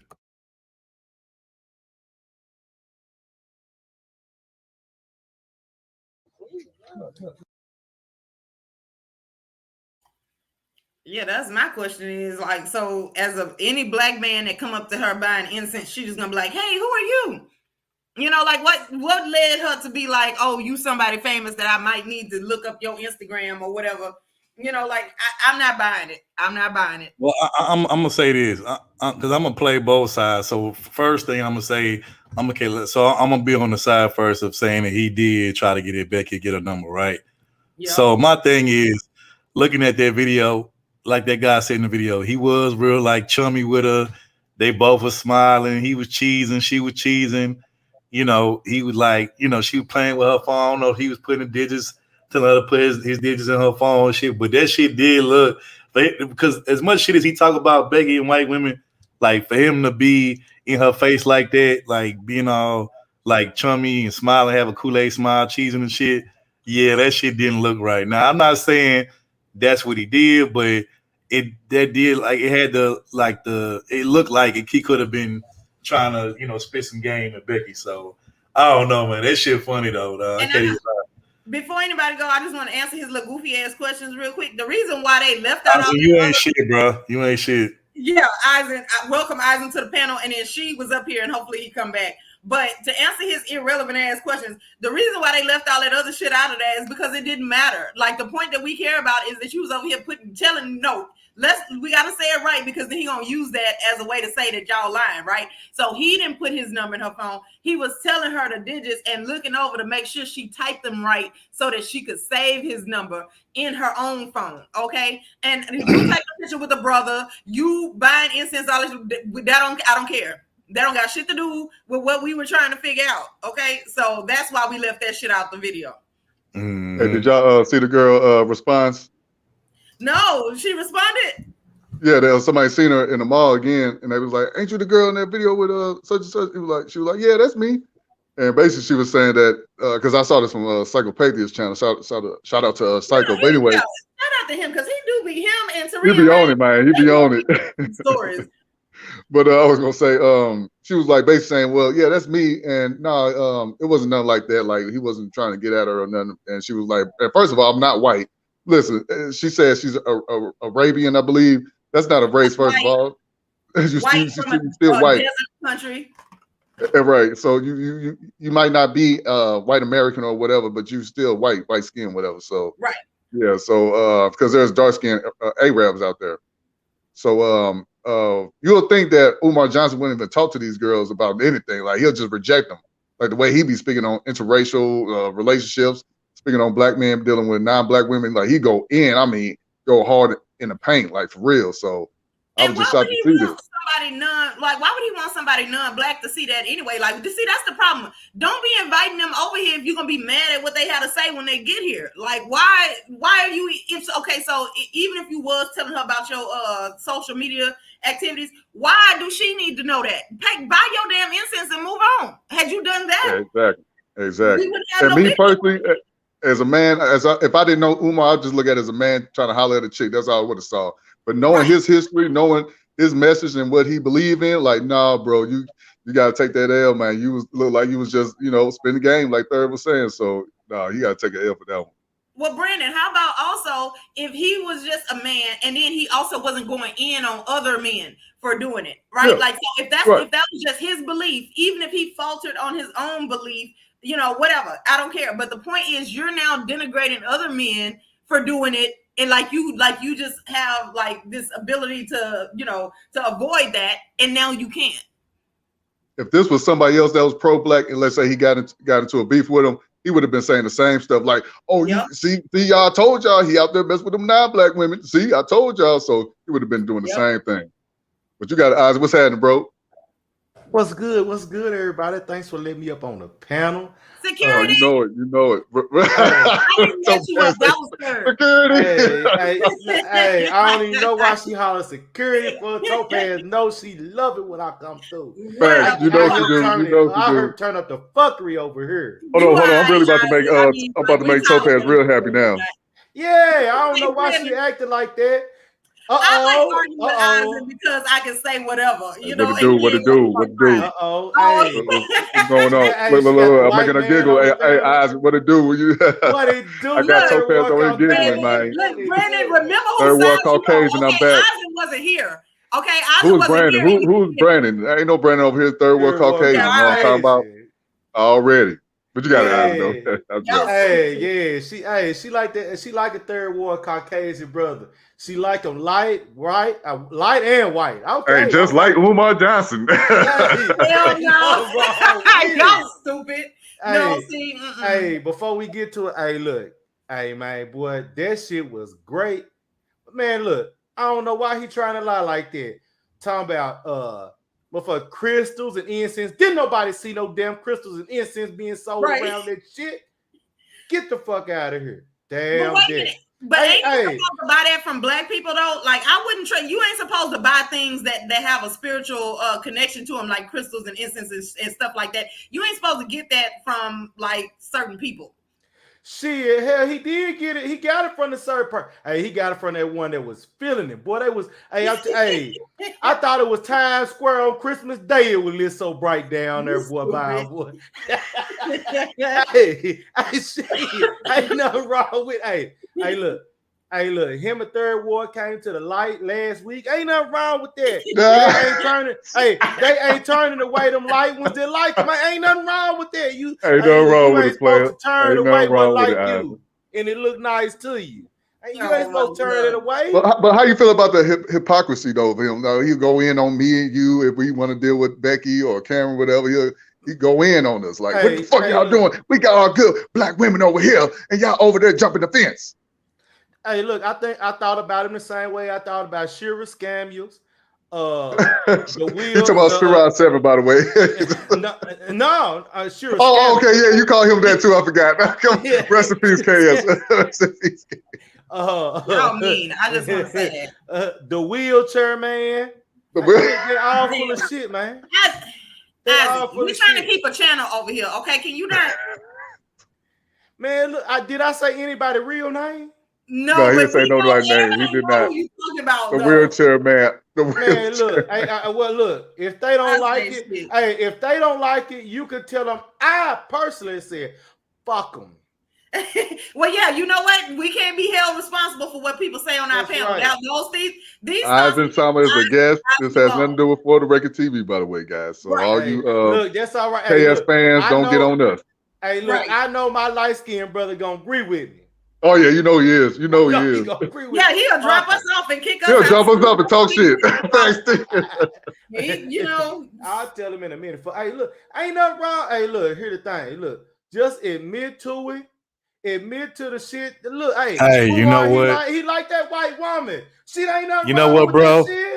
You know what, bro? They right. I sure will drop their ass off, and us light skinned niggas talk about shit, man. Go ahead, continue, bro. Hey, look, keep preaching, bro. Preach on, my brother. Preach on. Look, I just want just admit to the shit. Hey, look, the white woman liked me, and I liked her too. It is what it is. Ain't nothing wrong with that. You supposed to like what like you, and you like it. Fuck that shit. Oh, there go my trap brother. Hey, you ain't got to drop me, fam. I had to replace that dark skinned nigga, man. You know, it's light skin up here. It's all light skin all day. This Fifth Ward Dominican up in this thing. You know what I'm talking about? What's up, my trap brother? Hey, what's happening, man? Hey, that vending machine, hey, you know it's cracking, man. It's booming. Hey, shout out to Bronze with them cookies, man. I had to bail myself out because of them cookies, man. We right over here with the cookie vendor trap machine. Hey, shout out to Bronze. She helped a nigga get out of jail, man. She helped a nigga get out of jail, you know what I'm saying? So I'm gonna get some lawyers and handle that. But anyways, man, y'all go ahead, y'all got it. We keeping the trap strong over here with them cookies. Hey, man, Bronze got us right over here. We gonna get wealthy. Yeah, man. We all eating. We all eating. Bronze does not, condone or participate in this amount of niggatry. Okay. Hey, Topaz, you just don't know your sister then. You don't know your sister. You know what I'm talking about? Wait. Work ethic, and she don't be just out here selling cookies full of weed and whatnot. Okay, y'all not gonna slander her. Nah, you don't know your sister. You don't know your sister, man. Hey, Fifth Ward. Now look. What's happening? Now this is coming.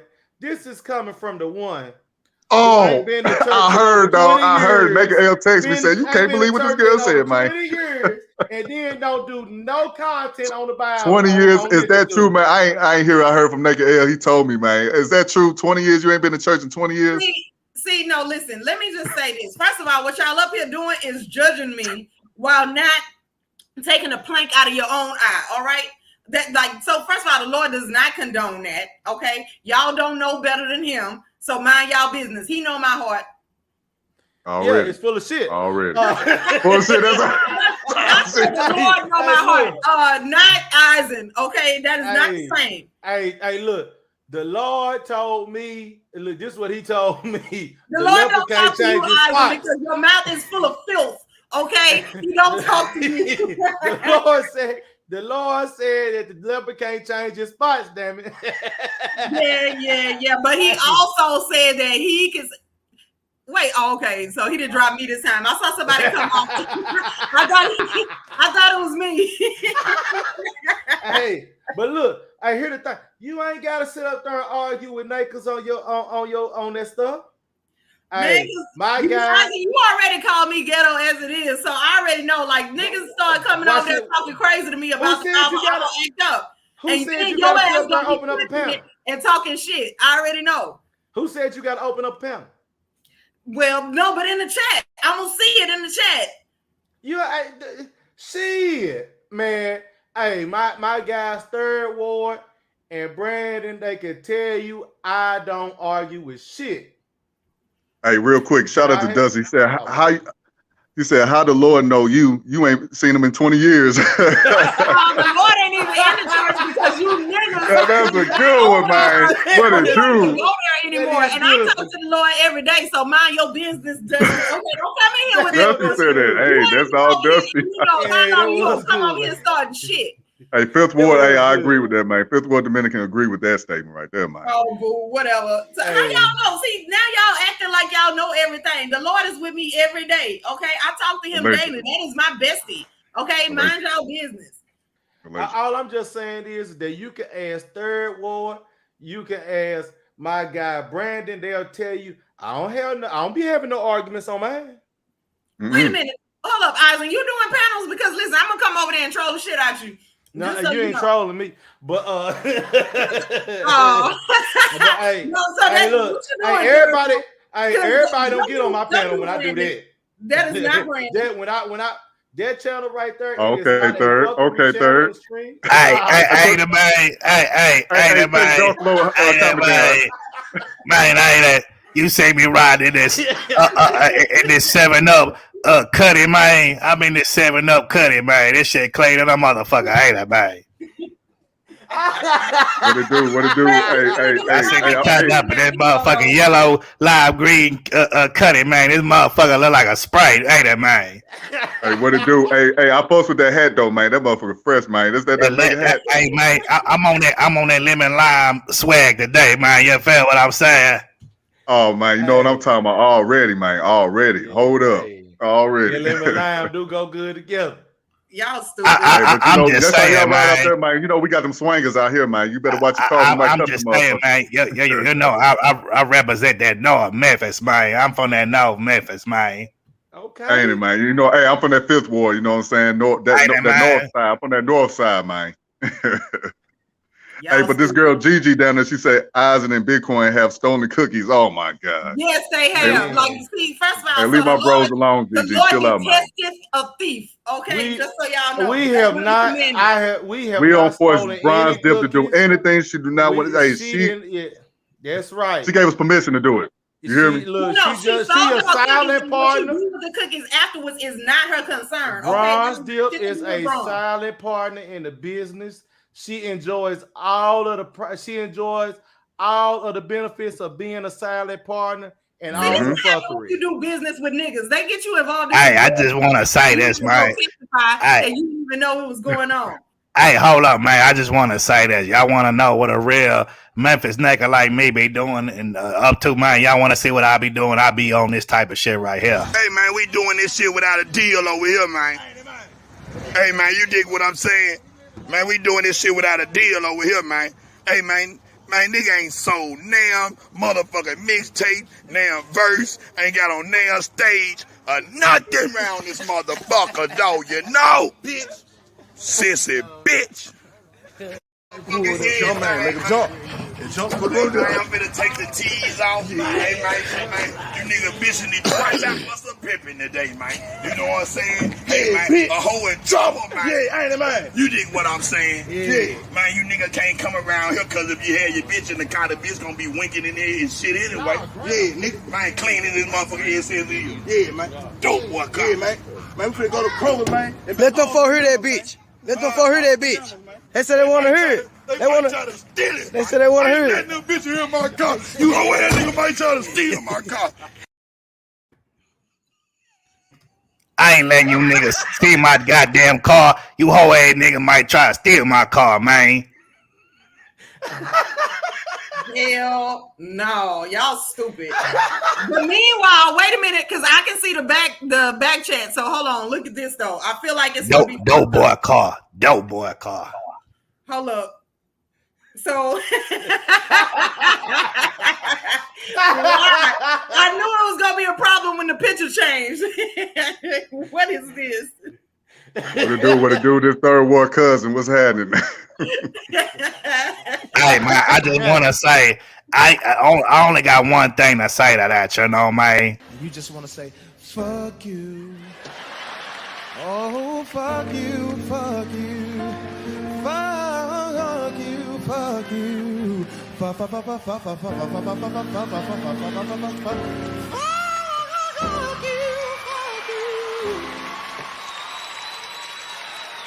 That's how Bilal would do it. Fuck you, sister, soul, sister. Fuck you, sister, soul, sister. Fuck you. 34 seconds of me, like, all right, we got it. Hey, have y'all seen Third War, man? I'm his cousin. What's going on, y'all? What's happening? We look just alike. They used to think we was twins, but that's my little cousin, though. But we can tell y'all apart because at least your head don't look like a hot air balloon. Like a Hey, y'all just hating on the real Memphis nigga because I riding in this lime green caddy. I mean, cutty. So y'all just mad. Y'all nigga mad. Y'all just hating on the real Memphis nigga, man.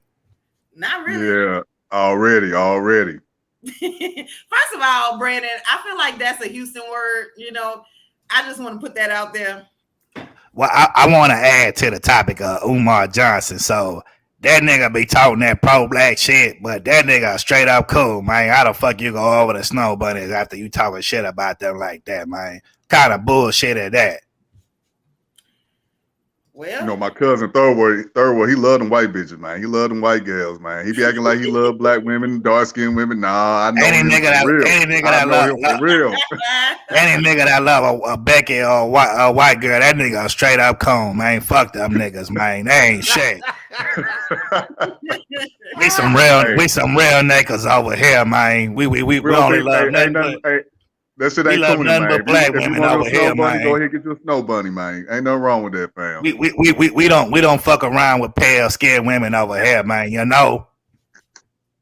Well, gotta hope that y'all like snow bunnies. Otherwise, they wouldn't exist. You know, so they trying to do that's self-preservation. Don't listen to them because they trying to save themselves. They don't care about you. I like my woman booty to be kind of melanated, you know, with some color to it. I can't be pink like some raw chicken, you know what I'm saying?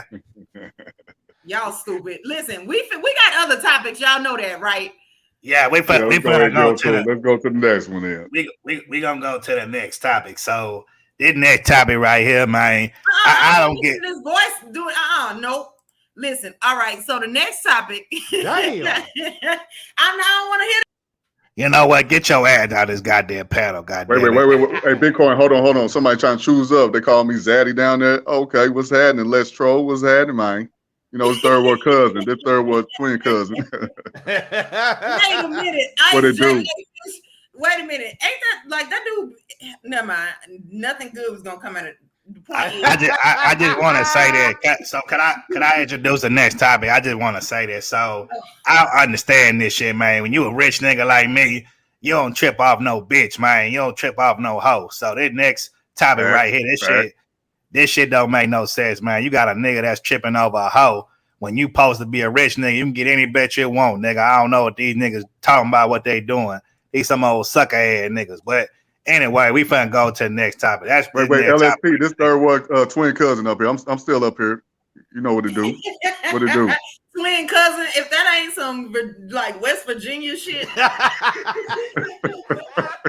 twin cousin. Oh my god. So we finna see.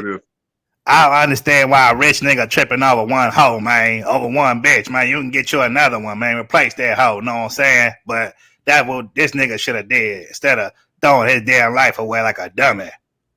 Hey, Bitcoin, they say you sound like Ism. They say you sound like Ism, man. Important, because let's be honest, cash makes the world run, and you definitely need it to survive. For a long time, everyday working people have been trying to better their lives by playing the lottery, hoping to win big. As some play for fun, just trying to win a couple dollars, others play to win big and for life-changing results. And on this episode of Hood Tales, I will be taking it to North Carolina to discuss a case of a lottery winner that had it all, but ended up with a life sentence. According to sources, in the summer of 2017, a man in his early 50s named Michael Todd Hill entered a gas station to play a scratch off. The Extreme Millions ticket the man bought at first was not a winner, so Michael went back to the clerk to play another ticket instead, Ultimate Millions. Joking with the clerk, Michael stated, "Why didn't you sell me the winning ticket?" And as he walked off to scratch off the new one, he saw he had a winner because of a dollar sign, but he did not know how much. After seeing a 10 and a 0, Michael quickly went to talk to the clerk, asking what did that mean. And the clerk nervously told him, "Sir, I think you just won $10 million, in which she was right. Michael at the time worked in a nuclear power plant and was married. After hitting big in an interview with local news, he told reporters, "This is life-changing money, and I'm going to pay off some bills and help my wife with her interior design." Fair use. Instead of monthly payouts, Michael took a lump sum of $6 million, and at the taxes, the man walked away with over $4 million. Fast forward 3 years, Michael at the time was dating a young correctional officer named Kiana Graham. The young lady was 23 years old and Michael 54.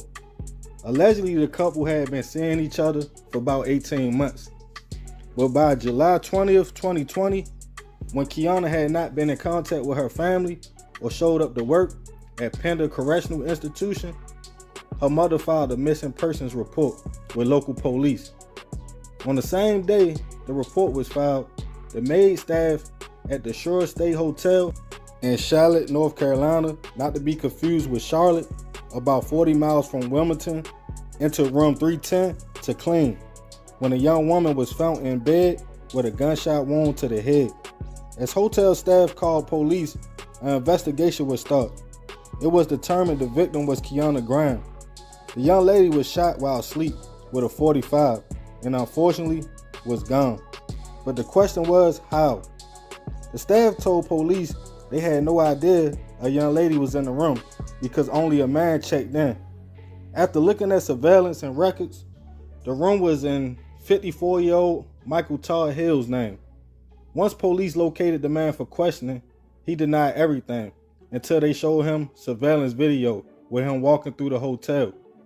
By then, realizing he was caught, Michael allegedly made a full confession, stating Kiana was his girlfriend of 18 months, and the two was at the room together spending time. When Michael claimed that the young lady was texting other men while they were together, and it made him so mad to the point he felt disrespected and shot her.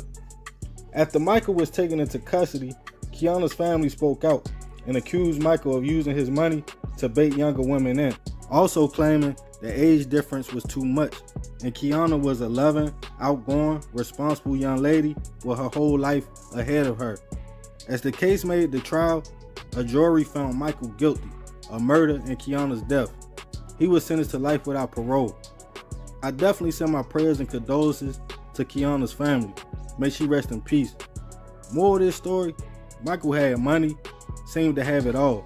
A young girlfriend, everything, and still snapped. Not even catching Kiana with another man. but just an alleged text message. And within 5 years, Michael went from being married, a millionaire, to life in prison.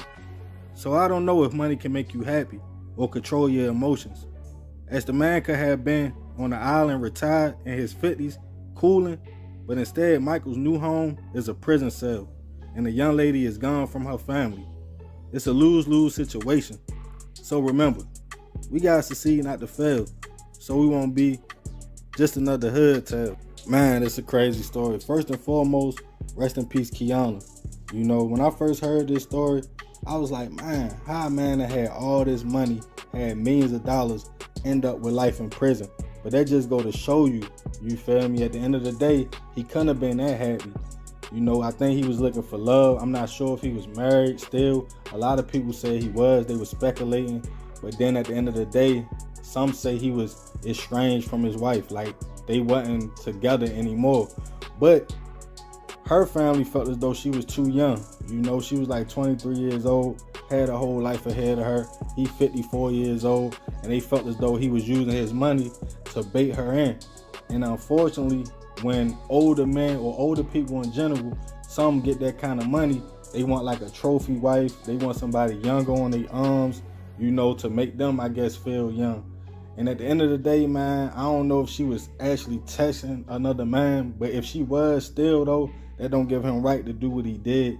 Because at the end of the day, you know, as an older dude, you gotta feel like, man, this girl young. You know, she young enough to be my daughter. So she probably, you know, doing her thing or whatever. But I guess he felt as though he had that money. He wanted to have that control over her in the situation. And some people snap when they lose control or feel like they losing what they invested in. I don't even know if he invested in her, because she had a job. It ain't like she wasn't working or nothing like that, man. But it's a messed up situation, you know. This man went from having it all, you know, within 5 years to going to prison for life. And a lot of times I hear people saying this all the time, you know, money can buy happiness because you could pay bills, you could do things, you could travel. But man, happiness is dependent on happiness. What I mean by that is whatever happening in your life. Because if you sick and you're not well, you can't enjoy that money. Fair use. Late as hell, Brandon, but I get it. I get it.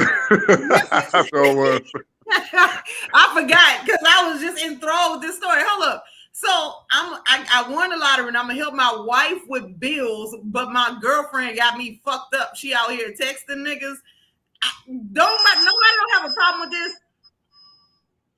They go, Brandon, Gone with the Wind, 1950 rotary phone ringing and shit. But anyway, you got it, T. Damn. No, I'm just saying, like, you got a whole wife though. Like, you in a marriage and you got a girlfriend and you mad because she texting a dude and you gonna take her life. So he was rich for a grand total of 24 hours. He didn't deserve that money. See, now what I would have done. No, T, he was richer than it was within I think a 5-year period. He didn't get rich that day and then end up going to jail right afterwards the same day. It was over like a 5-year period, but still, like, bruh, like. So how much of the money did he have left? He won 10 million, and then I think. But he walked away with 4, but over 5 years. See, this nigga just got he don't strike me as a nigga that make. When you win the lotto, right? Don't they usually take it like 30 to 35% of the money that they take? Yeah, I'm talking about it depends on how you get it. I'm talking about if you do the lump sum, is they take out like what? Is it 30? Is anywhere between like 30 and 35? 30 to 35. So yeah, there's like 35%, you know, so 35% of whatever 10 million is what he was. No, they said it. They did the math already. So he ended up with at the end with like 4 or just over 4 or something, because the lump sum gave him 6 million, and then after taxes it was a little over 4 something. But the point of all of this, right? See, I'm gonna just tell you that there's a reason why the Lord didn't let me be like the clerk that rung him up, because he did it under that little machine to see that he won, but he didn't know what it meant. So I personally, you know, and after hearing this story, I feel like I would have been justified in doing the following. He asked me, well, what does this mean? Oh, that means you won $10. Gave him his $10 bill, pocketed that ticket real quick, and then turned my ass in to the state capitol and got the 10 million, because I can guarantee you I wouldn't be in jail for murdering nobody 5 years later. Yeah, I was curious about that too, T. I was like, was he just won this, or a couple years then he did this, but it was during a 5-year period. So maybe he went broke and spent all his money on the broad, and then he caught Felt us, like he ain't have shit to lose. and have shit to lose. Like, bro, that's crazy to me. How you spend all that money that fast in that amount of time, like 5 years, But I mean, it does happen though. People win these lotteries, really don't know much about money. They are financially illiterate, so they don't know about investing. Cost them All they more know, than the money they won. all they know I do is just spend. You ain't shit. All they know I do is spend. So the money just be gone just like that. And then you want to blame the whole world, want to blame everybody else but yourself. So this is what I see when I look at it. I just want to say something, man. You can't buy no bitch, man. When these fucking dumbass nigga go understand that shit, man. The old lame ass nigga trying to buy a bitch, man. Oh, square ass niggas, man. Wait a Young minute. guy niggas make me say you can't buy no bitch, man. The bitch gonna choose up and go with whoever the fuck she wanna go with, know what I'm saying? Preach. Hold up. So this what your baby. So let's See, show. all right, see, Topaz, you're encouraging it. You see, I'm not encouraging. She already you're typed influencing this. these little girls to do this. You see, No, ask me before she typed this. Okay, it's already typed. Bitch chose up on me, man. Hey, the bitch chose up on me. It don't matter how much money you got, nigga. The bitch chose up on me. She chose up on this pimping, man, on some P. Wait, like she exactly, already typed. This It's wild, already man. out there. Wow. You wild for this. It's already out there. I didn't do it. Where's the one where it was like that? Right there. Topaz, you ain't shit. You ain't shit. Anyways, back to the topic. Isaac, what you got on it, bro? Wait. I just want to make sure. So, do y'all niggas agree with me that you can't buy no bitch, man? Oh, you know Y'all I agree with that. What about you, First of Isaac? all, You agree with that's that? slavery, and I feel like it's illegal these days. All I'm gonna say is tell that to the married niggas because they buying them forever. Oh, hey, I'm just saying, man. I'm just saying, man. I'm just trying to tell these niggas, man. But they don't want to listen to me because they mad that I'm a straight nigga, having my way with these bitches, man, And I ain't got to complain about the shit that they complaining about, you know what I'm saying? Because they going to choose every time on this P, man. Hey, what you do? Hey, what you do, man? You let the bitch rent you, right? Oh my God. Yeah, I let the bitch choose on me. I let her, you know what I'm saying, give me gifts and drape me in diamonds and shit. You know what I'm talking about? I hear you, man. I hate y'all. Look That's how us Memphis niggas. Wow. That's how Memphis niggas do. We be on some P shit, man. We don't be on no square shit. We be on that P shit, man. Bitch chose up on me, man. Yeah. Stupid. But man, all I gotta say is, hey, I'm gonna tell you where that nigga went wrong. The nigga didn't give me the motherfucking money. Hey man, wait, man. How the fuck y'all think I got this lime green cutting, man? I got it off the bitch, man. She was out there in the street. She was out there in the motherfucking streets, nigga, getting that motherfucking bag and gave it back to me, man. And I ended up buying this damn old school to clean that dope boy car. Ended up buying this shit with the damn money that the bitch gave me, man. Y'all niggas need to get some pimping in your life instead of trying to be a simp and a trick ass nigga, man. You dig what I'm saying? See, I'm gonna put myself in the back. I'm gonna let y'all have this. Put yourself in the back, T. You got it, Isaac. Go ahead. Well, goddamn, she really did put herself in the back. See, because I ain't here. You know what I'm saying? Like, so we here is in the back. He gonna come up, but I'm not here. Topaz, I ain't here. Okay. Topaz presents. I wasn't here. Man, man, I could have showed her how to make that money work. Man, we would have turned that into some big money. Then we would have had a good time. I would have went all over the world on that damn money. Hey, but you know what though? They just something like, man, that damn lime green cut. It's something like, man. Next, I'm gonna get the bitch to give me a Benz. I'm gonna come up on a Benz off the bitch next, man. You just watch and see. I'm gonna get me the big wide body Benz. You know what I'm saying? Might cop that Maybach. Know what I'm saying? Hold up. Put a 1 in the chat if y'all feel like Third playing this role a little too good. Let me put my 1 down real quick because he really acting like platinum. This got nothing to do with me. Your name should be Yo Platinum. That's what it should be. Yo Platinum. Nah, I'm Yo Bitcoin, man. This Yo Bitcoin, man. I be riding around. I be riding around. Off, man. What's going on, Steve? I be riding around M-Town in my lime green cutting, man. Remind me of a Sprite or a 7-Up, you know.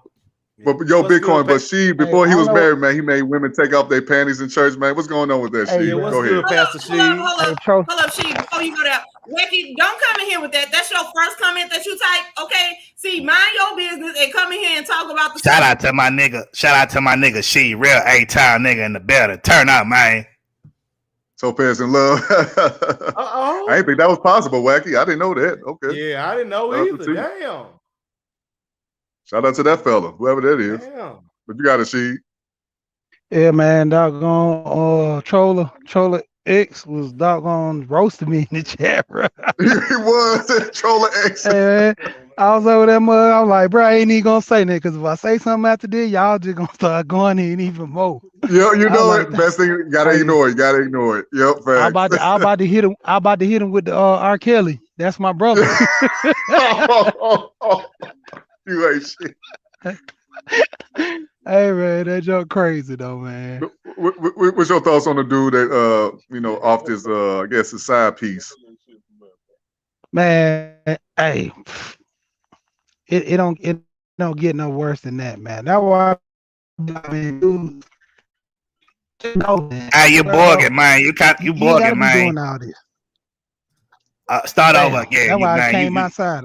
Yeah, start over again, man. You kind of bugging. Yeah, man. I say I'm gonna have to stay still.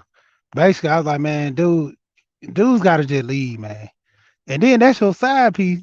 Like that's your old lady. Like, bro, side pieces are for a reason, bro. If you done with the side piece, just let it go. Facts. Damn, still boy. Big pokey with it.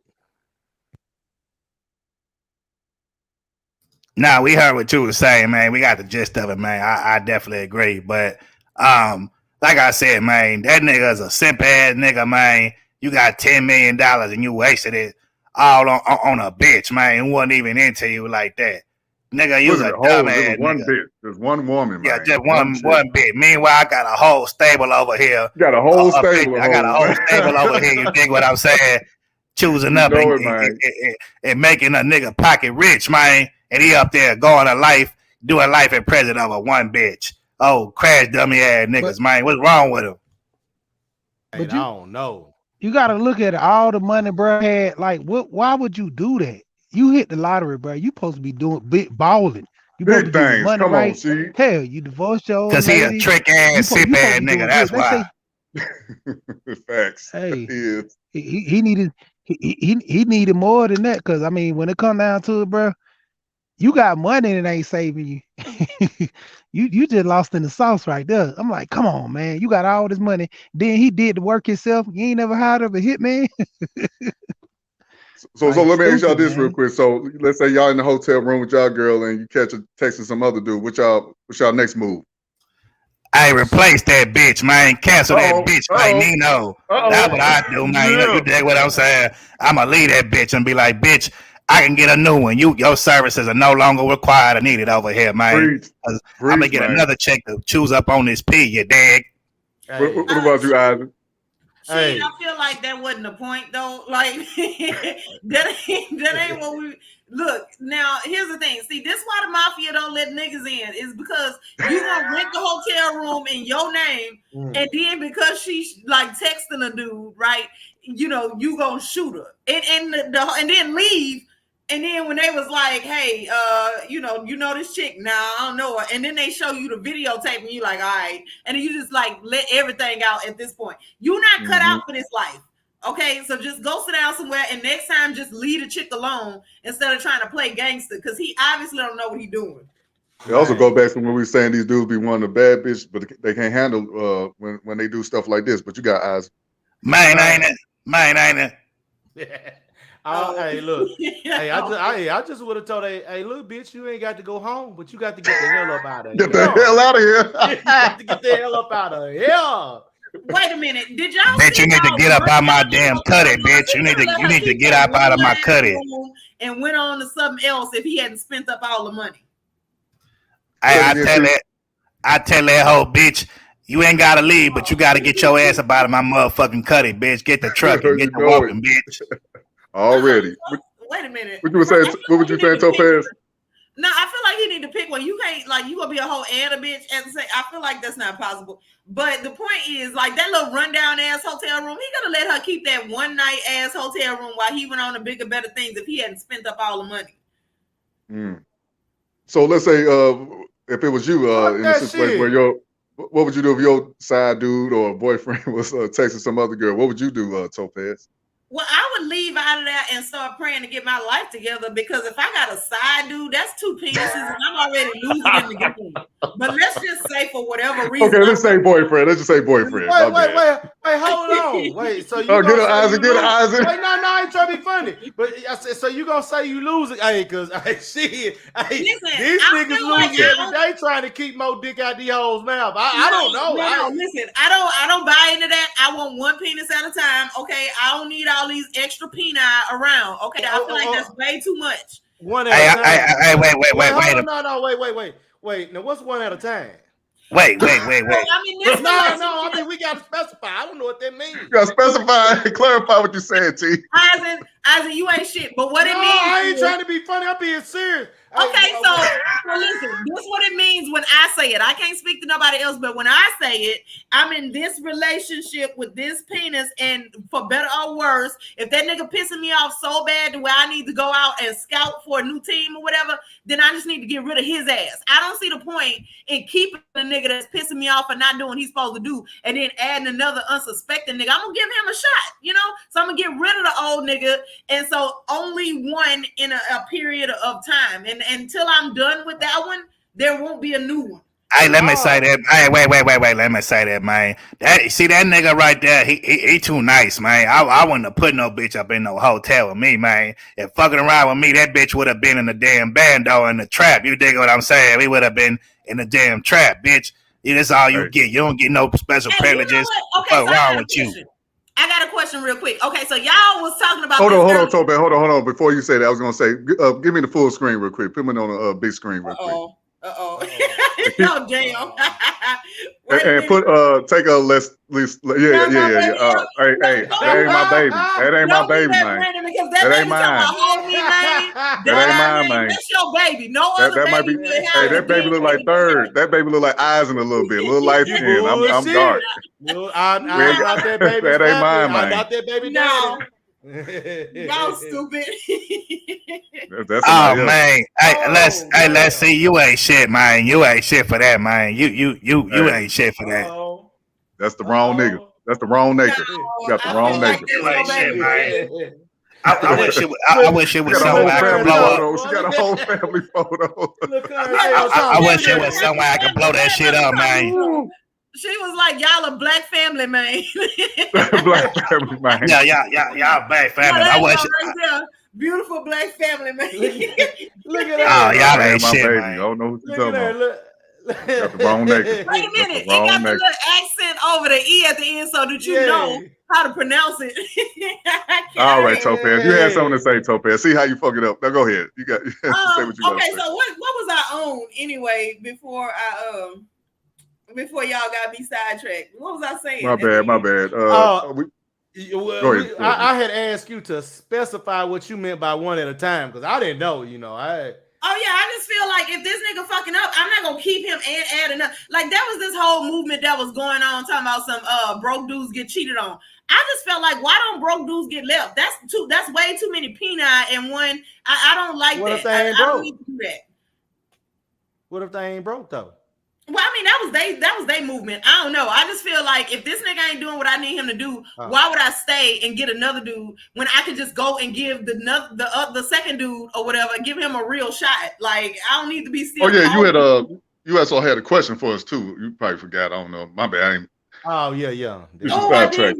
I had a question. Okay, yeah. So here's the thing. Y'all earlier was talking about like the if the chick ain't shit, like fuck her outside and in the alley behind the door. Top City said that. Yeah. Okay. And so here's my issue. If you're fucking this chick in all of these seedy ass places, you do still have to take out your penis in these places too. I mean, like, so y'all don't care about yourselves either. Well, it's wrapped up actually with rubber. With that little bitty piece of latex, that's it. That's all. Like, see, you Ain't no niggas that's feel it. like if you wearing Wait, gloves whoa, you can touch like all kinds of shit and nothing happens. Well, hold on. Ain't no that's it. That thing help prevent diseases. Come on now. Talk to her. That thing help prevent diseases. That's why we ain't eating nothing. We ain't eating that thing down there. Nope. Okay, but you still got but if you are pulling out the penis, you still also got your ass cheeks out, and I don't feel like you niggas got on a latex jumpsuit while y'all with Wait, you do know our boxes got holes in them. Okay, so then now, but that's still just cloth. You always got something. What else you got? No, but that's cloth. That's cloth. That's not latex. Man, wait, hold on. You Topaz act like somebody fucking a broad on a dumpster, rotten meat or something with flies. That's what I imagine. When y'all said that, that's what I imagined. I'm like, oh, that shit just sounds gross. And then I did say Ty City look like he'll probably smash some holes in the alley somewhere. Hey, wait, hold up. Wait a minute, man. When you're a real trap nigga, real street nigga like me, man, you didn't bend these hoes and hit these hoes over the generators. You know what I'm saying? I hit them over the generator outside in the hood, in them hood apartments, man. All day by the trap house, by the bando. Hell no. Like, okay, but see now, but y'all still out somewhere, naked. What's wrong with the outside? Listen, if the sun done, he done killed all the germs. No. See, look, that's nigga logic right there. No, for real. If you test the surface of the concrete where the sun been beating on, it's got less germs than your kitchen tape. Okay, so listen, if that was the case, then we wouldn't have all these new variants of this corona bullshit out here. Like, listen, y'all ain't gonna stop until y'all get that's mutated to 3 or 4 times where it's eating through condoms. And like, I feel like y'all need to just cut it out. If you gotta do all of that shit, then you probably shouldn't be eating through condoms. What kind of disease eating through condoms? I know your shit must be burning like a motherfucker. Burn through the condom. Somebody got some pussy like that out there. That's that super you heard it here first. They gonna discover some new shit that condoms can't prevent. I'm just saying. Man, damn, I'm dead. That's what that one girl got. Drake was messing with. Listen, by him doing that, she's now back out there in the fucking public, right? And so she's spreading that around new people. That this is now a disease that is immune to hot sauce. Okay, so now you niggas ain't gonna be able to get away with this kind of shit no more. Okay, I'm just telling you, by 2025, you niggas y'all are gonna have to wake up and get some fucking morals about yourself. That's what's going to happen. What are you talking about? I'm talking about you niggas having some standards. That's what I'm talking about. No, Topaz. But listen, people that be in a long-term relationship with people, they kind of explore it and want to have sex in different places. Sometimes outside, in the car, and restroom, public restroom. So folks be bored sometimes. Okay, so listen, the car is your car. I would hope ain't no shit in there that you don't know about, right? But the public restroom, first of all, restroom. Come on, Topaz. Dressing room at the mall. Y'all talking about outside on generators. Y'all don't know what was on that generator yesterday. And you just out here fucking on it. All right. See, this why this is exactly like I said. They get a cracking in the bathroom. It'll be all right. They be smashing on the bathroom sink. Be all right. Washing machine. Laundromat. Smashing in the laundry room. But it's your car or your washing machine. That's different than you out on some public shit. Y'all was doing the most in this chat earlier. No, I wasn't doing that. I wasn't talking about whips and chains and all that stuff. That was them. I just noticed it. Hey, what would you do if that little white boy was at your door, Eisen? With that whip? Man, you I would have see him typing in the chat.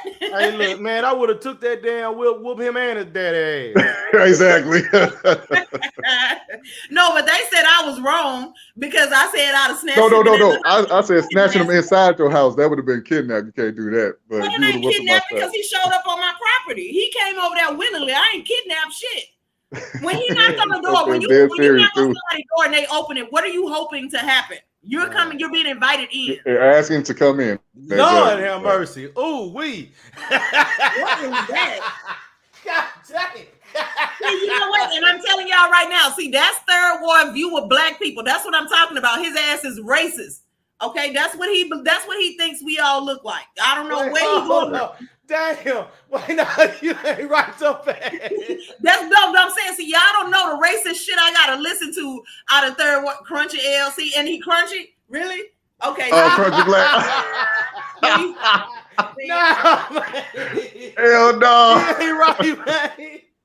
See, that's what I'm talking about. Hey, let's show said Juicy J. Now that's Crunchy Black. Yeah, it's crunchy. Yeah, I rap. Yeah, I steal. I put your body in the It don't field. look like Oz and Man. It sure don't Baby, look don't look like like that I Oz met and from the hood. I told her I was country black and that was all good. It's all She might good. as well go ahead and suck on my wood. And let me whip something in her head if I could. Family, this is family show now. Hey, there was bars, my nigga. He went in. No, what is my pastor watching? No, Topaz, this is not a family show. This is a these homies out here for a dub. It's really not. Hey, country, remember that shit? Remember that shit you said? This bitch, that hoe. Oh, that was my shit, man. That was my shit. Yeah, this for the fuckery TV. Not for the For the family. fuckery TV. When it get late like this, it start to be fuckery now. This is fuckery TV. Right, it's almost 9 o'clock. All right, come on, we got some more topics now. Okay. So, we got another. I thought that was the last one. No, we got two more. We got two more. We go with two more. Okay, so, man, this next topic, bro. Man, you know what? I'm gonna say this. I don't advocate to put niggas putting their hands on women because will come with that. Niggas, gonna get hit with that DV charge. But in a situation like this, you know what? I wouldn't put my hands on a woman, but I definitely go get like my female cousin, my female partners to do this shit because, you know what I'm saying? Because they definitely just, this chick right here, she deserved to get dealt with because the shit that she did. This is a family affair. Like, as a cousin, I would feel like, bitch, you did this to my aunt. You got me fucked up. Fuck him. Yeah. You know what? I would say, look, as a dude, if any chick do this to you, you got to round up all the females in your family to get them a royal family ass whooping or beat down. They keep tagging each other in like wrestling. That ropes and shit, high fiving. Then the next that's exactly. Yeah, that's exactly what it deserves. So you know what? Let's just go ahead and get into it.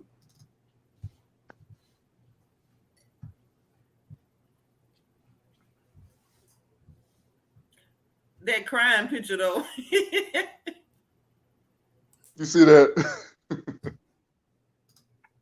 Damn.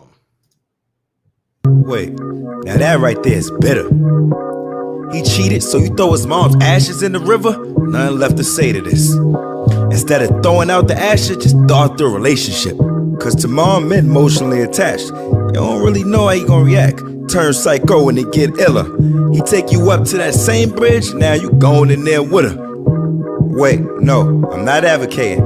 I don't cheer for this, just making you aware of this. What is this solving? That same water that you threw them ashes in ain't gonna wash away your problems.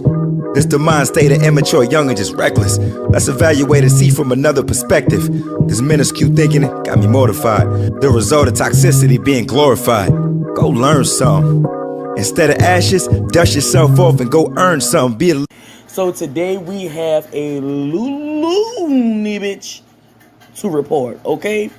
So, this lady by the name of Augustine, she's a Texas woman. She was arrested for tossing her boyfriend's mother's ashes into the lake.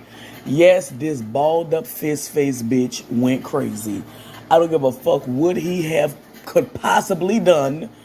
Nothing was that bad for you to throw someone's mother's or parent or family member's ashes, or even tamper with them for that matter, into the fucking lake. It would have been funny.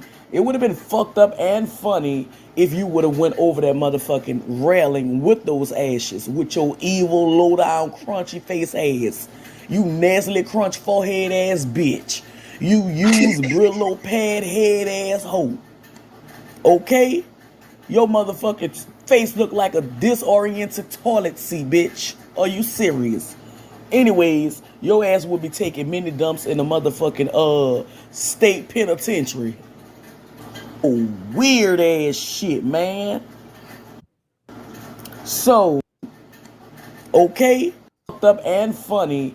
this balled up fist face bitch went crazy. I don't give a fuck what he could possibly done. Nothing was that bad for you to throw someone's mother's or parent or family member's ashes, or even tamper with them for that matter, into the fucking lake. It would have been funny. It would have been fucked up and funny if you would have went over that motherfucking railing with those ashes, with your evil, low-down, crunchy face ass. You nasty crunch forehead ass bitch. Down crunchy face ass. You nasty crunch forehead ass bitch. You nasty crunch forehead ass bitch. You use Brillo pad head ass hoe. Use Brillo pad head ass hoe. Okay? Your motherfucking face look like a disoriented toilet seat, bitch. Are you serious? Anyways, your ass will be taking many dumps in a motherfucking state penitentiary. Oh, weird ass shit, man. So, woman arrested after throwing boyfriend's mother's ashes into the lake. Work, okay? This was published May the 6th, okay? A Fort Worth woman has been charged with abuse of a corpse after throwing her boyfriend's mother's ashes into Lake Worth, police said. According to the Fort Worth Police Department, the suspect, 40, no wonder, bitch, this whole life is already been flashed before her eyes. 40, she's going through menopause. Augustine Gladney, bitch, you sound like a backup singer for the Pimps back in 1860. Through the ashes belonging to the Pimps back in 1860. Augustine Gladney, bitch, you sound like a backup singer for the Pimps back in 1860. Through the ashes belonging to the 38-year-old Ernest Smith mother into the lake on Monday evening. Yeah, I was getting down and dirty on Monday evening, bitch. And you was actually getting down dirty on Monday motherfucking evening. Apparently. Police said Smith informed, this is the boyfriend now. Police said Smith informed officers that when he returned home on Monday shortly after 7 p.m., he probably was out fucking another bitch, and that's what turned her up. But that shit don't give you no excuse, baby. You could have just packed your shit and left. Anyways, he discovered that his mother's urn was missing. Dusty ass bitch. That hoe really did that. Smith told officers that he overheard a phone conversation between Gladney and her daughter. Now, doing something is one thing, and involving your children in your fuckery and foolery and fucked upness, if that's even a word, fucked upness, is beyond evil, okay? I hope that this child's future is not set in stone due to your actions. Sometimes we have to think about our loved ones before we do fucked up shit, because all we think about is the feeling at the time. Bitch, you didn't ruin this girl's reputation. You didn't ruin her motherfucking future, literally. Anyways, according to police, Smith heard Gladney tell her daughter over the phone that she threw the urn in the lake. Police said Smith informed officers that he was unable to make contact with Gladney until almost midnight on Monday evening. So this bitch then went out. This motherfucker then fucked a couple of ninjas. This motherfucker then went out to eat at Golden Corral. She done got a $40 mani and petty. Now somebody show me the nearest exit from out of this sick ass story. Listen, let me tell you something, Eisen. The last thing I want when I'm drinking and having a good time is some bitch crying, talking about she done threw somebody ashes in the river. First of all, that ain't what I do when I'm partying. That ain't satisfying as smacking the shit out of him. Okay, I don't understand. That's what I don't get about this story. How does the dumping of the mother's ashes? How does that help get him unfucked? Okay, like you're mad because he cheated on you. So how does that work? It's more. I would have been more proud if she had smacked him with the urn. Okay, instead of dumping it over into the river. That's just retarded. And anyway, in the South, we don't play games with the dead like that. Okay, you fight the living battles with the living. Could we? I Gus just want to J say said this. her mugshot. Oh, you got it. I was just thinking Yeah, that. she was crying on that mugshot. Yeah, bitch, it wasn't that funny when you getting on social media snitching on Because she yourself. sure looked different in that video, man. She looked like a Hey, whole different They person. made her take out all that weave and makeup and shit. You can't Hey, go let to me jail say with this. your Right. weave and makeup. Hey, I let me. thought that mugshot was a nigga. Hey, yeah, fact. Hey, let me. Hey, let me say this, man. Hey, look. Could we just give a round of applause to the lady, you know what I'm saying, that was on the you know, for her roast game? I mean, like, she roasted the fuck out of that bitch, man. Man, look. She said, "You crunchy face ass bitch, man." Like, she just went in. Like, she went the fuck in, man. Hold on. Asshole. Hold on. Oh, crunchy face ass. You nasally crunch forehead ass bitch. You use Brillo pad head asshole. Face ass. You nasally crunch forehead ass bitch. You use Brillo pad head asshole. From another perspective, instead of She's a Texas woman. She was arrested for tossing her boyfriend's mother's ashes into the lake. Yes, this balled up fist face bitch went crazy. I don't give a fuck what he could possibly done. Nothing was that bad for you to throw someone's mother's or parent or family member's ashes, or even tamper with them for that matter, into the fucking lake. It would have been funny. It would have been fucked up and funny if you would have went over that motherfucking railing with those ashes, with your evil, low-down, crunchy face ass. You nasally crunch forehead ass bitch. You use Brillo pad head ass hoe. Okay? Your motherfucking... Okay? Use Brillo Your pad. nasally crunch forehead ass bitch. You use Brillo pad head ass hoe with your evil, low-down, crunchy face ass. You nasally crunch forehead ass bitch. You use Brillo pad head ass hoe. Okay?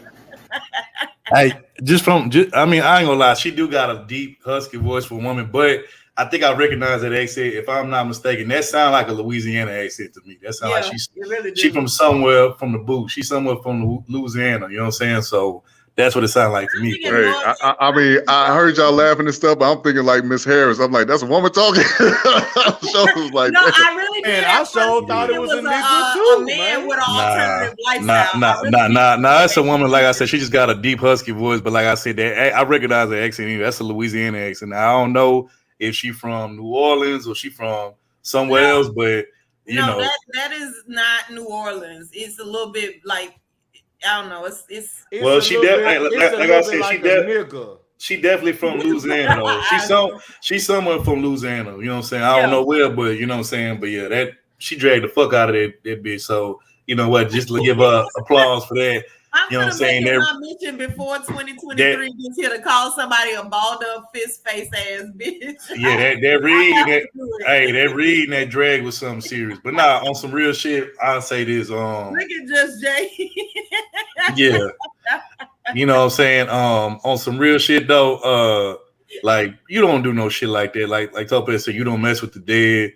And it's like, okay, your nigga cheated. Okay, you could have did anything to get, you could have cheated with somebody, you could have, you know what I'm saying? You could have did anything else, but you gonna dump his mother's ashes into the river. Like, man, like I said, she need her ass beat for that, bro. Like I said, if I was that dude, I'm rounding up all the women in my family to give her ass a royal beatdown. And after that, you know what? After the beatdown, I'd be like, toss her ass over in the goddamn lake or in the river with mama ashes. Toss her right in there, bitch.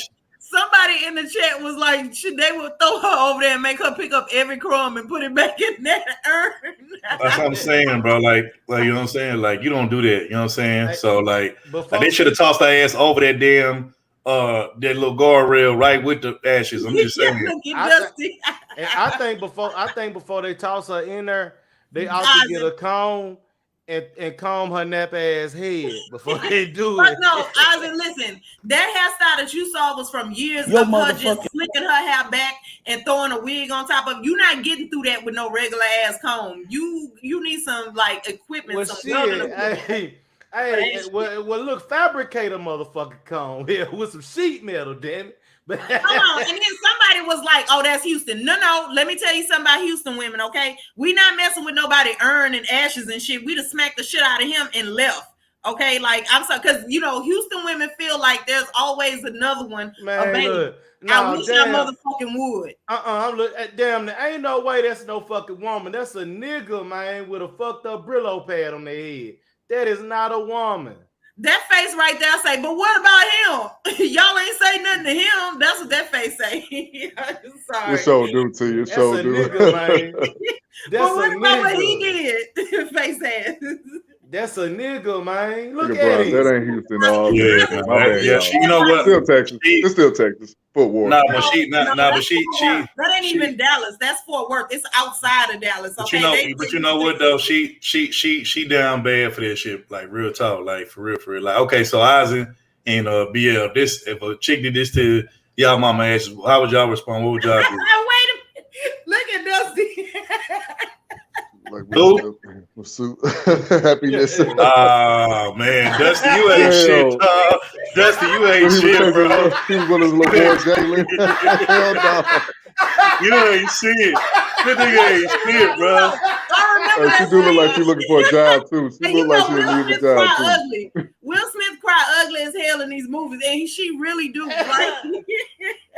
Damn, she do look like Will Smith. Now he mentioned it. I'm not calling that motherfucker no she. Damn that. But That's a nigga. it would have had to take a lot out of me not to want to throw this girl over that damn bridge with them damn ashes. Like you threw my mom. The last of the memories I have of my mother, you put in the damn in the water in the rivers. Like hands, feet, teeth, everything. I have to really govern my my emotions. But I don't know. I probably would have did something to her that day. But look, Miss Harris, so like you're right. She had somebody recording her doing this shit, and then she snitched on herself and posted this. She thought she was real player when she posted this shit on social media. Like, I just want to know, I want to be able to ask her. See, this is why y'all need to fund me being an investigative reporter, because I would go to that prison and ask her, so what did you think was gonna be the social media reaction when you posted that? I bet you thought you was so player to be like, he cheated, so I threw his mom ashes in the river. First of all, any woman is gonna be like, bitch, I mean, what do that do? That don't actually get anything done. You mad at it? I'd rather you just beat his ass, and like that I could say high five to, other than you doing some shit like this. This just retarded, and you told on yourself, because y'all know it's illegal to mess with like dead bodies and shit. Y'all know that's illegal. There's a whole set of laws that you can't do this. Y'all heard Willie D speaking on it. I think he said you could get like 1 to 5 years in prison for messing around with a corpse. Anything you do to somebody after they're dead, like so funeral home workers and shit that be like trying to fuck the corpses. Yeah. Illegal. You can't do that. She ain't gonna get no full 1 year. Hell, damn that shit. But here's the thing. Well, I'm gonna tell you right now, I'll be on them court steps waiting on her ass to come out, and the first There thing you go. is free There you air go. is be punching that bitch in her eardrum. That's what would happen. Mhm. I like the first you breathe in air and then bow, like just The whole family gonna be there. The whole family. My thing is, man, look, Topaz, don't be doing that, because let's be real. How many, and I know this ain't no woman, I still refuse to say that. How many color women, when a nigga cheat on them, only thing they do is put their hands on the nigga. Man, I'm telling you, I done been over a partner house one time, got up in the morning, went walking. All I seen was a nigga just sitting on the front steps with his head in his hands and a motherfucker cinder block brick in the back window. I'm like, oh, damn, she done got it. So, okay, Ozen, you asked the question and here's the answer. First of all, listen, I hate y'all. Look at you. Look, okay, so first of all, before you gotta make sure the nigga give a fuck, because the worst thing in the world is for you to bust out his window and he has no problem taking your ass to court, getting all his money and not giving a fuck, moving on with the bitch he cheated on you with, right? So that shit is only player if he's gonna come back and beg you and then realize the error of his ways. Other than that, what you should do is what you should do in any case is just leave his ass alone. You want to be out there with them hoes, then go be with them. I'm finna move on and do something else. All that other shit, it don't matter unless the nigga actually sorry. If he not sorry, you just out here fucking up your future, dealing with a nigga that's finna be with the next bitch while you doing time. Exactly. That's why I never understood that they logic. ain't gonna do nothing but a night in the county jail, if that. And that whole night, he know where you at. So definitely he got that bitch all up and through your shit, putting on your slippers and robe and shit in the house, playing like they live together and shit. And then you ain't getting out until at least 9 in the morning when the judge get in. Nah, okay. That nigga ain't playing. That nigga crying, cause damn it. That nigga crying, cause damn that motherfucker cinder block it. Hey, well, I was gonna say, Isaac, it is a woman, but you know, sometimes they let in transformers in female prisons now, so you never know. You might be right on that. Oh, they might like that though. Oh, let me quit. No, listen, they had somebody in the okay, so there was a trans dude that went to a woman's prison and got like 4 of his cellmates pregnant, and they had to go ahead and pull him out. They was like, look, that one with the dick, come on out. Like, nigga, just like, cause that's what I'm saying. So you gonna let him in there just because he identifies as a woman? What the fuck you think finna happen? Exactly. But real quick, I was gonna say, you know, just like how we were speaking on the two guys that well, the other guy, he had, pulled a knife on women and pepper sprayed women because they rejected him. The other guy, he found out his woman was cheating on him and he deleted her. We got women that do the same thing, you know what I'm saying? They can't handle rejection or can't handle a breakup. So, you know, a lot of us fellas got to watch out for that. That other dude, you know, his woman wasn't cheating on him. The side piece was.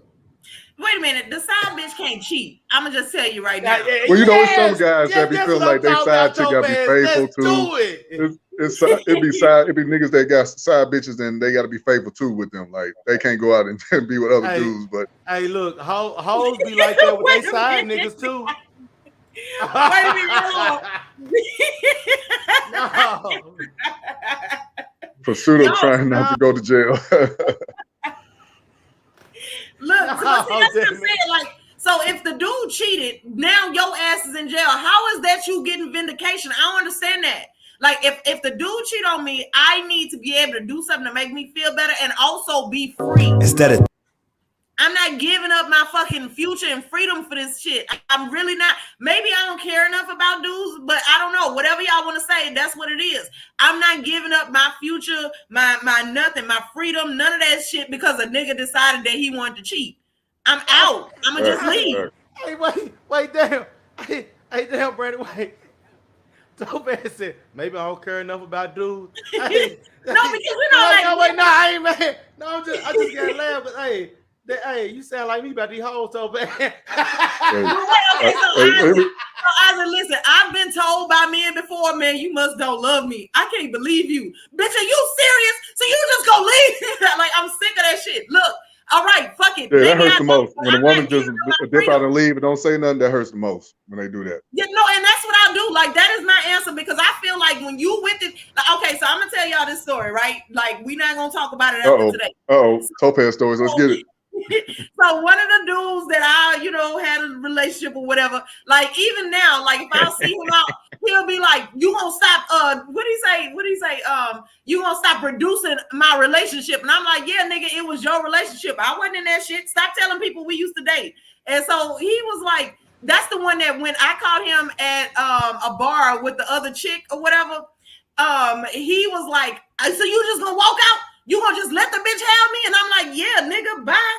I'm out. I'm going home. You want to date in this motherfucker. I'm not finna be the hater to come over and ruin that shit. He left the bitch at the bar by herself and all kinds of shit. And then she want to come up to me later talking about how like she didn't know. Not look, bitch, it don't matter if you knew. I don't care. The point is his ass need to go.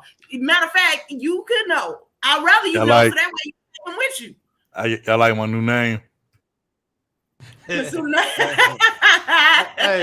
I just gotta say, trying not to get my ass beat. Hey, I just gotta say that was a For the Fuckery TV exclusive by Topaz. Exclusive. No, but that's what he was like. See, you don't know how to love nobody. You ain't supposed to just give me up because I was cheating. Bitch, yes, I am. That is the definite, that like if you read the handbook, that is the absolute consequence for that. Up to and including termination, nigga. Bye. I'm out. Hey, there you go.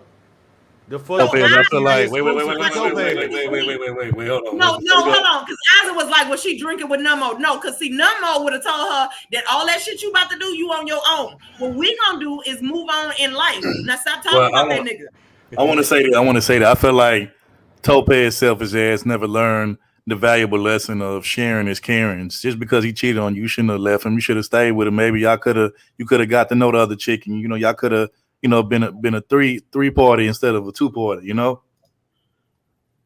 Listen, I don't do team sports well, and I can even remember, like, I was in kindergarten and they skipped me on right on the first grade because I didn't share well. I wasn't sharing is caring. over toys and shit. If you really cared about that nigga, you would share him. T. If you really cared, you would share him. Sharing is caring. Remember that. See, but that's what I'm saying. Like, I've heard this speech before, so maybe I don't. Like, I'm reflecting on my life right now, and maybe I just didn't give a shit about niggas like that because I'm not. First of all. Okay, I don't share men because, see, y'all don't just go over there and get your dick sucked. Y'all don't just go get your dick sucked and go sit down somewhere. Y'all got to go over there talking to this bitch, sharing life stories, telling us shit about me and all this kind of shit. What? Like, why y'all can't just go over there and just do normal cheating nigga shit? Not even that, bring it to your house too. Wait, hold on. So T, you ain't never shared a nigga in your life, ever. Never. Not knowingly, and once I found out. No, I'm talking about knowingly. You ain't never shared a nigga. No, not knowingly, no. Because see, I'm gonna tell you why the fuck you lying? Why you always lying? Oh my God, stop you fucking lying. You lucky I couldn't find out which tab that was so I could take it off. But here's the thing. No, not knowingly. And the reason is because I know me and I know my limitations, right? I'm just not good at sharing niggas. I'm not. I don't want to sit there and listen to you talk about this bitch and her problems. Why the fuck you lying? Why you always lying? Oh my God, stop you fucking lying. Damn it, I can't find out which tab you doing that shit under. Hey, Topaz. Hey, look. Hey, wait, hold up. T, why you up here doing all this line of capping? We all know how you really is. We all know this. She belongs to the streets. She belongs to the streets. She belongs to the streets. She belongs to the streets. Okay, first of all, third, that don't make no damn sense because if I belong to the street, what the fuck that got to do with your ass being in the street? Okay, that's two totally different arguments. Now that's if I belong to the streets. Now I don't belong to the streets. Okay, I belong to the penthouse. Okay, by myself in there in a one bedroom. Ain't enough room for no extra bitches. Okay, if you belong. Wait. If you don't belong in the streets, and if you be in a penthouse, as you say, why you be out in the streets on this type of shit?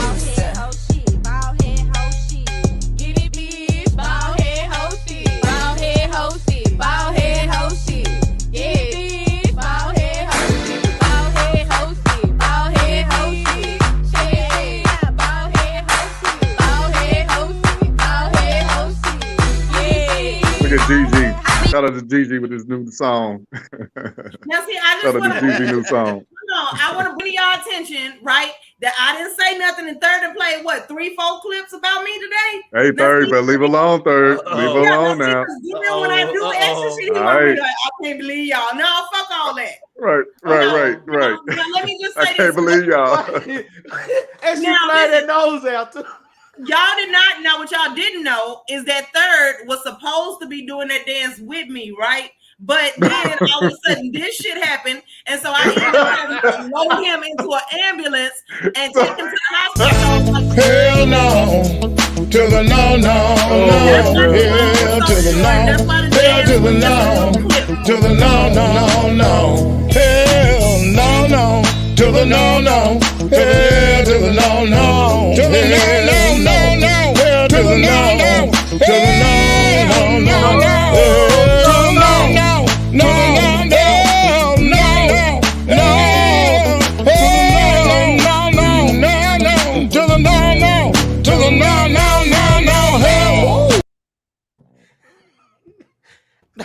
Damn, but some booing.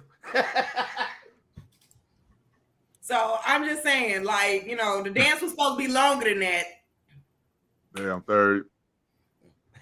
Because you couldn't do the ball head hold dance because your big ass head. But anyways, we got one more topic. Yeah. You know what?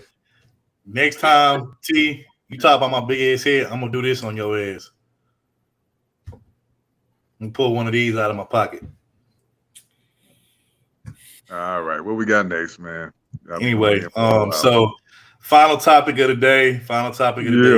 After this, we're gonna shut it down. We're gonna wind it down. But appreciate everybody that's that's still here with us. I know it's been a long ass stream, but okay. So final topic of the day. You know what, Brandon? You suggested that I do a topic. Look at he cheated, so I ended up without my weave in jail.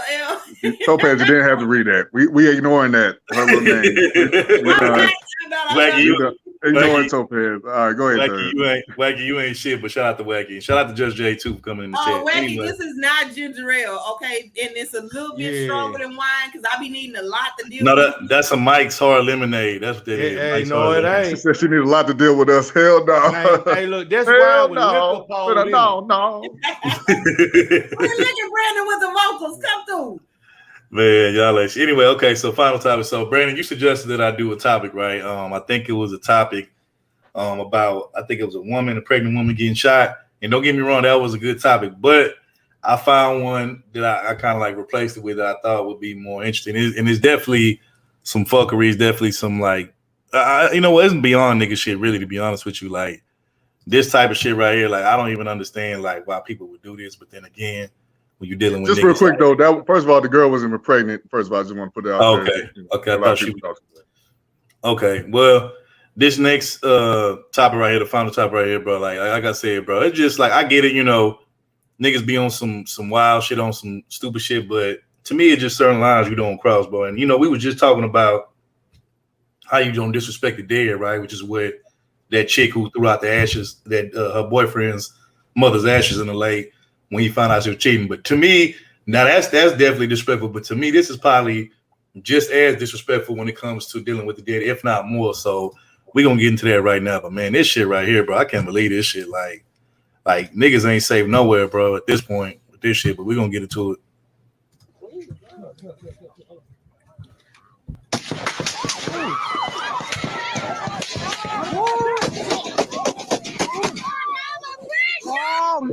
Oh no! Oh my God! Where she shot at? Where she shot at?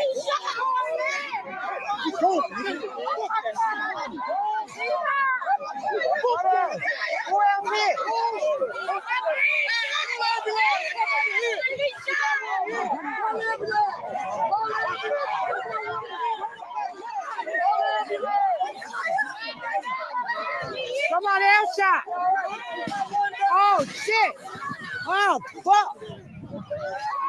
Oh, they shoot. Somebody else.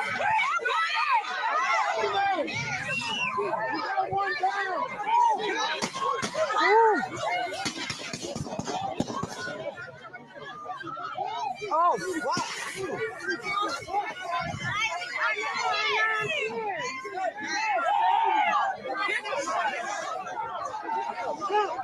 Jesus, no, Jesus. No, God damn. Mission Control says next.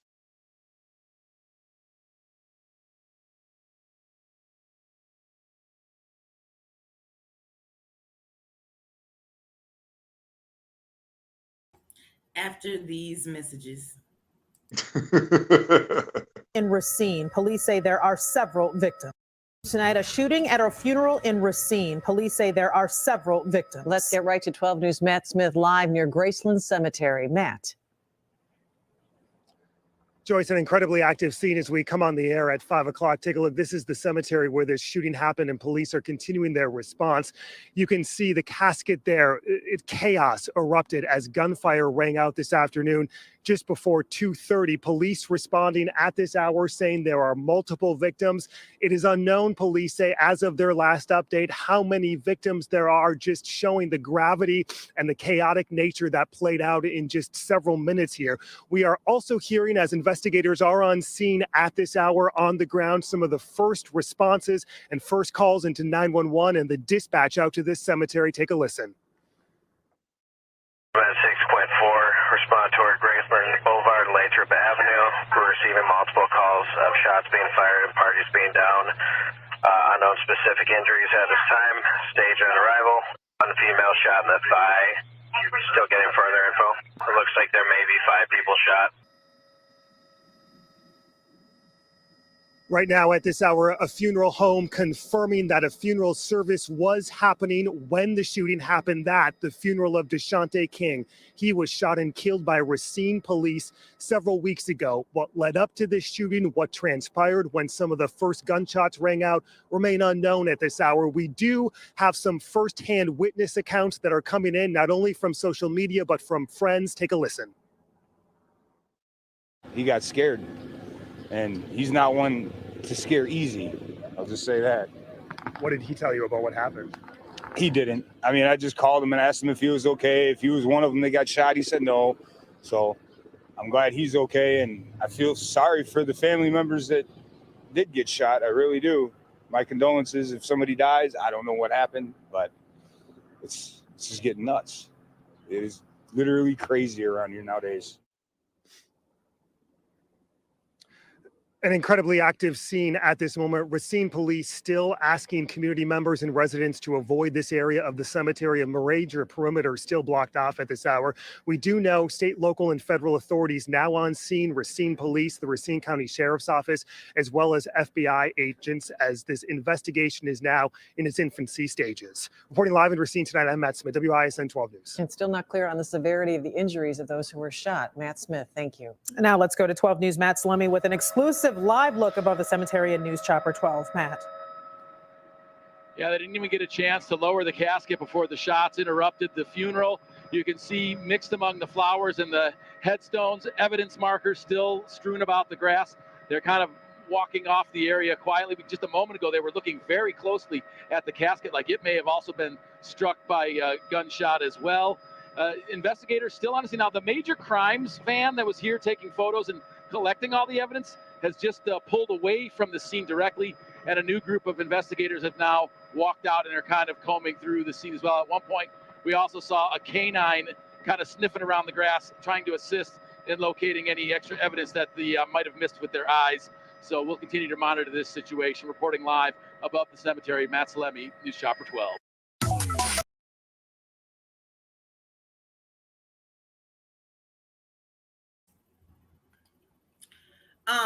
Let's not act like this is the first funeral that ever got shot up. You know, like that's a common thing that I think we need to stop doing as Black people. But, you know, I just wanted to put that out there first.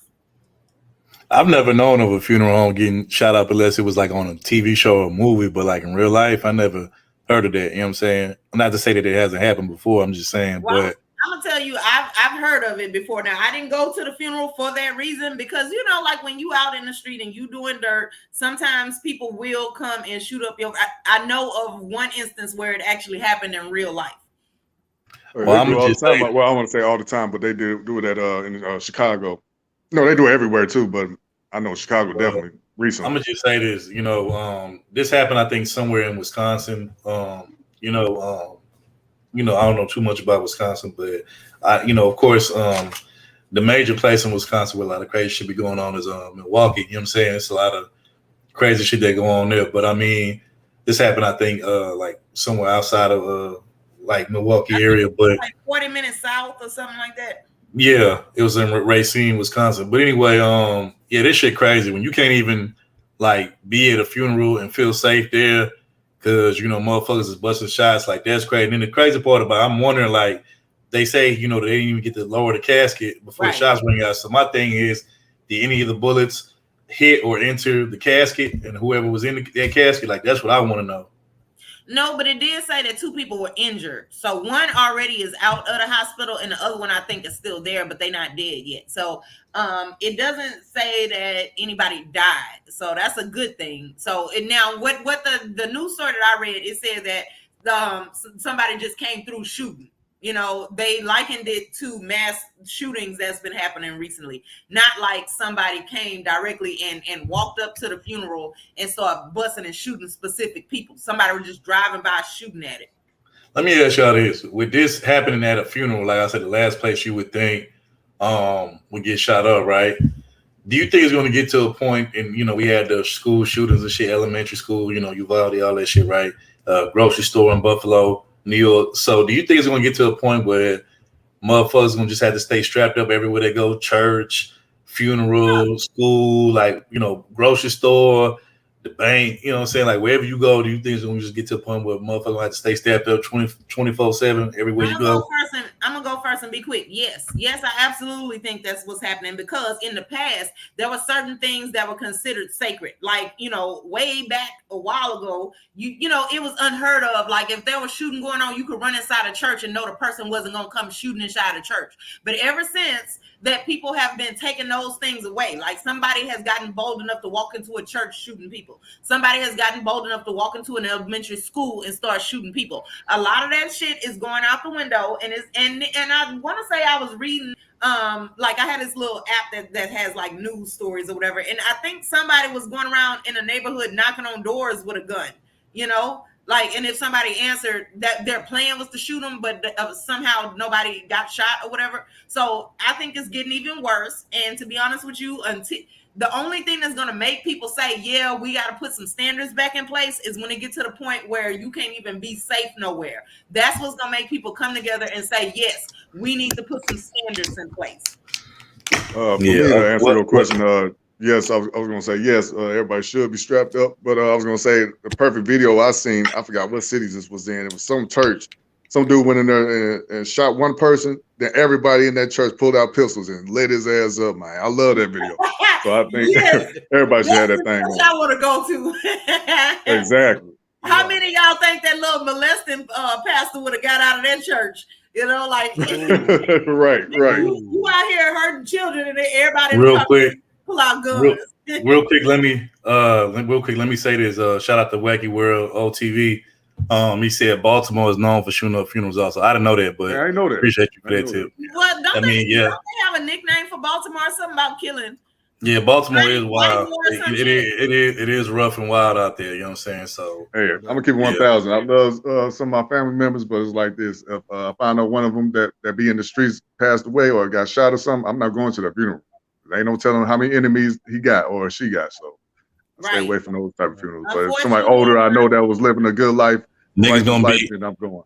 Niggas gonna start attending funerals not only with their firearms on them, or with that thing on them, but niggas gonna be having vests on at the funeral and shit underneath they suit and shit. Like shit gonna be crazy, bro. I mean, it's one thing, I'm not trying to diminish. Y'all got me fucked up. I'm not going to the place. I'm not trying to excuse what that chick did when she threw the ashes in the river, but this is way far worse. It's too disrespectful. You did a drive-by, not only shooting at in the funeral, but almost killing somebody too, and the family members. So, but thinking about these stories together, it's just letting us know that ain't shit being sacred no more. Like it's less and less things that you can expect to just be able to be, safe and grieving and paying your respects. Ain't shit off limits no more. Listen, for years, I be listening to the drill rap, the Chief Keefs and the Lil JoJo's and them, but I didn't know who the hell Tuka was, so I'm just rapping it, thinking they talking about weed. Come to find out, they talking about a person that was killed in Chicago, so-called ops. You know what I'm saying? So all that time I didn't know. So that's how they do out there in Chi-Town. They disrespect the dead. So you got eyes and though. But I think the biggest takeaway from is the fact that they gonna try and ban these guns where you can't walk around be able to protect yourself. But the only people that's going to affect is the law-abiding citizens. I mean, criminals don't give a fuck. Do you think they care? Do you think they care? Right. No, I don't care, but that means more people just going to have to do something that they consider to be criminal. I'm just going to have to be a non-law abiding citizen. Exactly. At that moment, I'm going to say fuck these laws because I'm not going to just go out here fuck that. Shout out to Judge J. She said these crazy people love to piss on graves and it's like I know there's been a trend, like you got rappers and hood street niggas that go to the ops grave and dancing on that motherfucker and you know what I'm saying, like pissing on that shit and talking about we smoking on this pack and that pack and I'm like, damn dog, like when you remember that one story where a dude was he took his daughter to go get some McDonald's and somebody shot at him and his daughter. I think the daughter got shot. But anyways, prior to that, he pissed on somebody's grave. I don't know if y'all remember. Yeah, I don't know if you heard this, but they say after Young Dolph got killed, that black youngster went to the grave where Dolph was at and did a video like standing by the grave and shit. I heard about that. Yeah, man, that shit crazy, dog. Like, one thing. Look, I'm just gonna have to go ahead and do the stereotype, man. Look, Oh, man, damn it. Hey, by looking at that video, hey, man, damn it, it's a good damn thing niggas can't shoot. Cause man, with nobody dropping down quick enough, all them old people. When they didn't nobody want to get their dropping clothes down, dirty. They was dressing all white. man, damn that from the first shot, boy. I'm look, down. They gonna have to be dirty, boy. Fuck these Louis Vuittons, fuck with the Gucci, all that shit. It's getting dirty. I'm Fuck it, crawling man. My behind life more important. tombstones and every damn thing.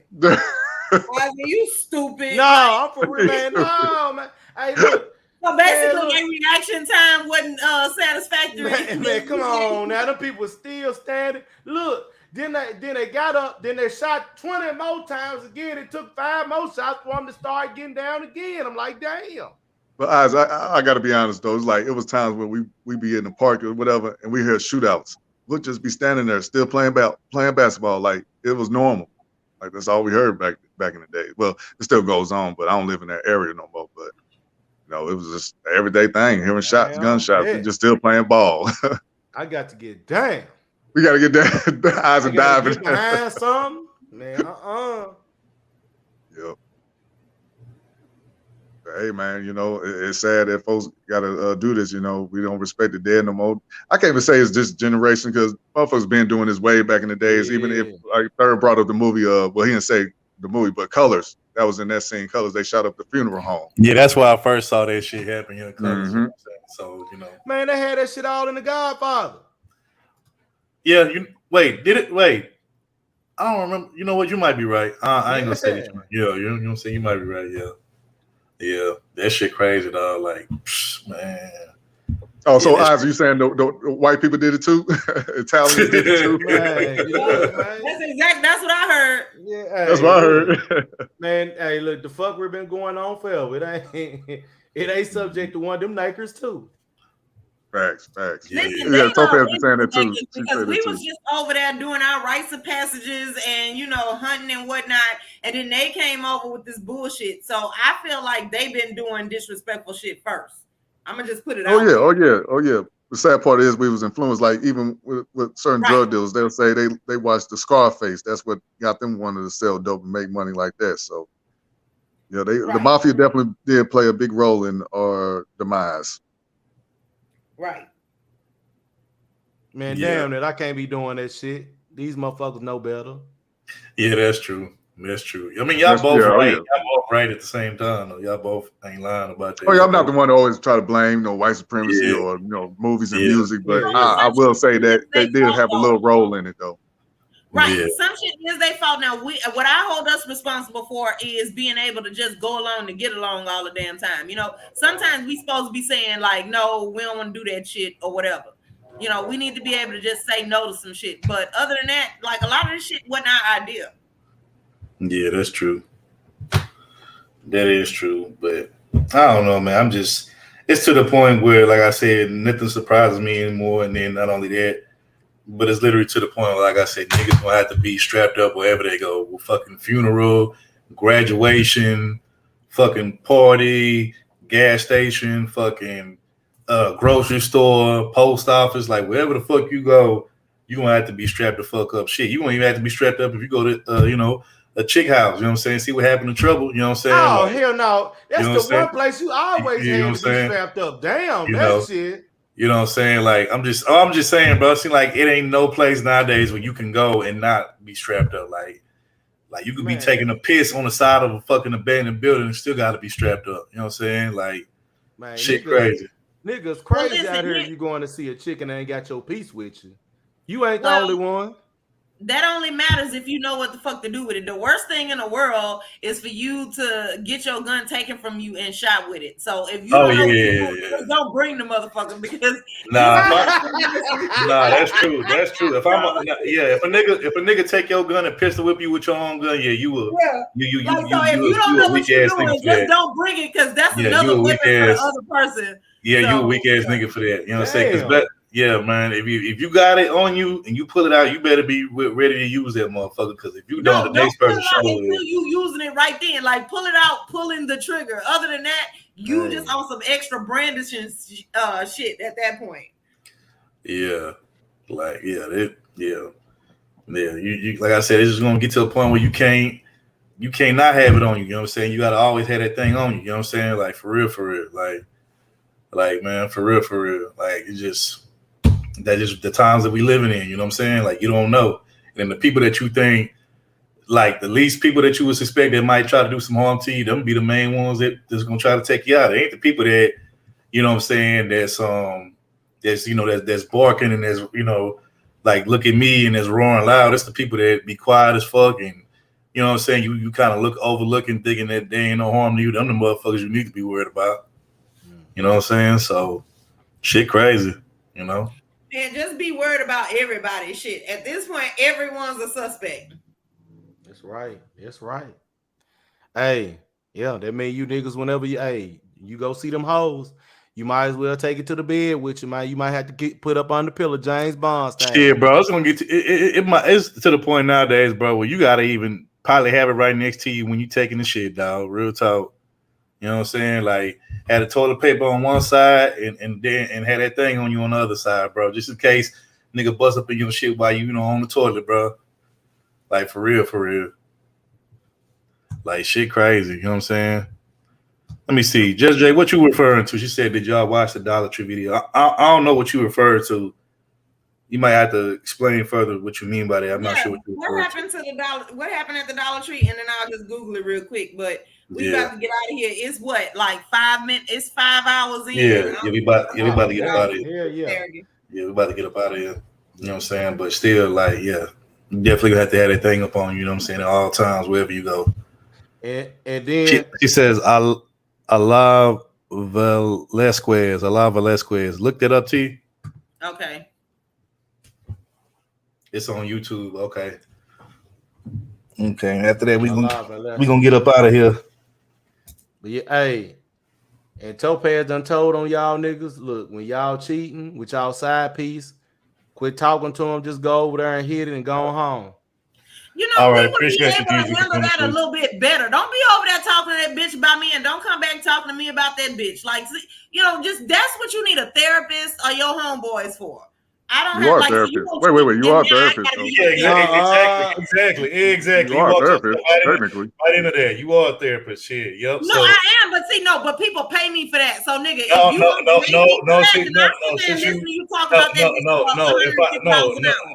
what the your pookie nigga gonna tell you, yeah, you get paid for it, but I'm your man, so that come with the jobs of being my woman. You know what I'm saying? No, the fucking don't listen. I get free no therapy sessions because you my woman.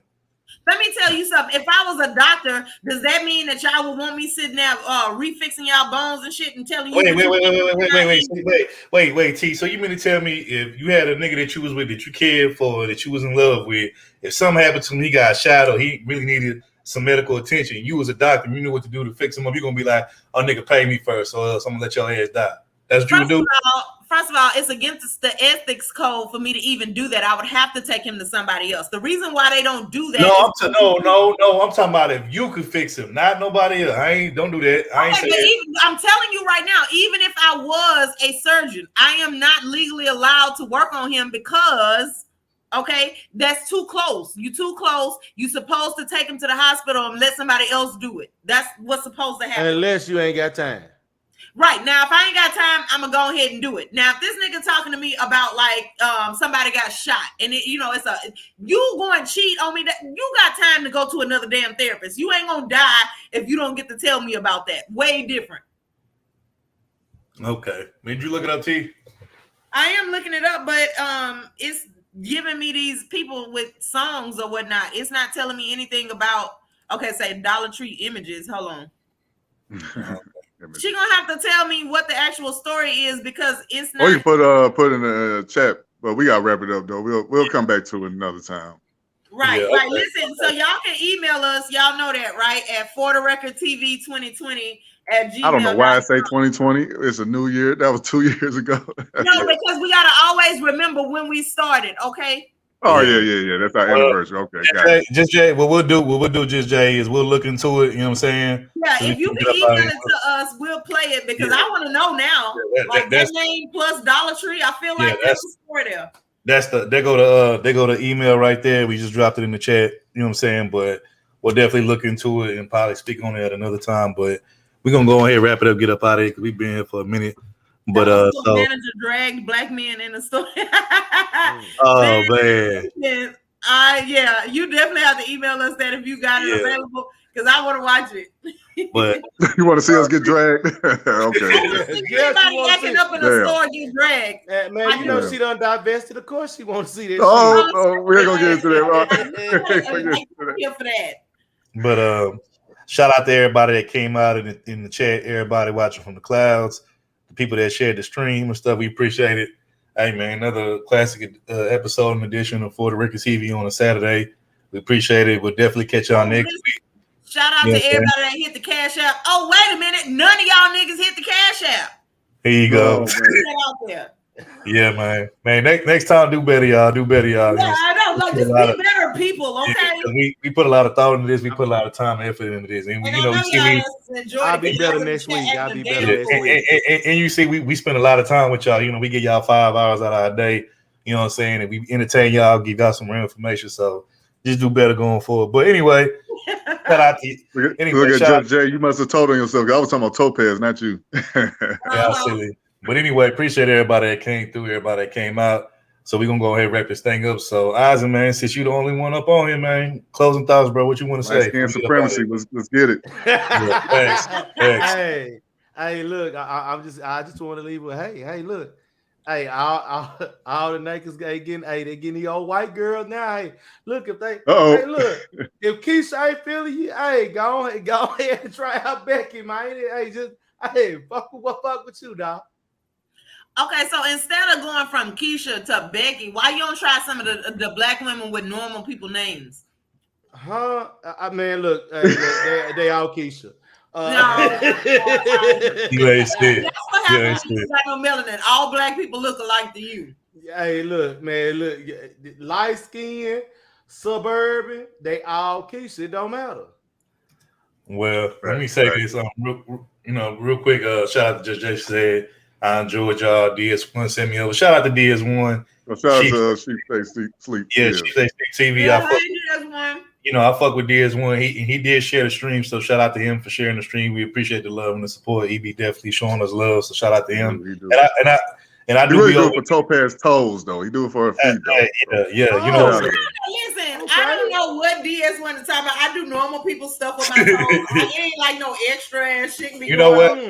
You know what? I do be over at DS1 chat when he go live. He be having dropping some jewels and having some fire streams over there. And I think that's where I first see Just Jay had over there in his chat. So shout out to Just Jay. But yeah, definitely come through Just Jay. We be having some classic streams, and if you want to, since you're new over here, go through our library and our playlist of streams. We got some classic shit from Halloween parties to just a bunch of dope streams. We did an interview with Project Pat from 3-6 Mafia, you know what I'm saying? That's in the playlist. So we did a fuckery countdown from last year of all the fuck shit that went on in the space. So just go through the playlist, just see whatever you like, you know what I'm saying? Just cruise through it. But anyway, like I said, we're gonna go ahead and get up out of here. But BL, you want to give your closing thoughts? Yeah, I appreciate everybody coming through, man. It was a dope show, and just like Isaac was telling the brothers, hey, if Keisha not doing you right, I'll say the same thing to you white incels. If Becky ain't treating you right, get with Keisha. The sisters in the divestment looking for y'all. Incels, Brandon. Like, look, we don't need all that. Okay, I'm trying to help the incels and the divestment get together in peace.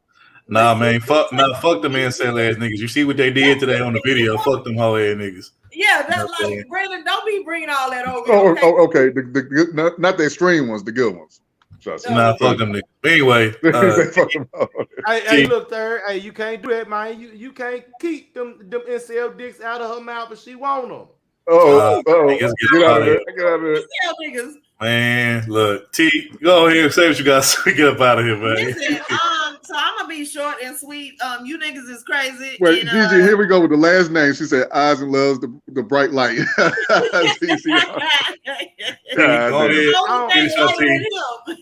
T, go ahead. You niggas is crazy, and I did not see 2022, bringing all this type of fuckery involved. So I'm shocked. Okay, I'm appalled and bamboozled, and I really hope you niggas get it together. And that's it. Yeah. Hey, you know what I'm saying? But I'll say this though, you know, once again, classic show. Appreciate everybody that came through, showing love. Definitely be back next week with another classic show.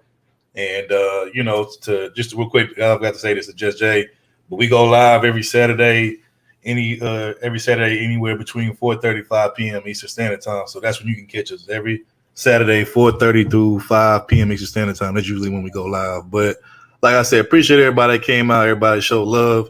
We definitely will be back next week. Hopefully everybody enjoy their weekend. Have a great week Everybody going forward. except for Eisen, enjoy your You weekend. know, but since, you know, we're going to get out, since we did indulge in some fuckery today, you know what I'm saying? I figured, shit, why not? Let's get out here on some fuckery. Let's leave. By the way, I'm Folux, that's Third World Immigrant, and that's Topaz the Divester. So let's get about it. Oh my Yeah, God. so since we was on some fuckery today, let's go ahead and get up out of here on some fuckery. So peace to everybody. Catch y'all next week. Now look, I want to speak on this about little young player. I see little young player Ramil up in here.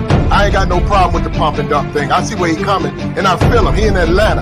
Them hoes is going. You niggas be leaving that shit out. Them hoes is going out there. Them hoes is fucking all over the place. And niggas is getting at him. And niggas is getting at him. And you niggas start fucking me up with that weak shit, telling niggas not to fuck on the bitch. Nigga, I'm gonna fuck this bitch. That's what I'm gonna do, nigga. I'm getting tired of you trying to check my motherfucking game, nigga. I'm in this shit. I'm gonna knock on this bitch, nigga. Fuck you. And I'm getting tired of you, nigga. You can't take it. I'm in this shit to win this shit. And I'm sick of you weak ass, over the hill, dust ass niggas. You wanna go smoke cigars with some old white boy in the exclusive Moose Club, nigga? Fuck you. I'm out here with these bitches, nigga. I'ma hold it on. I'ma get it in. I'ma get it in. And you nigga gotta be out there. It's about having your motherfucking game. It's about being a motherfucking player out here. It's about being a real nigga. You niggas don't understand what it is to be a real motherfucking nigga. You don't know how to talk it up. You don't know how to get it in. You niggas weak in this shit. I'm sick of you niggas. Them hoes over there fucking with Kevin. Them bitches looking to get married. Them some married-minded bitches. I ain't trying to fuck on no hoe like that. Go over there and fuck with Kevin. Let me fuck with the rest. I'ma do my best, nigga. Fuck y'all niggas. And you gotta put this out because you niggas don't put the whole side of the black man out here. You put one side out here. And I'm tired of that shit. And real niggas out here like me, we getting it in. We ain't got nothing to cry on. We let the bitch lie on us. The bitch lied on me, nigga. That's what you did. And I'm gonna do it again. And again, motherfucker. That's what I do. I'm sick of these motherfuckers crying. I'm gonna give you some tissue next time, motherfucker. That's how we do out here, though. Look, keep pumping and dumping. I don't blame them. Respect the Cardi bitch, wild bitch shit. All these hoes wanna do is fucking suck. And why get fucked up? They gon' fucking suck your partner. You know what? Just accept it. Be done with that shit. You niggas go to church, man. You know what I'm saying? Take that shit to church. I can't help it. The hoe fucks you over, nigga. That's your problem. That ain't my problem, nigga. I solve problems. I don't make them, nigga. That's what I do. You guys don't understand what it is to be a motherfucking back out here. It's just like playing football, nigga. We get a prep. We get a motherfucking pep rally before we get at these bitches. Let's get it up. Let's get it in. You don't understand that, though. That's what's killing me with that. But look, I'm gonna pull up out of here, man.